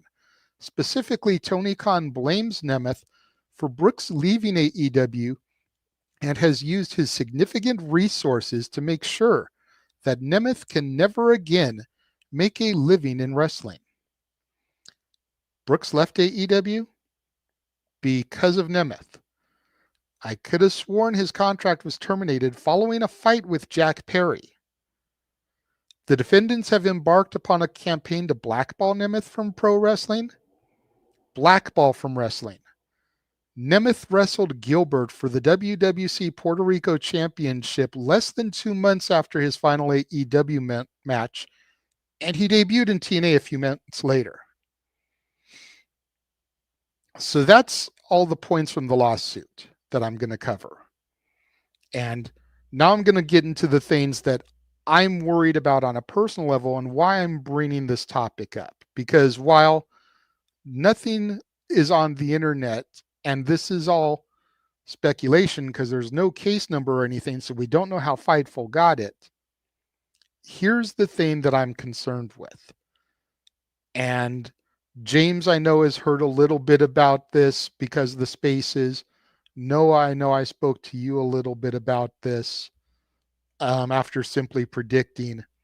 Some of you may have heard this, some of you may have not, but our viewers haven't. So you guys can begin to unmute if you'd like, but let me get through the 4 things here that I'm really concerned about. Court is now in session. Number 1, God damn it. Number 1, I'm afraid that Ryan Nemeth is going to damage whatever reputation he does have, just based off of how frivolous this lawsuit is and how many inaccuracies there are just within the dates alone. Number 2, I'm afraid that Ryan is going to end up damaging his brother's reputation. His brother. Kids, big brother. Okay, I had to get that in there. Little bit of levity to this serious topic. Maybe not within the ring. Nick has done enough to stand on his own. But outside of the ring, the Nemeth brothers do tour with their comedy routine. Clubs may not want to book them because of Ryan, and that would affect a source of income for Nick. Third thing I'm worried about, the NXT-TNA crossover. Ryan is under contract with TNA, Punk with WWE. Should this thing expand to main roster, will there be drama? We've seen that Punk can do business with talents that have issues with him, regardless of how real or fabricated the issues may be. Look at McIntyre and Rollins. However, this lawsuit shows just how petty Nemeth can be. Could he do something that would potentially jeopardize money being made, like the Jacksons did? If there's drama, could it jeopardize the NXT-TNA partnership? Whatever WWE is trying to do with or for TNA, and the reputation that TNA has tried tirelessly to rebuild within the past 5 to 10 years. The last thing I'm worried about. Then there's AEW and Tony Khan. NDAs be damned. Since Brawl Out is referenced in the lawsuit, it will have to be discussed on the stand under oath in a court of law. When it comes out that the Jacksons were the aggressors, kicking down doors, if I'm the lawyer, I'm asking Tony, why weren't they fired on the spot? Or at the very least, why weren't they fired from their positions as executives?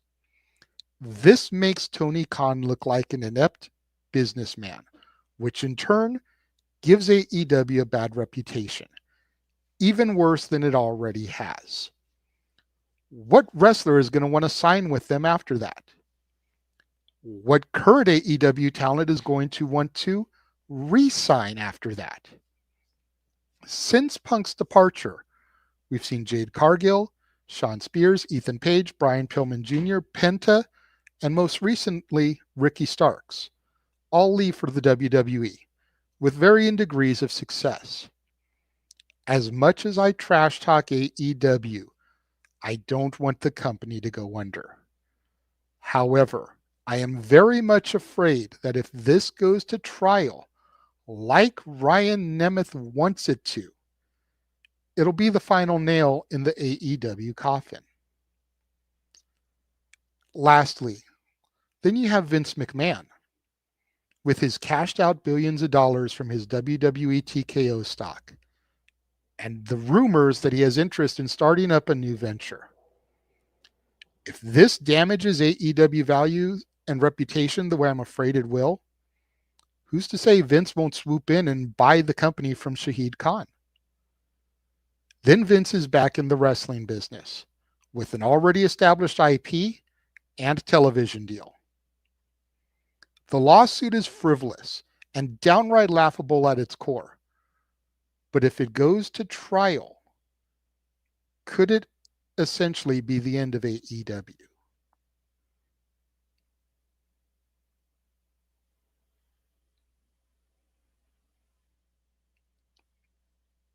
Noah, you're first, my friend.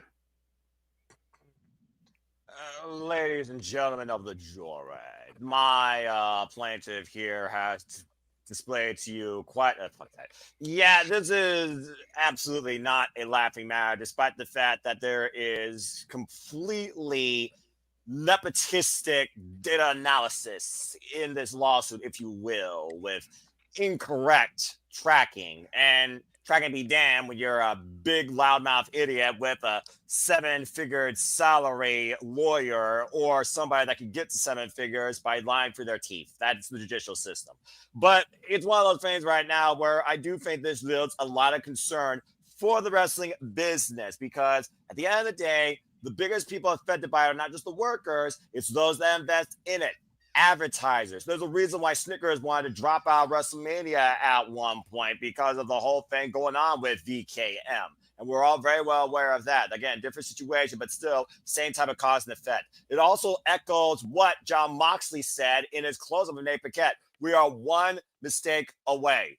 One from going back 20 years to going back once again to a monopoly. Rumor be damned about Shane McMahon trying to get equity or some sort of control in AEW. Vince McMahon knows how to work the wrestling business in his favor and hold it hostage. He's done it for 20 plus years.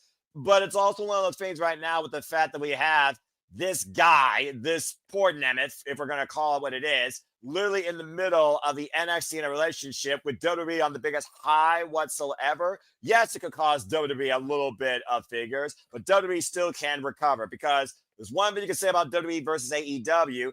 WWE probably has the strongest legal team than anything else known right now in the country of the professional wrestling business.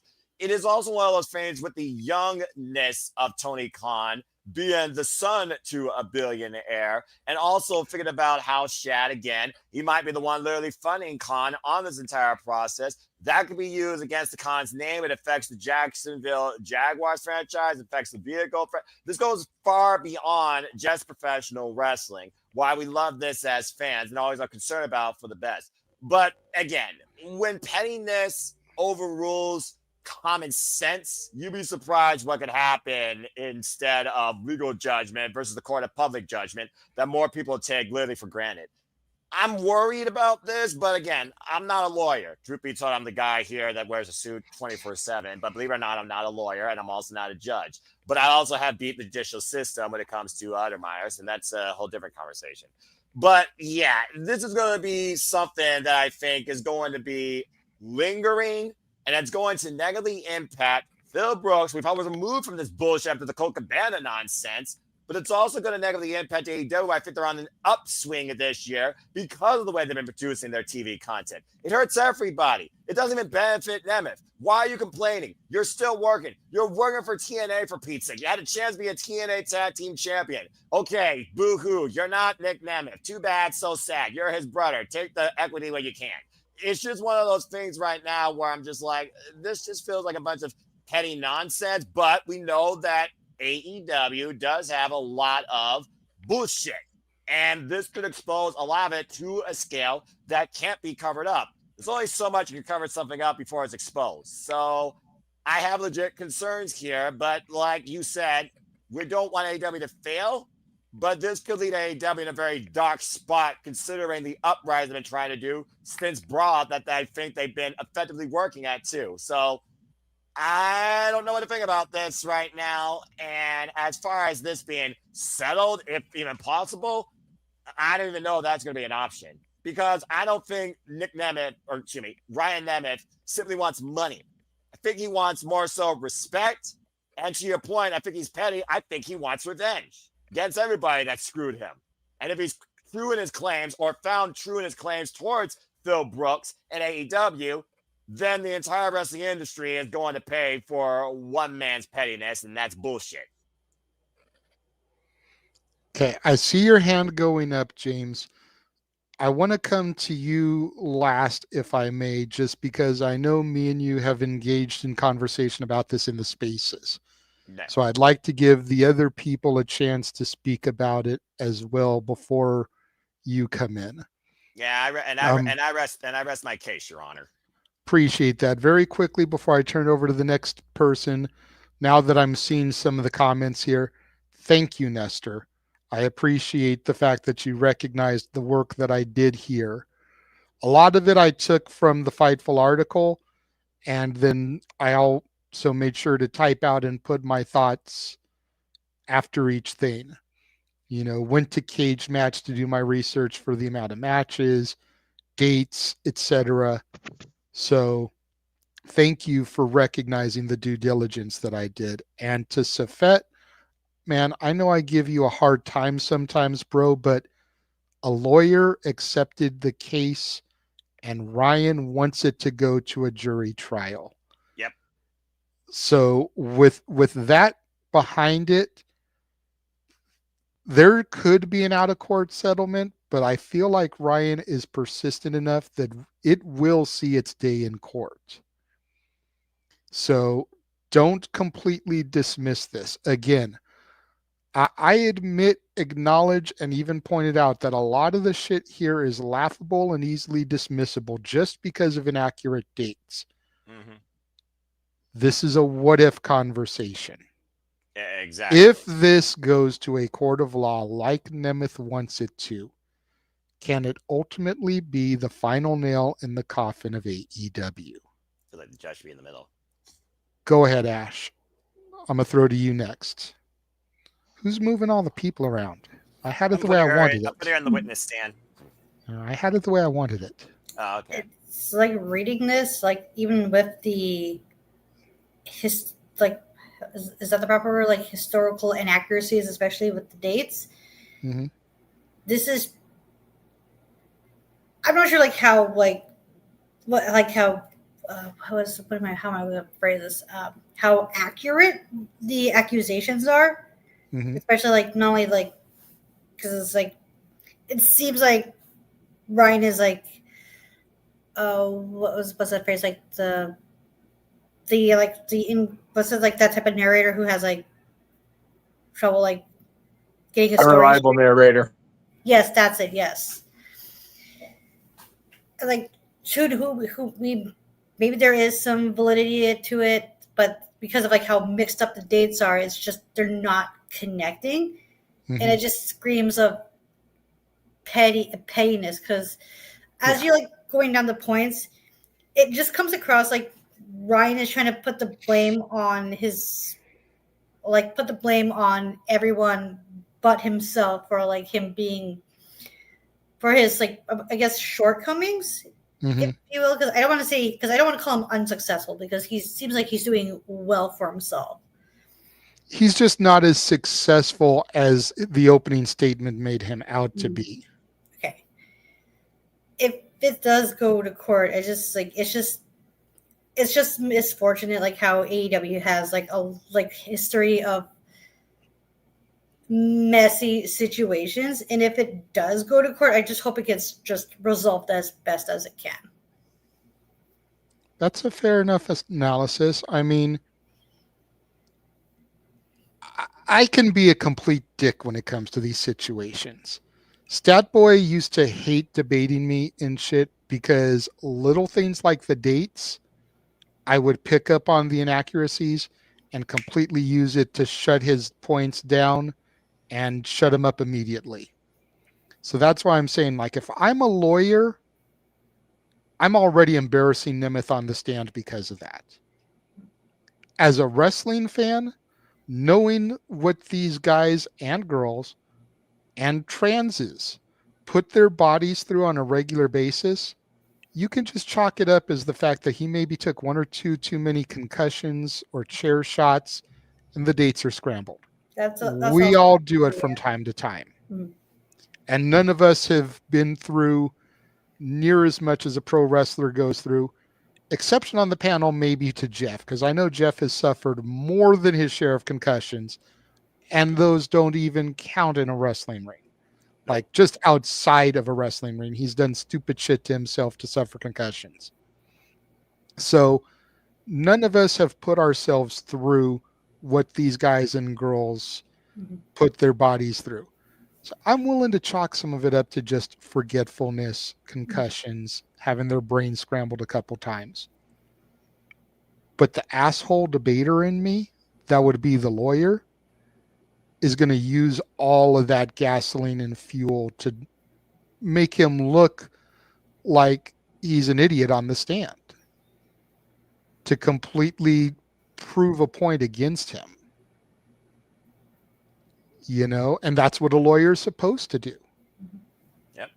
You know, how are you supposed to believe what this man is telling you under oath in a court of law if he keeps getting tripped up on his dates?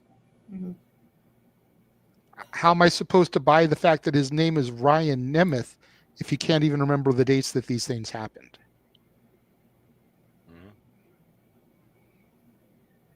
Again, that's just the dickhead in me. But I own that shit. And my stepdad is a lawyer. So I'm sure if I talk to him about this stuff, he could even help me further prove my case against Ryan if he wanted to. And I don't feel like I need any more help. I legitimately feel if I walked in there against Ryan Nemeth as the lawyer for the defendant and laid out everything I just did to y'all, it would automatically be case dismissed. Yep. I agree. Even if there's certain things, because I saw James's hand go up once or twice, saw Jeff's hand go up once or twice when I asked, you know, if anybody remembers anything happening with these things.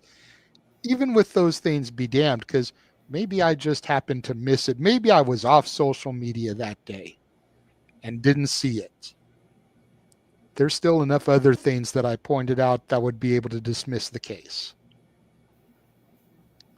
Walter, I'm going to let you go next.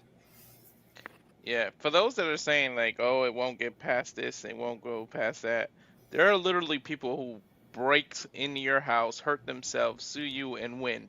So, and they're the committed a crime and broke into your house. So, the shit that gets into court, you wouldn't believe. Like, In all fairness, Safet did backtrack and say that I made a fair point there after I called him on it. So, yeah. But my brother made a good point earlier. Like, a fresh out of law school lawyer can get the shit thrown out by just the inaccuracies and everything that you mentioned already. The fact that you said you were blackballed, you're in TNA now. If you were blackballed from wrestling, no one would have hired you. You're wrestling right now. Well, you're not even wrestling. You're just involved in the storylines. But that's neither here nor there. That's just us nitpicking.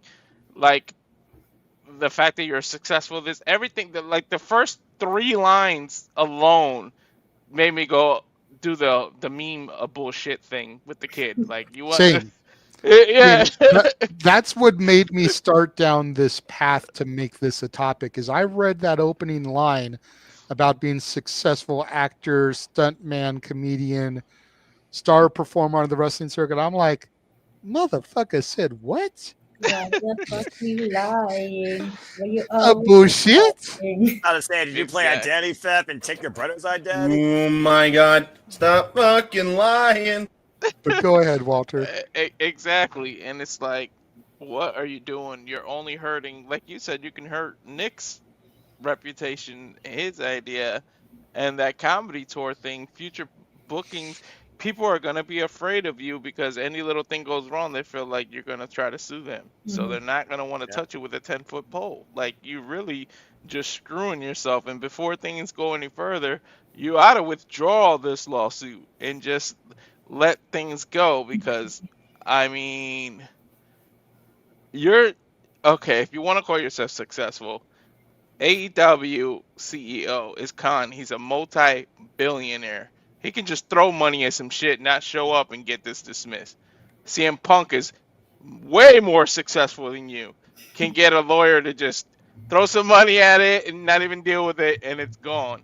Like, save yourself the embarrassment and just withdraw the lawsuit. And because, like you said, backstage, they're gonna ask Tony if anything, why didn't you fire the Young Bucks? Why didn't you fire? Like all this stuff is gonna come up, and the curtain's gonna get pulled back too much to where you can recover. And I am afraid, like even if little stuff like this comes up, if Ryan succeeds into just getting into court, even if he fails the lawsuit itself, getting this to court, the future of anyone else doing any little thing of when something big comes, that's what's going to actually be the final nail in AEW's coffin. Just the fact that he can get it to court and have somebody watch it, that's what I'm afraid of. And I don't want to see AEW go through the ringer like that. So, I mean, I hope he comes to his senses and just withdraw it. Or maybe his own brother can talk him out of it. Like, dude, chill out. Let shit go. What happened, happened. And the fact that you got private travel and all that, and CM Punk, the same company that abandoned him in London, didn't even give him traveling arrangements where he had to ride a subway with regular fans to get to an arena to one of their biggest shows.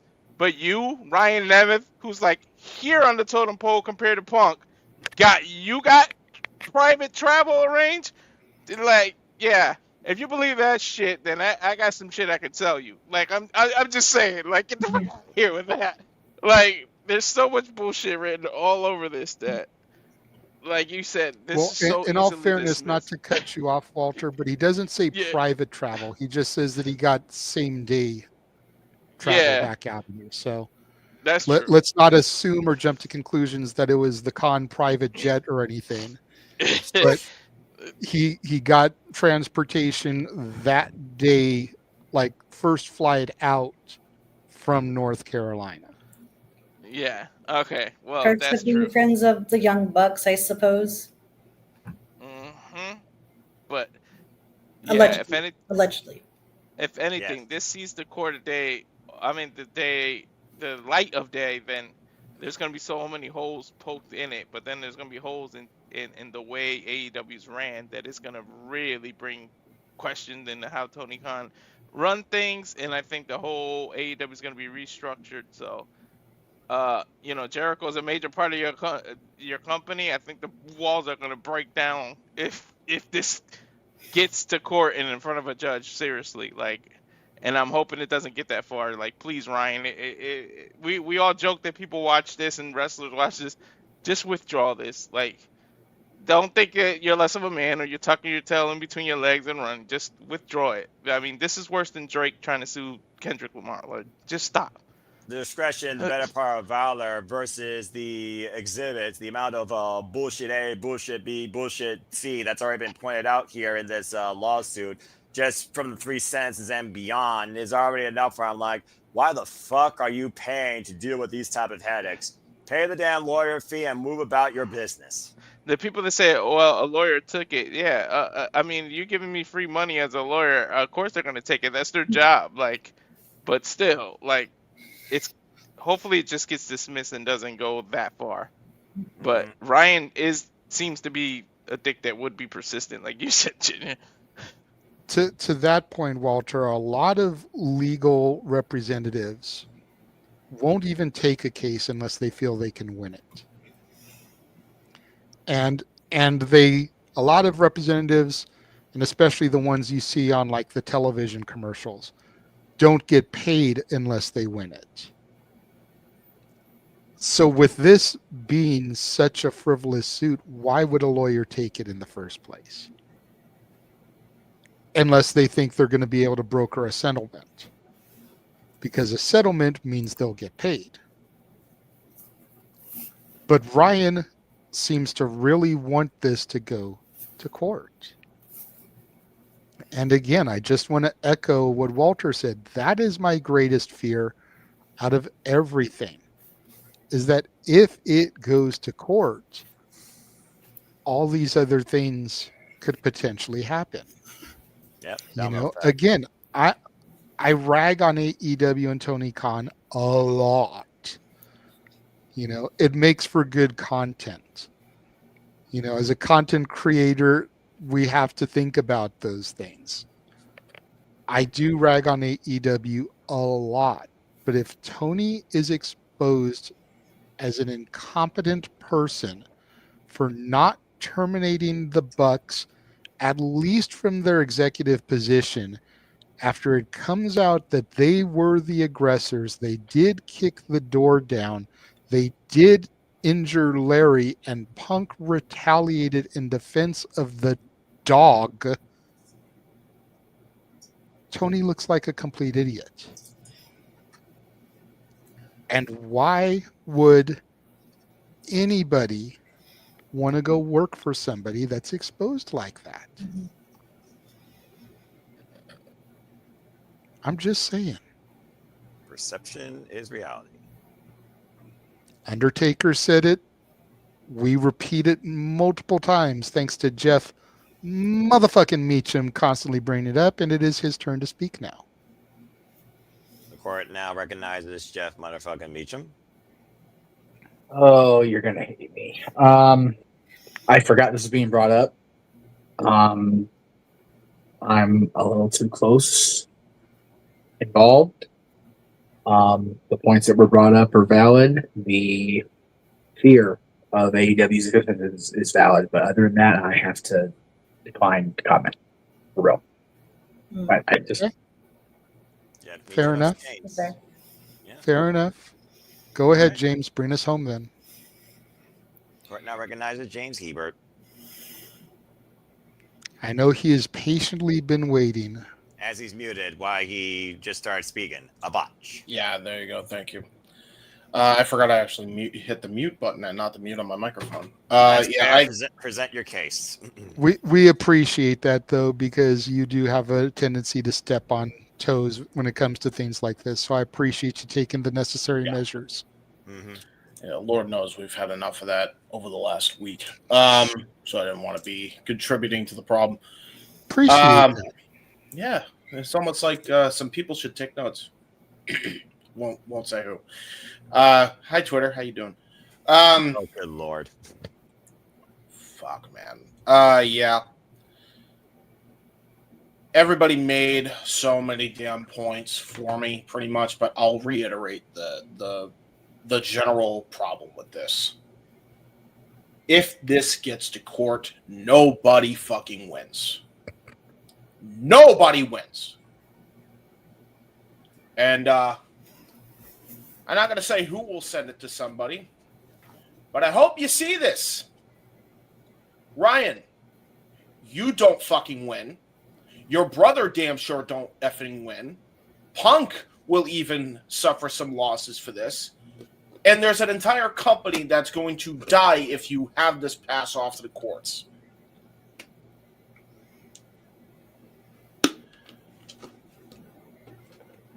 This goes back to the point I made in the last effing topic.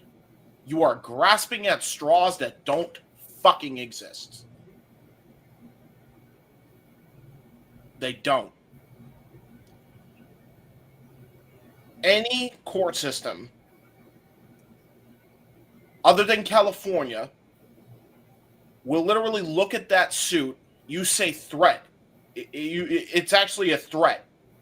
Legitimately. If we're going out of the court system land, this is a threat. It was never assault. There was never assault taking place on your behalf. There was never assault that he started. So this passes off. Nobody fucking wins. You look like an idiot. Everybody involved looks like an idiot. What are we doing here? I'm serious. You got to drop this, dude. You are putting the entire wrestling industry at risk with your stupidity. I mean that. I mean every word of that. And I'm sorry if that's going to offend people. I apologize. But this is some bullshit.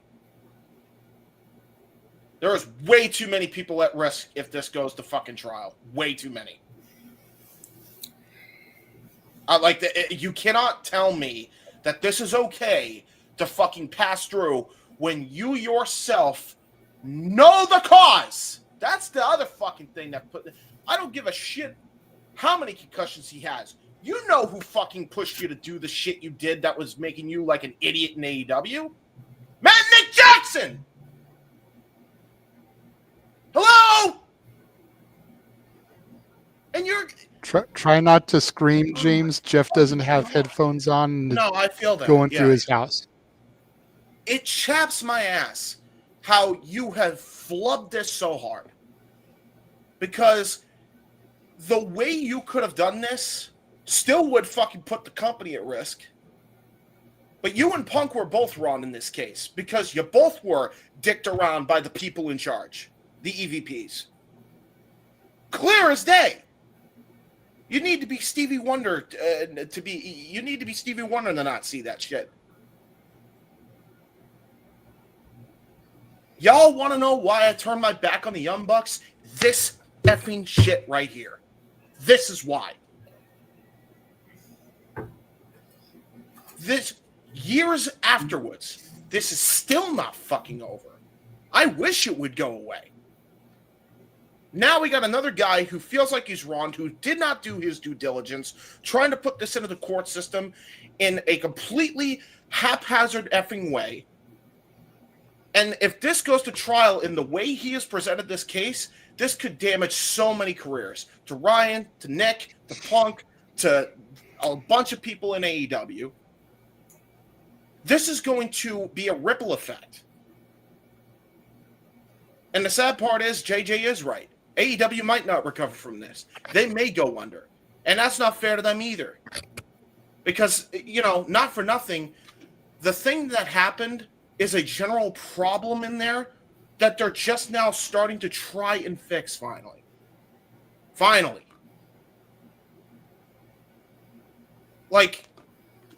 I don't think that's fair to freaking lump them into this years after it happened, when one of these people is now at a completely other company that wanted nothing to do with this. Now you're dragging him back into this.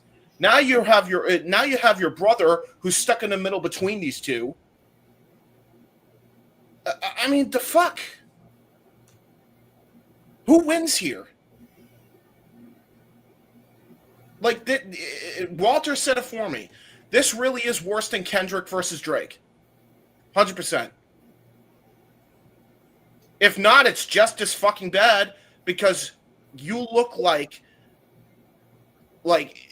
you knew what happened and you still went and tried to file a suit and tried to blame Punk for it.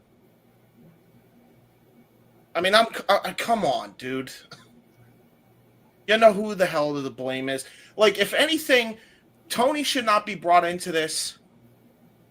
The EVPs here should be.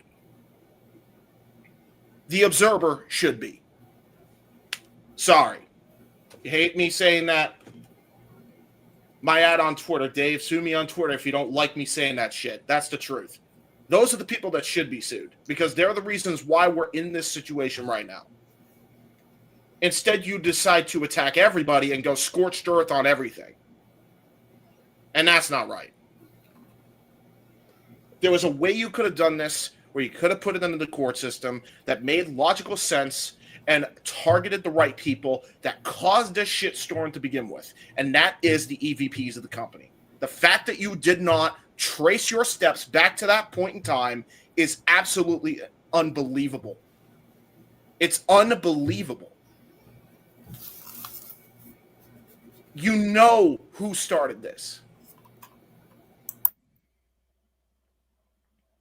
Fucking ridiculous. Fucking ridiculous. I'm sorry. And I'm sorry if that offends people. I know there are people who are friends with the Nemitz. I feel bad for Nick, if anything.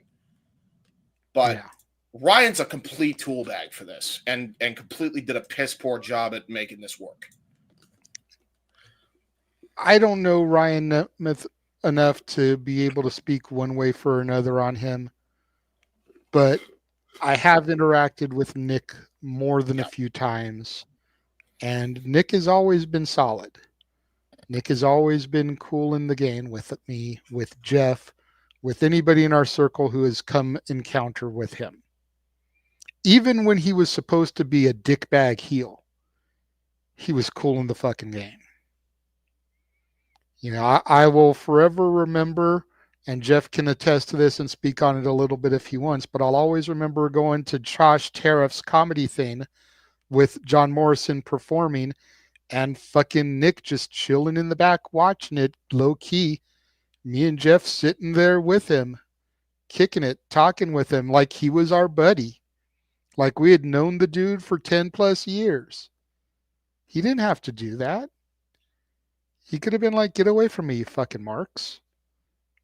But he shot the shit with us while Morrison and Tariff were up on stage doing their thing. As Morrison was getting his feet wet in comedy, which ironically, Nick would end up doing later on after that. So I will always have nothing but positive things to say about Nick. I don't know Ryan. I can't recall ever encountering Ryan. So my name is Bennett, and I ain't in it when it comes to him. Yes, James. The only thing I also want to say, because I completely forgot to mention this, I originally was for Nemeth going for the suit. That was before I saw how haphazard he laid out everything. I'll be honest. The first sentence was not that big of an effing deal to me. Because even though it was very much full of himself, you could pass it off as, okay, he's just boasting up his ego. Everything else, let's actually look at the stuff. It is what it is. It was how he did not put together the puzzle at all properly that has made me change my tune on this. Yeah, I mean, all he had to do was a simple Google search for dates. Yeah, dude. That's what I did, because I knew All Out was 2022, but I couldn't remember if it was August or September. So I Googled to get the date of All Out so that I could have it for my information. Took me 2 minutes tops. Yeah. Google, when was Brawl Out? Brawl Out was freaking, you don't even need And that's that. all that I had to do to get the accurate date. Yeah. Ryan could have done the same thing. And again, it's like, that's the only place where I will shit talk Ryan, is when it comes to his date inaccuracies, because a lot of it a simple Google search would have handled for him. Sure. Concussions, chair shots, or not. Yeah. Simple Google search. Hey, let me make sure I got this if I'm going to take this to a court. Make sure I got these dates right. Yeah, like I understand that. My only thing with this is where I shit on Nemeth for the other thing is you knew who was pushing you to do this shit. You knew it was legal. You knew it was the EVPs.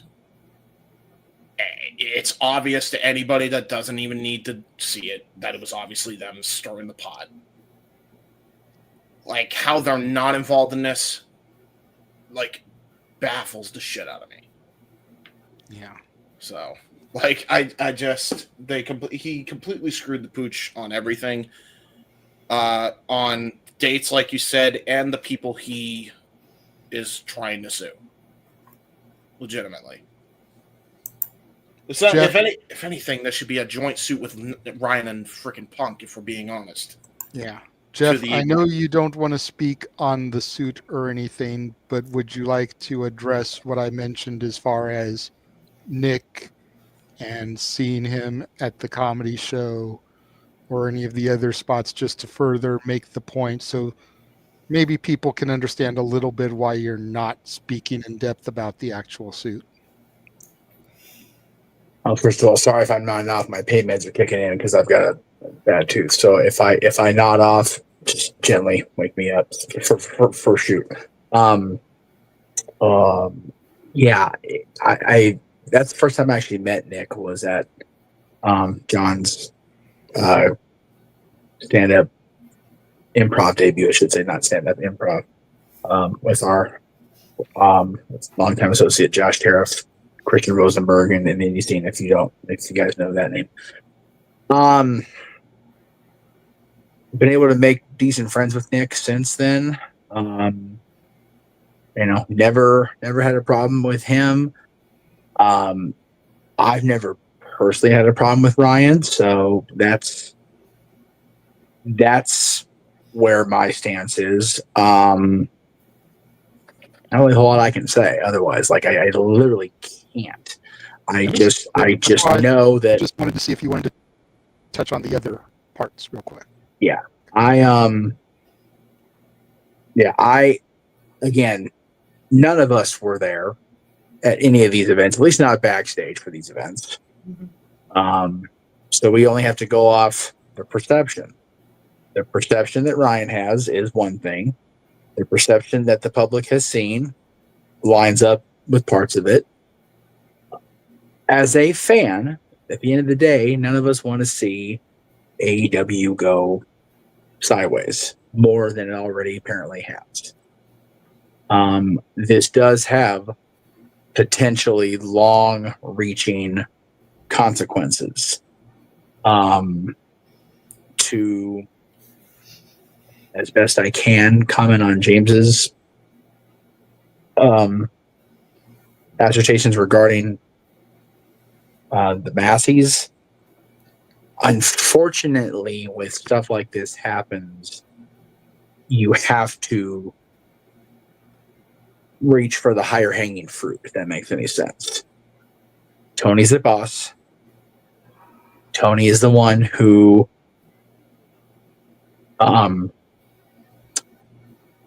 creates the culture that exists in his locker room, in his offices. It is ultimately his responsibility how his business is run. It doesn't matter if you've got one EVP or 20. When your EVPs are here and you're above them, it is your responsibility.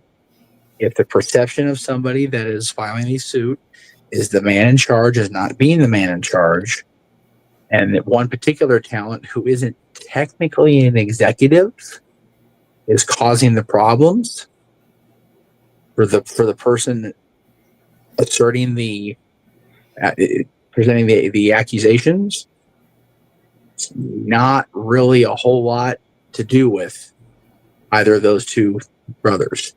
Regardless of how I feel personally about either one of them, and Lord knows I'm not going to be quiet about that. It's Ryan is doing what he feels he has to do, and I'll say that. It's unfortunate that it has to come to something like this, and I don't want my friends to have to be put into situations like they're going to have to be put in if this goes any further. But I also don't want the business to devolve to where it was 15 years ago. And there is a very real possibility that will happen. Because you're right. If,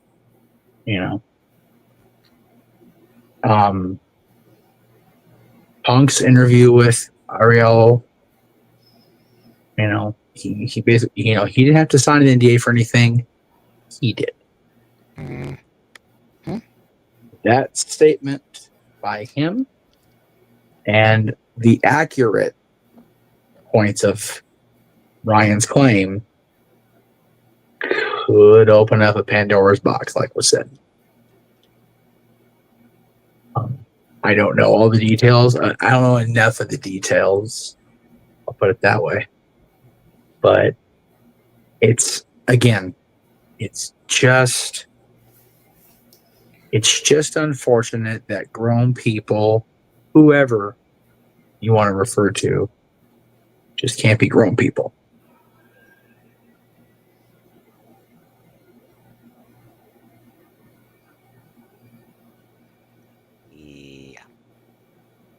Yep. There it is. It's really that simple. And it sounds like your roboing has ended, so cool. Yay. Didn't even notice. I just saw the private chat there, but Yeah, when you asked me to elaborate on Ryan and Nick is when I heard it personally. So got it. I just went ahead with my point and Well, hoped it seems would like resolve it's- itself, and it did. Seems like it's taken care of itself. So, Yep. all right. Court adjourned. Believe everybody has made their point on this topic. So, we will take another commercial break. We will come back. We will lift the mood just a little bit, and then we will get to our shows and everything. We will be right And back. now for a taste of things to come.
Still not fully behind the whole two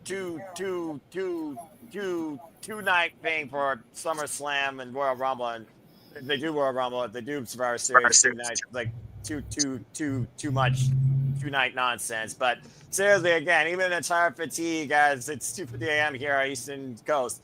We encompass, we embrace, we celebrate, we encourage, we watch, we react, and we cover all the wrestling and so much more.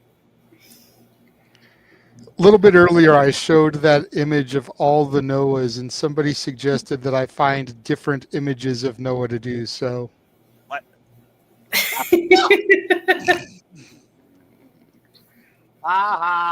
Very funny. It is funny. It helps the upswing here. It helps the upswing. Yes. I've seen 4 more, JJ. Here's a story. A man named Noah. Oh, Lord. Maybe those Noahs aren't animated. Ay. But Just surrounded by fools, but that's okay. Are you not entertained? Oh my gosh.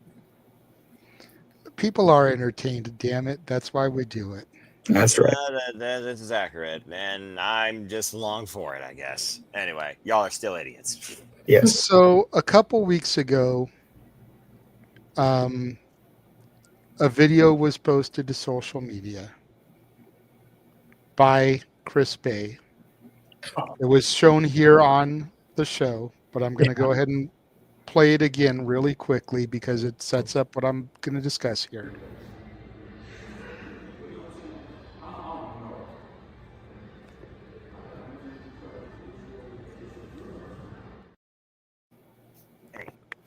How after being on the verge of paralysis, he's up and walking again. I love it. I fucking love Some of you may know or have heard Future Stars of Wrestling is going to be putting on a benefit for Chris Bay come March 23rd. This is shaping up to be something huge.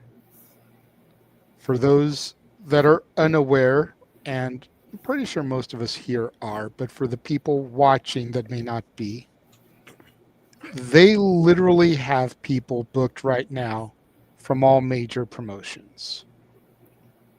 You've got Frankie Kazarian, the king of TNA. Still not a king. You've got Trey Miguel from TNA. You've got Ace Austin coming in for the show. And of course, Ace Austin's going to be there. The ABC. Exactly. You've got Swerve Strickland and Brian Cage coming in from AEW. And it was announced earlier this week that Karrion Kross will be representing WWE at the show.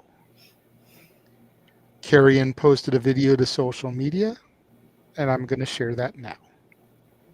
Good evening. March 23rd, I will be coming home to Future Stars of Wrestling, FSW Las Vegas, Silverton Hotel Casino. It's been a minute. It's been longer than a minute. Just wanted to thank WWE for letting me attend the event. I will be competing. My opponent will be announced probably very soon. There's a few people I've heard it could potentially be, but I'll leave that to be a surprise for everybody. I wanted to explain what it is that I'm doing going back to Vegas. A lot of people don't know this is the company that I started in, FSW. I got my break in Las Vegas. FSW has a school. It's where I first started training, and a lot of us still train there occasionally. I think just about everybody knows what happened to Chris Bay. He released videos, so everybody knows where he's at with his recovery. I was born in '85. I didn't really grow up with the internet. I'm not much of a person that like grieves on the internet. I keep a lot of that stuff private, but when I heard about what happened to Chris, like most people, I was really devastated.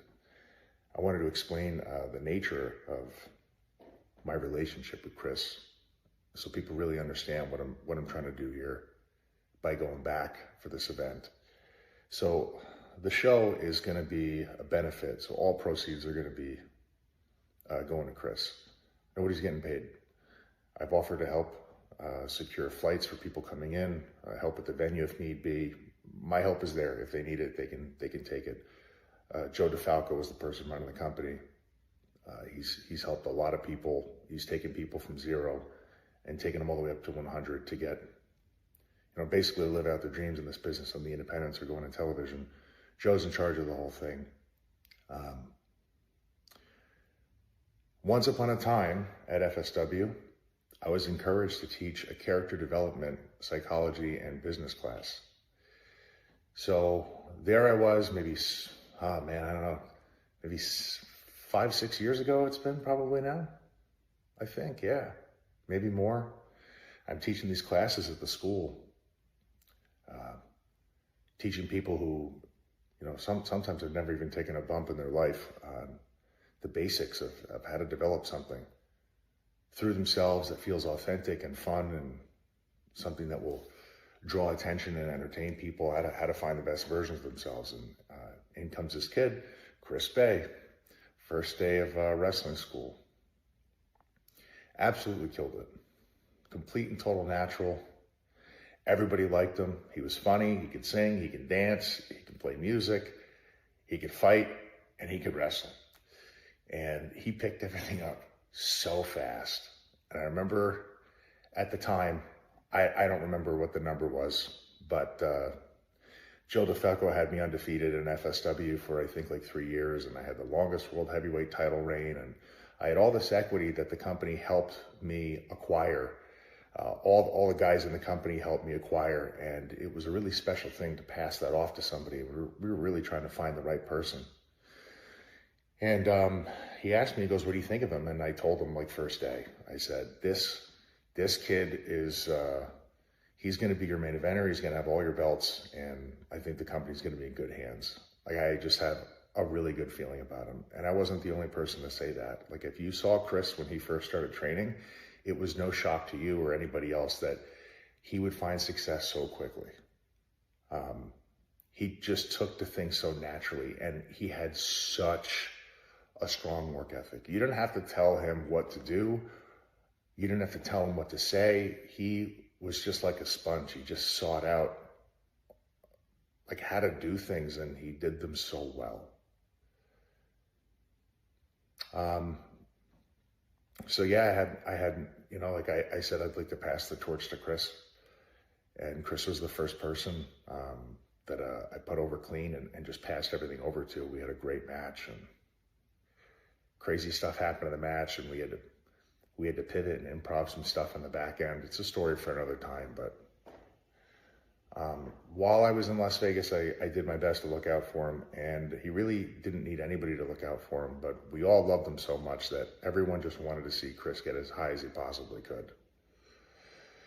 So you can imagine, like, for all of us that were coming up with him, and seeing his growth as a person and a professional, how hard something like this would hit. But in Chris Bay fashion, he's powering through a situation that would have broken anybody else, has broken so many people. And he just continues to be an inspirational person, even in like the darkest moments. So that is why I'm coming home. I want to sell this show out. I want to make sure every single cent goes to him in his recovery, so he doesn't have to worry about anything as he gets back to 100 to get back to his best baseline possible. So I'm going to attach information to this video. You can follow it. I just want people to understand what kind of person he's actually like, because everybody has seen him tear the house down, but the real person is so much far more extraordinary than the person you saw in the ring. He means the world to us all. And I'll put a ticket link up, and there will be information to follow on streaming, because I believe this will be on Trilla. It's a streaming service you could watch if you can't make it. So thanks for watching, guys. Respect. Damn right. Wow. Goes back again to the fact that everybody truly looks out for one another here in this business. And what you see on screen doesn't necessarily give you the whole tale of the tape when it comes to the individual that has been there for you, do you think, simply entertained, when literally they are risking life and limb every second, every day. Going back to the Tiffany Stratton spot here a little earlier, and Candice LeRae protecting her in that moment. Again, it takes two to dance, takes three to put it all together, because the referee is the one that literally choreographs the situation, if we're being perfectly honest here. So, again, massive respect, and I hope personally you do have links to that also in the description. And yeah, I saw the banner. It looks like it will be on Triller Plus. I think it's like a plus service similar to what the NWA did at one point. And I encourage anybody that's a fan of professional wrestling or a supporter of Chris Bay to go ahead and watch it. Show's in Vegas, Jay? Yes, it is. Okay. Yeah, so I don't have the links in the description, but I will get those links and information, and I'll send them to everybody who this is going on, so you can add it to the description later. Sounds good. Yep. I do want to say that I highly recommend anybody in the Vegas or surrounding areas, please go to this show. I was going to say, if I'm off, Show I'll go. your support. Yep. If I had a reliable vehicle at my disposal, I would be going. I have a feeling, and I don't want to overhype this, But I have a feeling this will be the biggest show this year that is not called All In or WrestleMania. Yep. And arguably the greatest spectacle of a show since the Ric Flair's Final Match show, Yep. which also featured AEW, WWE, TNA, New Japan, and other companies participating in it. People need to remember at that show, for whatever the match was worth, Flair's final match in and of itself, Jeff Jarrett was on that show. He was still in WWE's corporate office at the time. He had not yet made his AEW debut, which of course Big G was at. And he loves Jeff Jarrett, but he hadn't made his debut yet, so he was still technically a WWE performer going to that show. Yep. This could be the biggest show since that, a true Forbidden Door. Yep. And it's happening on the indie circuit, and it's happening about a month before WrestleMania. Yeah. So I'm going to throw the image up again, and I'm going to leave it up there for probably about a full minute here.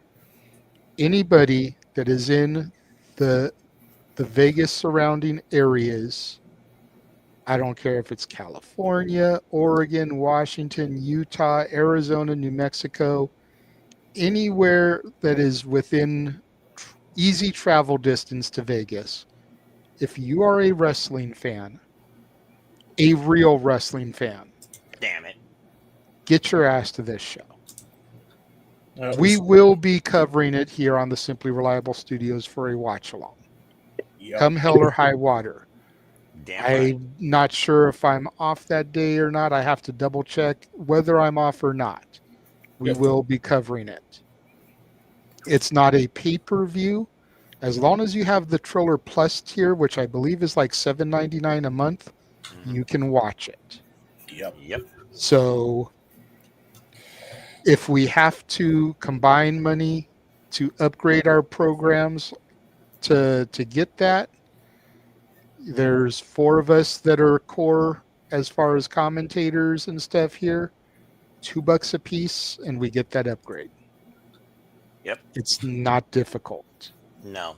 I'm not sure how many of us have Triller accounts.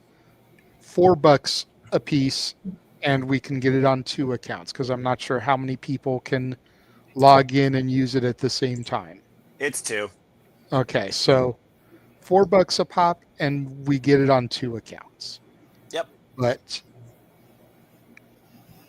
this is going to be special, and if you want to be a part of something history-making, get your butts to that show. Or watch it. Yes, Jeff. Jeff has been wanting to speak, and then I'll go to you, James. Yep. Did that say the Silverton Casino? Yes. Okay. That I can help solve my problem of going with a couple of phone calls. So that's good to know where it is. Yes. FSWTickets.com. I can't make any plans until either next Friday or next Saturday, whatever it is, because that's when the schedule drops at work. So Yeah, and I am scheduled for work that day, so I am out unless I talk to somebody about switching a day with me. Got time to figure that It's out. possible. Yep. You Yeah. got It's time very to figure possible. that out. Got time to figure that out, brother.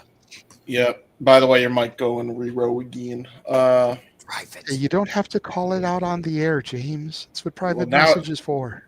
Well, idiots. Went away. Never mind. Idiots. It usually does. I know. By the time you say something, it usually does. It makes us look Okay. unprofessional, bro. I know. We're live, pal. Lot, pal. Oh, I'm But sorry. we're going to say regarding this. Yeah. This is important. This exactly what your point was. This is the most important show that we're gonna have. That's not WrestleMania or All in Texas. Definitely get your asses to the show if you can. If you're within reasonable traveling distance. I know that I'm going to be covering the show, come hell or high water, because I want to show my support for this man. There's very Yeah, few I think people. all four of us will be on commentary. We may slice the matches up. We're like, Noah and I do a match. Noah and you do a match. Noah and Walter does a match. Me and Walter do a match. Me and you do a match. You know, you and Walter do a match. If there's enough matches, there's ways we can slice all this up so that we have two-man teams for each match and give everybody an opportunity to be featured and the headliner here, just like people are going to be featured there. So Yeah. It's one of those shows where, you know, the good of the industry comes together for the greater good of another, and in this case, it's Chris Bay. And there's very few people in this industry that you could definitively say have so much support within the industry, no matter what company they reside in. See Owen Hart, see Brody Lee, God rest their souls, see Bray Wyatt. Chris Bay is definitely among that category of not just great pro wrestlers and future stars, but great human being within the industry. And I think this show is absolutely a necessity, not just for Chris Bay, but for the entirety of wrestling to come together in a time such as this. So get your ass to the show, seriously. Yeah. To your point, this show is to your point, this show is as important for Chris Bay as it is for the industry. Damn right. Worker and fan and supporter. Yes. And the second thing I wanted to say to bring a little bit of levity, and Jeff, I hope you're listening because I know you'll love this. I saw on Twitter they're calling Travis Scott, John Cena, and The Rock's new faction the Break-A-Wish Foundation. God damn. I love it. Which That's is wild. awesome. That's actually kind of brilliant. I'm loving this, so I'm gonna stick with that. That's what I'm calling them going forward on commentary, the Break-A-Wish Foundation. Yeah, see the next time you see all three on screen. Other than that, I just got the final boss in corporate Cena again. Drop the jorts, show me a suit, and you fully sold me, bro. But I'm all in on this WrestleMania, bro, for damn sure now. Amen. Great show. All right. So now that we have leveled back up and lightened the room up a little bit after that lawsuit conversation. Yes. Let's go ahead and get to the shills here. All righty. So I'm just going to go in the order they are here, keeping in mind they're in Walter's room. Yes. So first up, looks like it's Jeff. Senior here. Okay, I'm back. Sorry, I had to. Alrighty. Reason is graphic still. Okay. It's what's in Walter's StreamYard. No, you're good. You're fine. It's fine. So yeah, just the socials are what they are. Twitter and Instagram, and I think Blue Sky are all _ Jeff Meacham. YouTube and Facebook is just at Jeff Meacham. I was supposed to be doing Meacham's Musings Monday. Got called into work. I moved it to yesterday. Got called into work. So Meacham's Musings for the first of the month is to be determined. But I will be back. Yeah. I'll be back on the Greg Cherry Show Wednesday. God willing. God help me. Just working straight through otherwise. And then I'll be at Revolution next Sunday. So I will not be part of the commentary because I'll be live and in public, baby, at the CDC Arena. So looking forward to going. Nice. Hopefully we can get you to pop in via location. I will be in the premiere section in the front row with a 2-seater, so it shouldn't be an issue. Worst case, it'll be in the car on the drive back. Or for me, it'll be on the train on the way back. Sure. Because I'm also off the next day, so I'm going to take my sweet ass time and get home safe. For the pre-show, feel free to pop in during the pre-show also. The 0 hour. Yeah, so I'll be leaving from Disney because I'm off at like 2:45 in the morning because I'm a crazy person. So the plan will be to rent a room, get some Mimi's, catch a shower, and then head north of Anaheim. So we'll see how it goes. But I'll make every effort to appear in some capacity during that broadcast because it's very rare that I get to positively contribute to an AW anything these days. So yes. He's going to be getting away from Staples Center South as quickly as he can, getting back to Staples Center proper.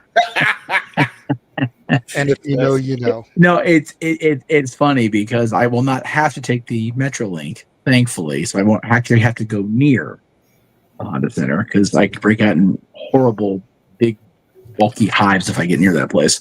So, and that's a shoot. Like that happens. My mind does tricks on me. I hate my brain. So yeah, looking forward to the next week again. Blessed individual. Don't often say that enough, but I'm a blessed motherfucker. Yes. Walter, you've got a spam in your Twitch chat. I can't remove it. Kill him.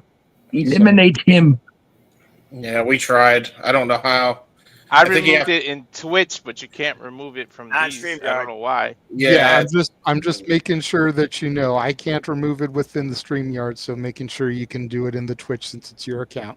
Yeah, I did make him Twitch with bug kill. Yeah, Twitch has been having all that shit happen lately. It's annoying. Moving on in the plugs to James. And me, you can find me on the YouTube, Instagram, and X at James95, and on Facebook, James here. I'm really cool. And some cheese on the internet. Go check that out, guys. It's gonna be a fun time. At some point, I'm gonna be doing a spaces for Rock and Ropes. I will be on. You can follow him at Corny Fan with 2 N's, 8876. Right? That's right. I hope I got the numbers right. I think I got the numbers right. Yeah, something like that. I will be retweeting it anyway, so just follow me here. And be on the lookout for that. And also, there will be... I had the graphic loaded. I don't know where it went. But fair enough. Yeah, next team, you'll see me on a Combat Sports watch along. If we don't do UFC, we're going to finally do boxing. You saw it on the preview. Unfortunately, there has been an announcement where Dylan Dennis may pull out of the KSI fight yet again, which would mean the second freaking time he's done that, by the way. So, yeah, I'm kind of getting annoyed with that, but we'll see what happens. Card's subject to change. You think wrestling's bad, boxing, constantly this shit happens. But it'll be our first time at Influencer Boxing. Hopefully it will be me, Walter, and Scapboy on the call like it was for the Tyson Paul fiasco, whatever the fuck that was. So, yeah. Go ahead, Jeff. Who's calling Revolution for you guys, JJ? It's probably going to be Noah and James.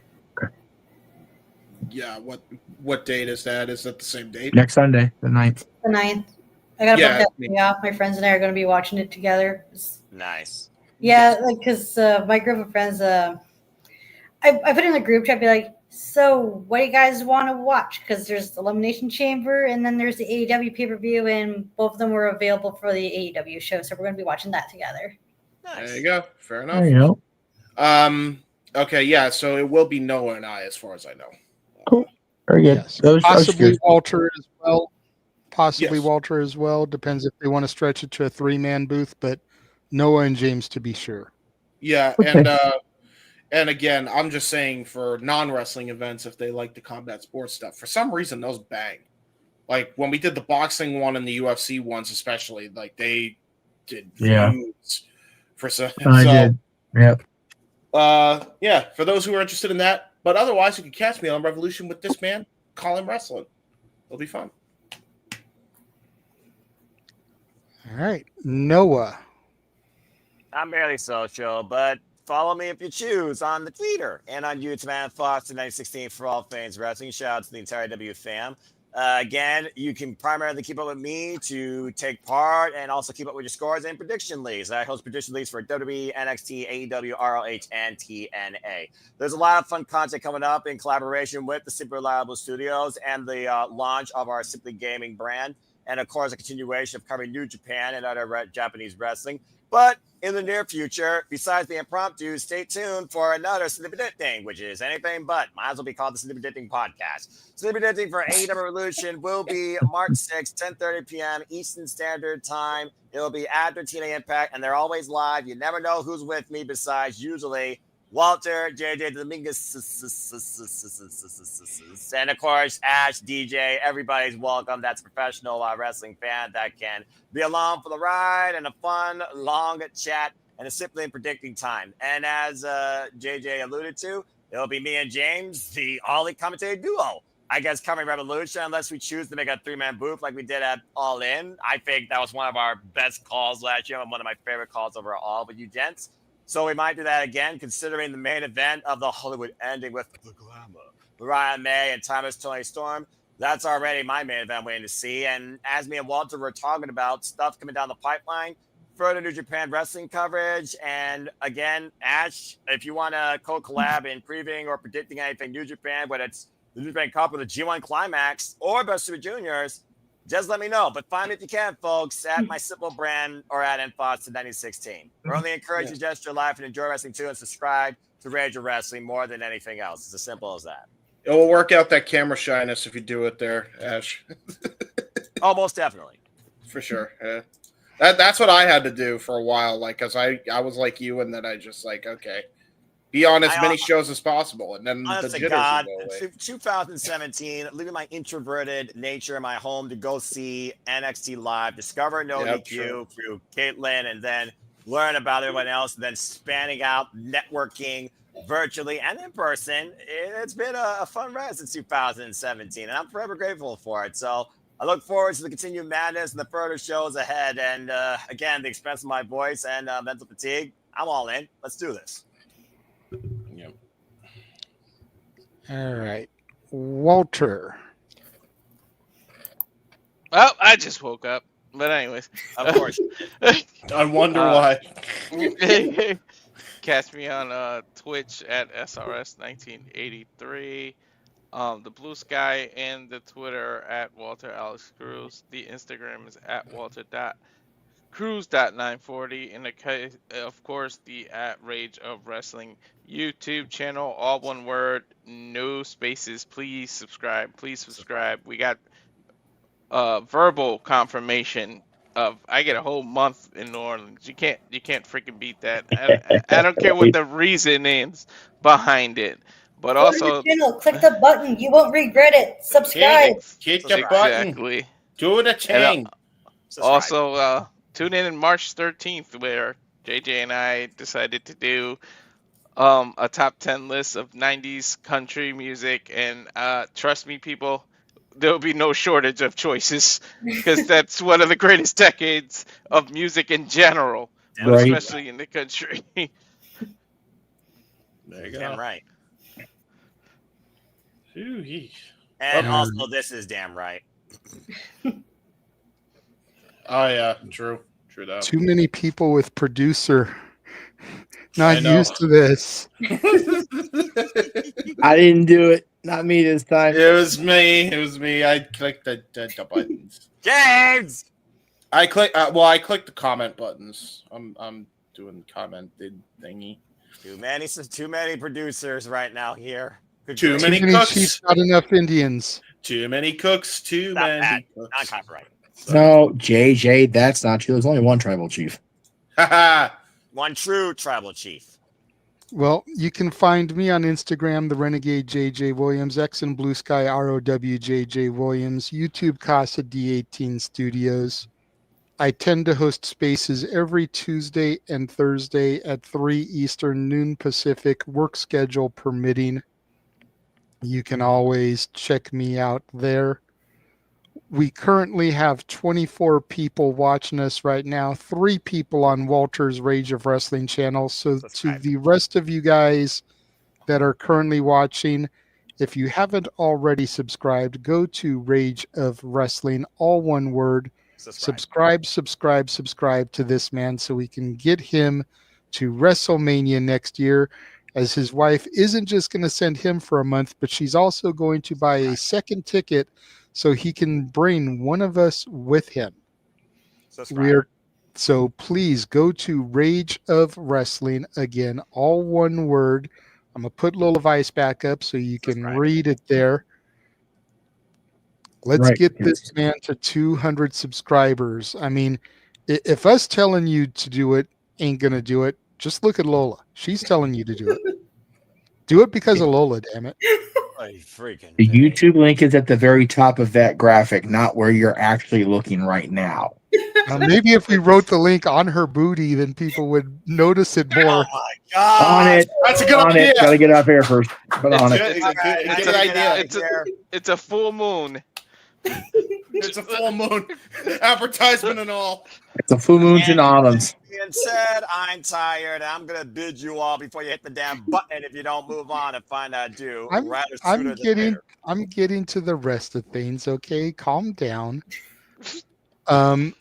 Again, if you guys didn't catch it earlier today, catch it on demand. Noah and Walter top 10 matches for the month of February. This is fun. This was a great show from them. Noah damn near gave me a heart attack having 2 NXT matches on his top 10 list. Right. Here we go again. Right. One more, I would have probably had to go to the hospital here. Live, damn you, live. We mentioned it a moment ago, but simply predicting March 6th, this Thursday, immediately following Impact, 7:30 Pacific, 10:30 Eastern. And then this Saturday, UFC 313, Walter and James on commentary for it, which is part of why I deleted the thing you were trying to shill, James, because this is the next time they'll see you doing combat sports. Will be this Saturday. Oh yeah, okay. That's dope then. Yeah. And then this Sunday, of course, AEW Revolution. Yes. As was mentioned by Walter, the top 10 90s country songs on March 13th. That is a Wednesday, just ahead of Dynamite, 6:30 Eastern, 3:30 Pacific. We chose that date because that Saturday is the Saturday Shenanigans. Oh, fuck me. As we do our 90s karaoke night. So figured it would be a great opportunity to tie into everything, plug, promote, and shill the whole nine. Yes, Jeff. If Shenanigans is on the 15th and that's a Saturday, then either you're going to do the country show on Wednesday the 12th or Thursday the 13th. And could have done that in private chat. I just noticed that myself. I don't have the ability to type like this. I'm trying to hold the tripod steady because it broke. Oh, jeez. I'm literally a one-armed man in a fight. Contest. Yeah, that. Virtual asking contest. Well, at least the 90s actually had a lot of good music, unlike most I'm of the days. a one-armed man. Shut the fuck up, James. Before you even start, no. Well, unfortunately for Noah, we just got a super chat. Ding, ding, ding. Oh, no. From Emmanuel. Troublemaker. What does R-Truth think of John Cena's heel turn? His childhood hero. His heroes betrayed him. Bro, he probably still thinks he's a baby face. R-Truth don't know nothing. He'll be all right. R-Truth is in such darkness about this. He can't even see himself in lights are off now. R-Truth didn't see it. Right. That's true. He didn't see it. He was not in He's Canada. Ontario, California. I forgot about that. I didn't Ontario, see California. Nope, he was in Ontario, California. He's waiting for resurgence. I had to double did. check on Resurgence because I looked. I was like, wait, Ontario? Wait. It's like, oh, never California. mind. It's the non-Canada one. That's why. Yes, He's the waiting to other go to the ring game Ontario on Friday. To be fair, Ash, it mind fucked me too. The first time AEW did something in Ontario. Wait, current Canada? Oh, Bro, California? What? Oh, okay. Dude, they need to book a TNA event and a WWE event at like the same city, like near each other, and R-Truth needs to show up in TNA. Like he showed up in the wrong company. Yes, like, wait a minute. Like they need to do that shit. I mean, he's got TNA history, so I guess it would work. I'm in the wrong company. My bad. Yeah, no, he Have goes, money in the bank. Yes. Have money in the bank the same day as a TNA show and have them doing King of the Mountain. And he comes into King of the Mountain thinking he's had money in the bank. With the 3 Live Crew theme. Or come into Feast or Fired, grabbing There one you of go. those pieces The instead. heel turn. He gets fired from TNA. Yeah, exactly. The heel turn fucked him up so effing bad that he thinks he's the NWA champion of TNA. Right. That would be gold. Because of the okay, here. Our truth breaks the internet, breaks the Because of the wrestling. partnership, he does the run in, and as he's walking back up, BG walks out there and goes, just shakes his head and just walks back. It just doesn't see a word. Like, God damn it, Ron, what are we doing? We need to cut this thing off. Well, before we cut things off, I do have one other comment I forgot to bring up because it wasn't a super chat, but it was from Emmanuel, and it noted, that he's been a member for 22 months. So figured, gotta address that. Thank you, Emmanuel, Respect for your That's love awesome. and support. The Dominguez. Wanting to know who I hate more, Mercedes Hogan, the twat waffle Liv Morgan, or Candace, who treated me badly. Oh my gosh. Oh my god. That's easy. Yeah, it's literally, I hate Candace the most. Yeah. Mercedes, very close second.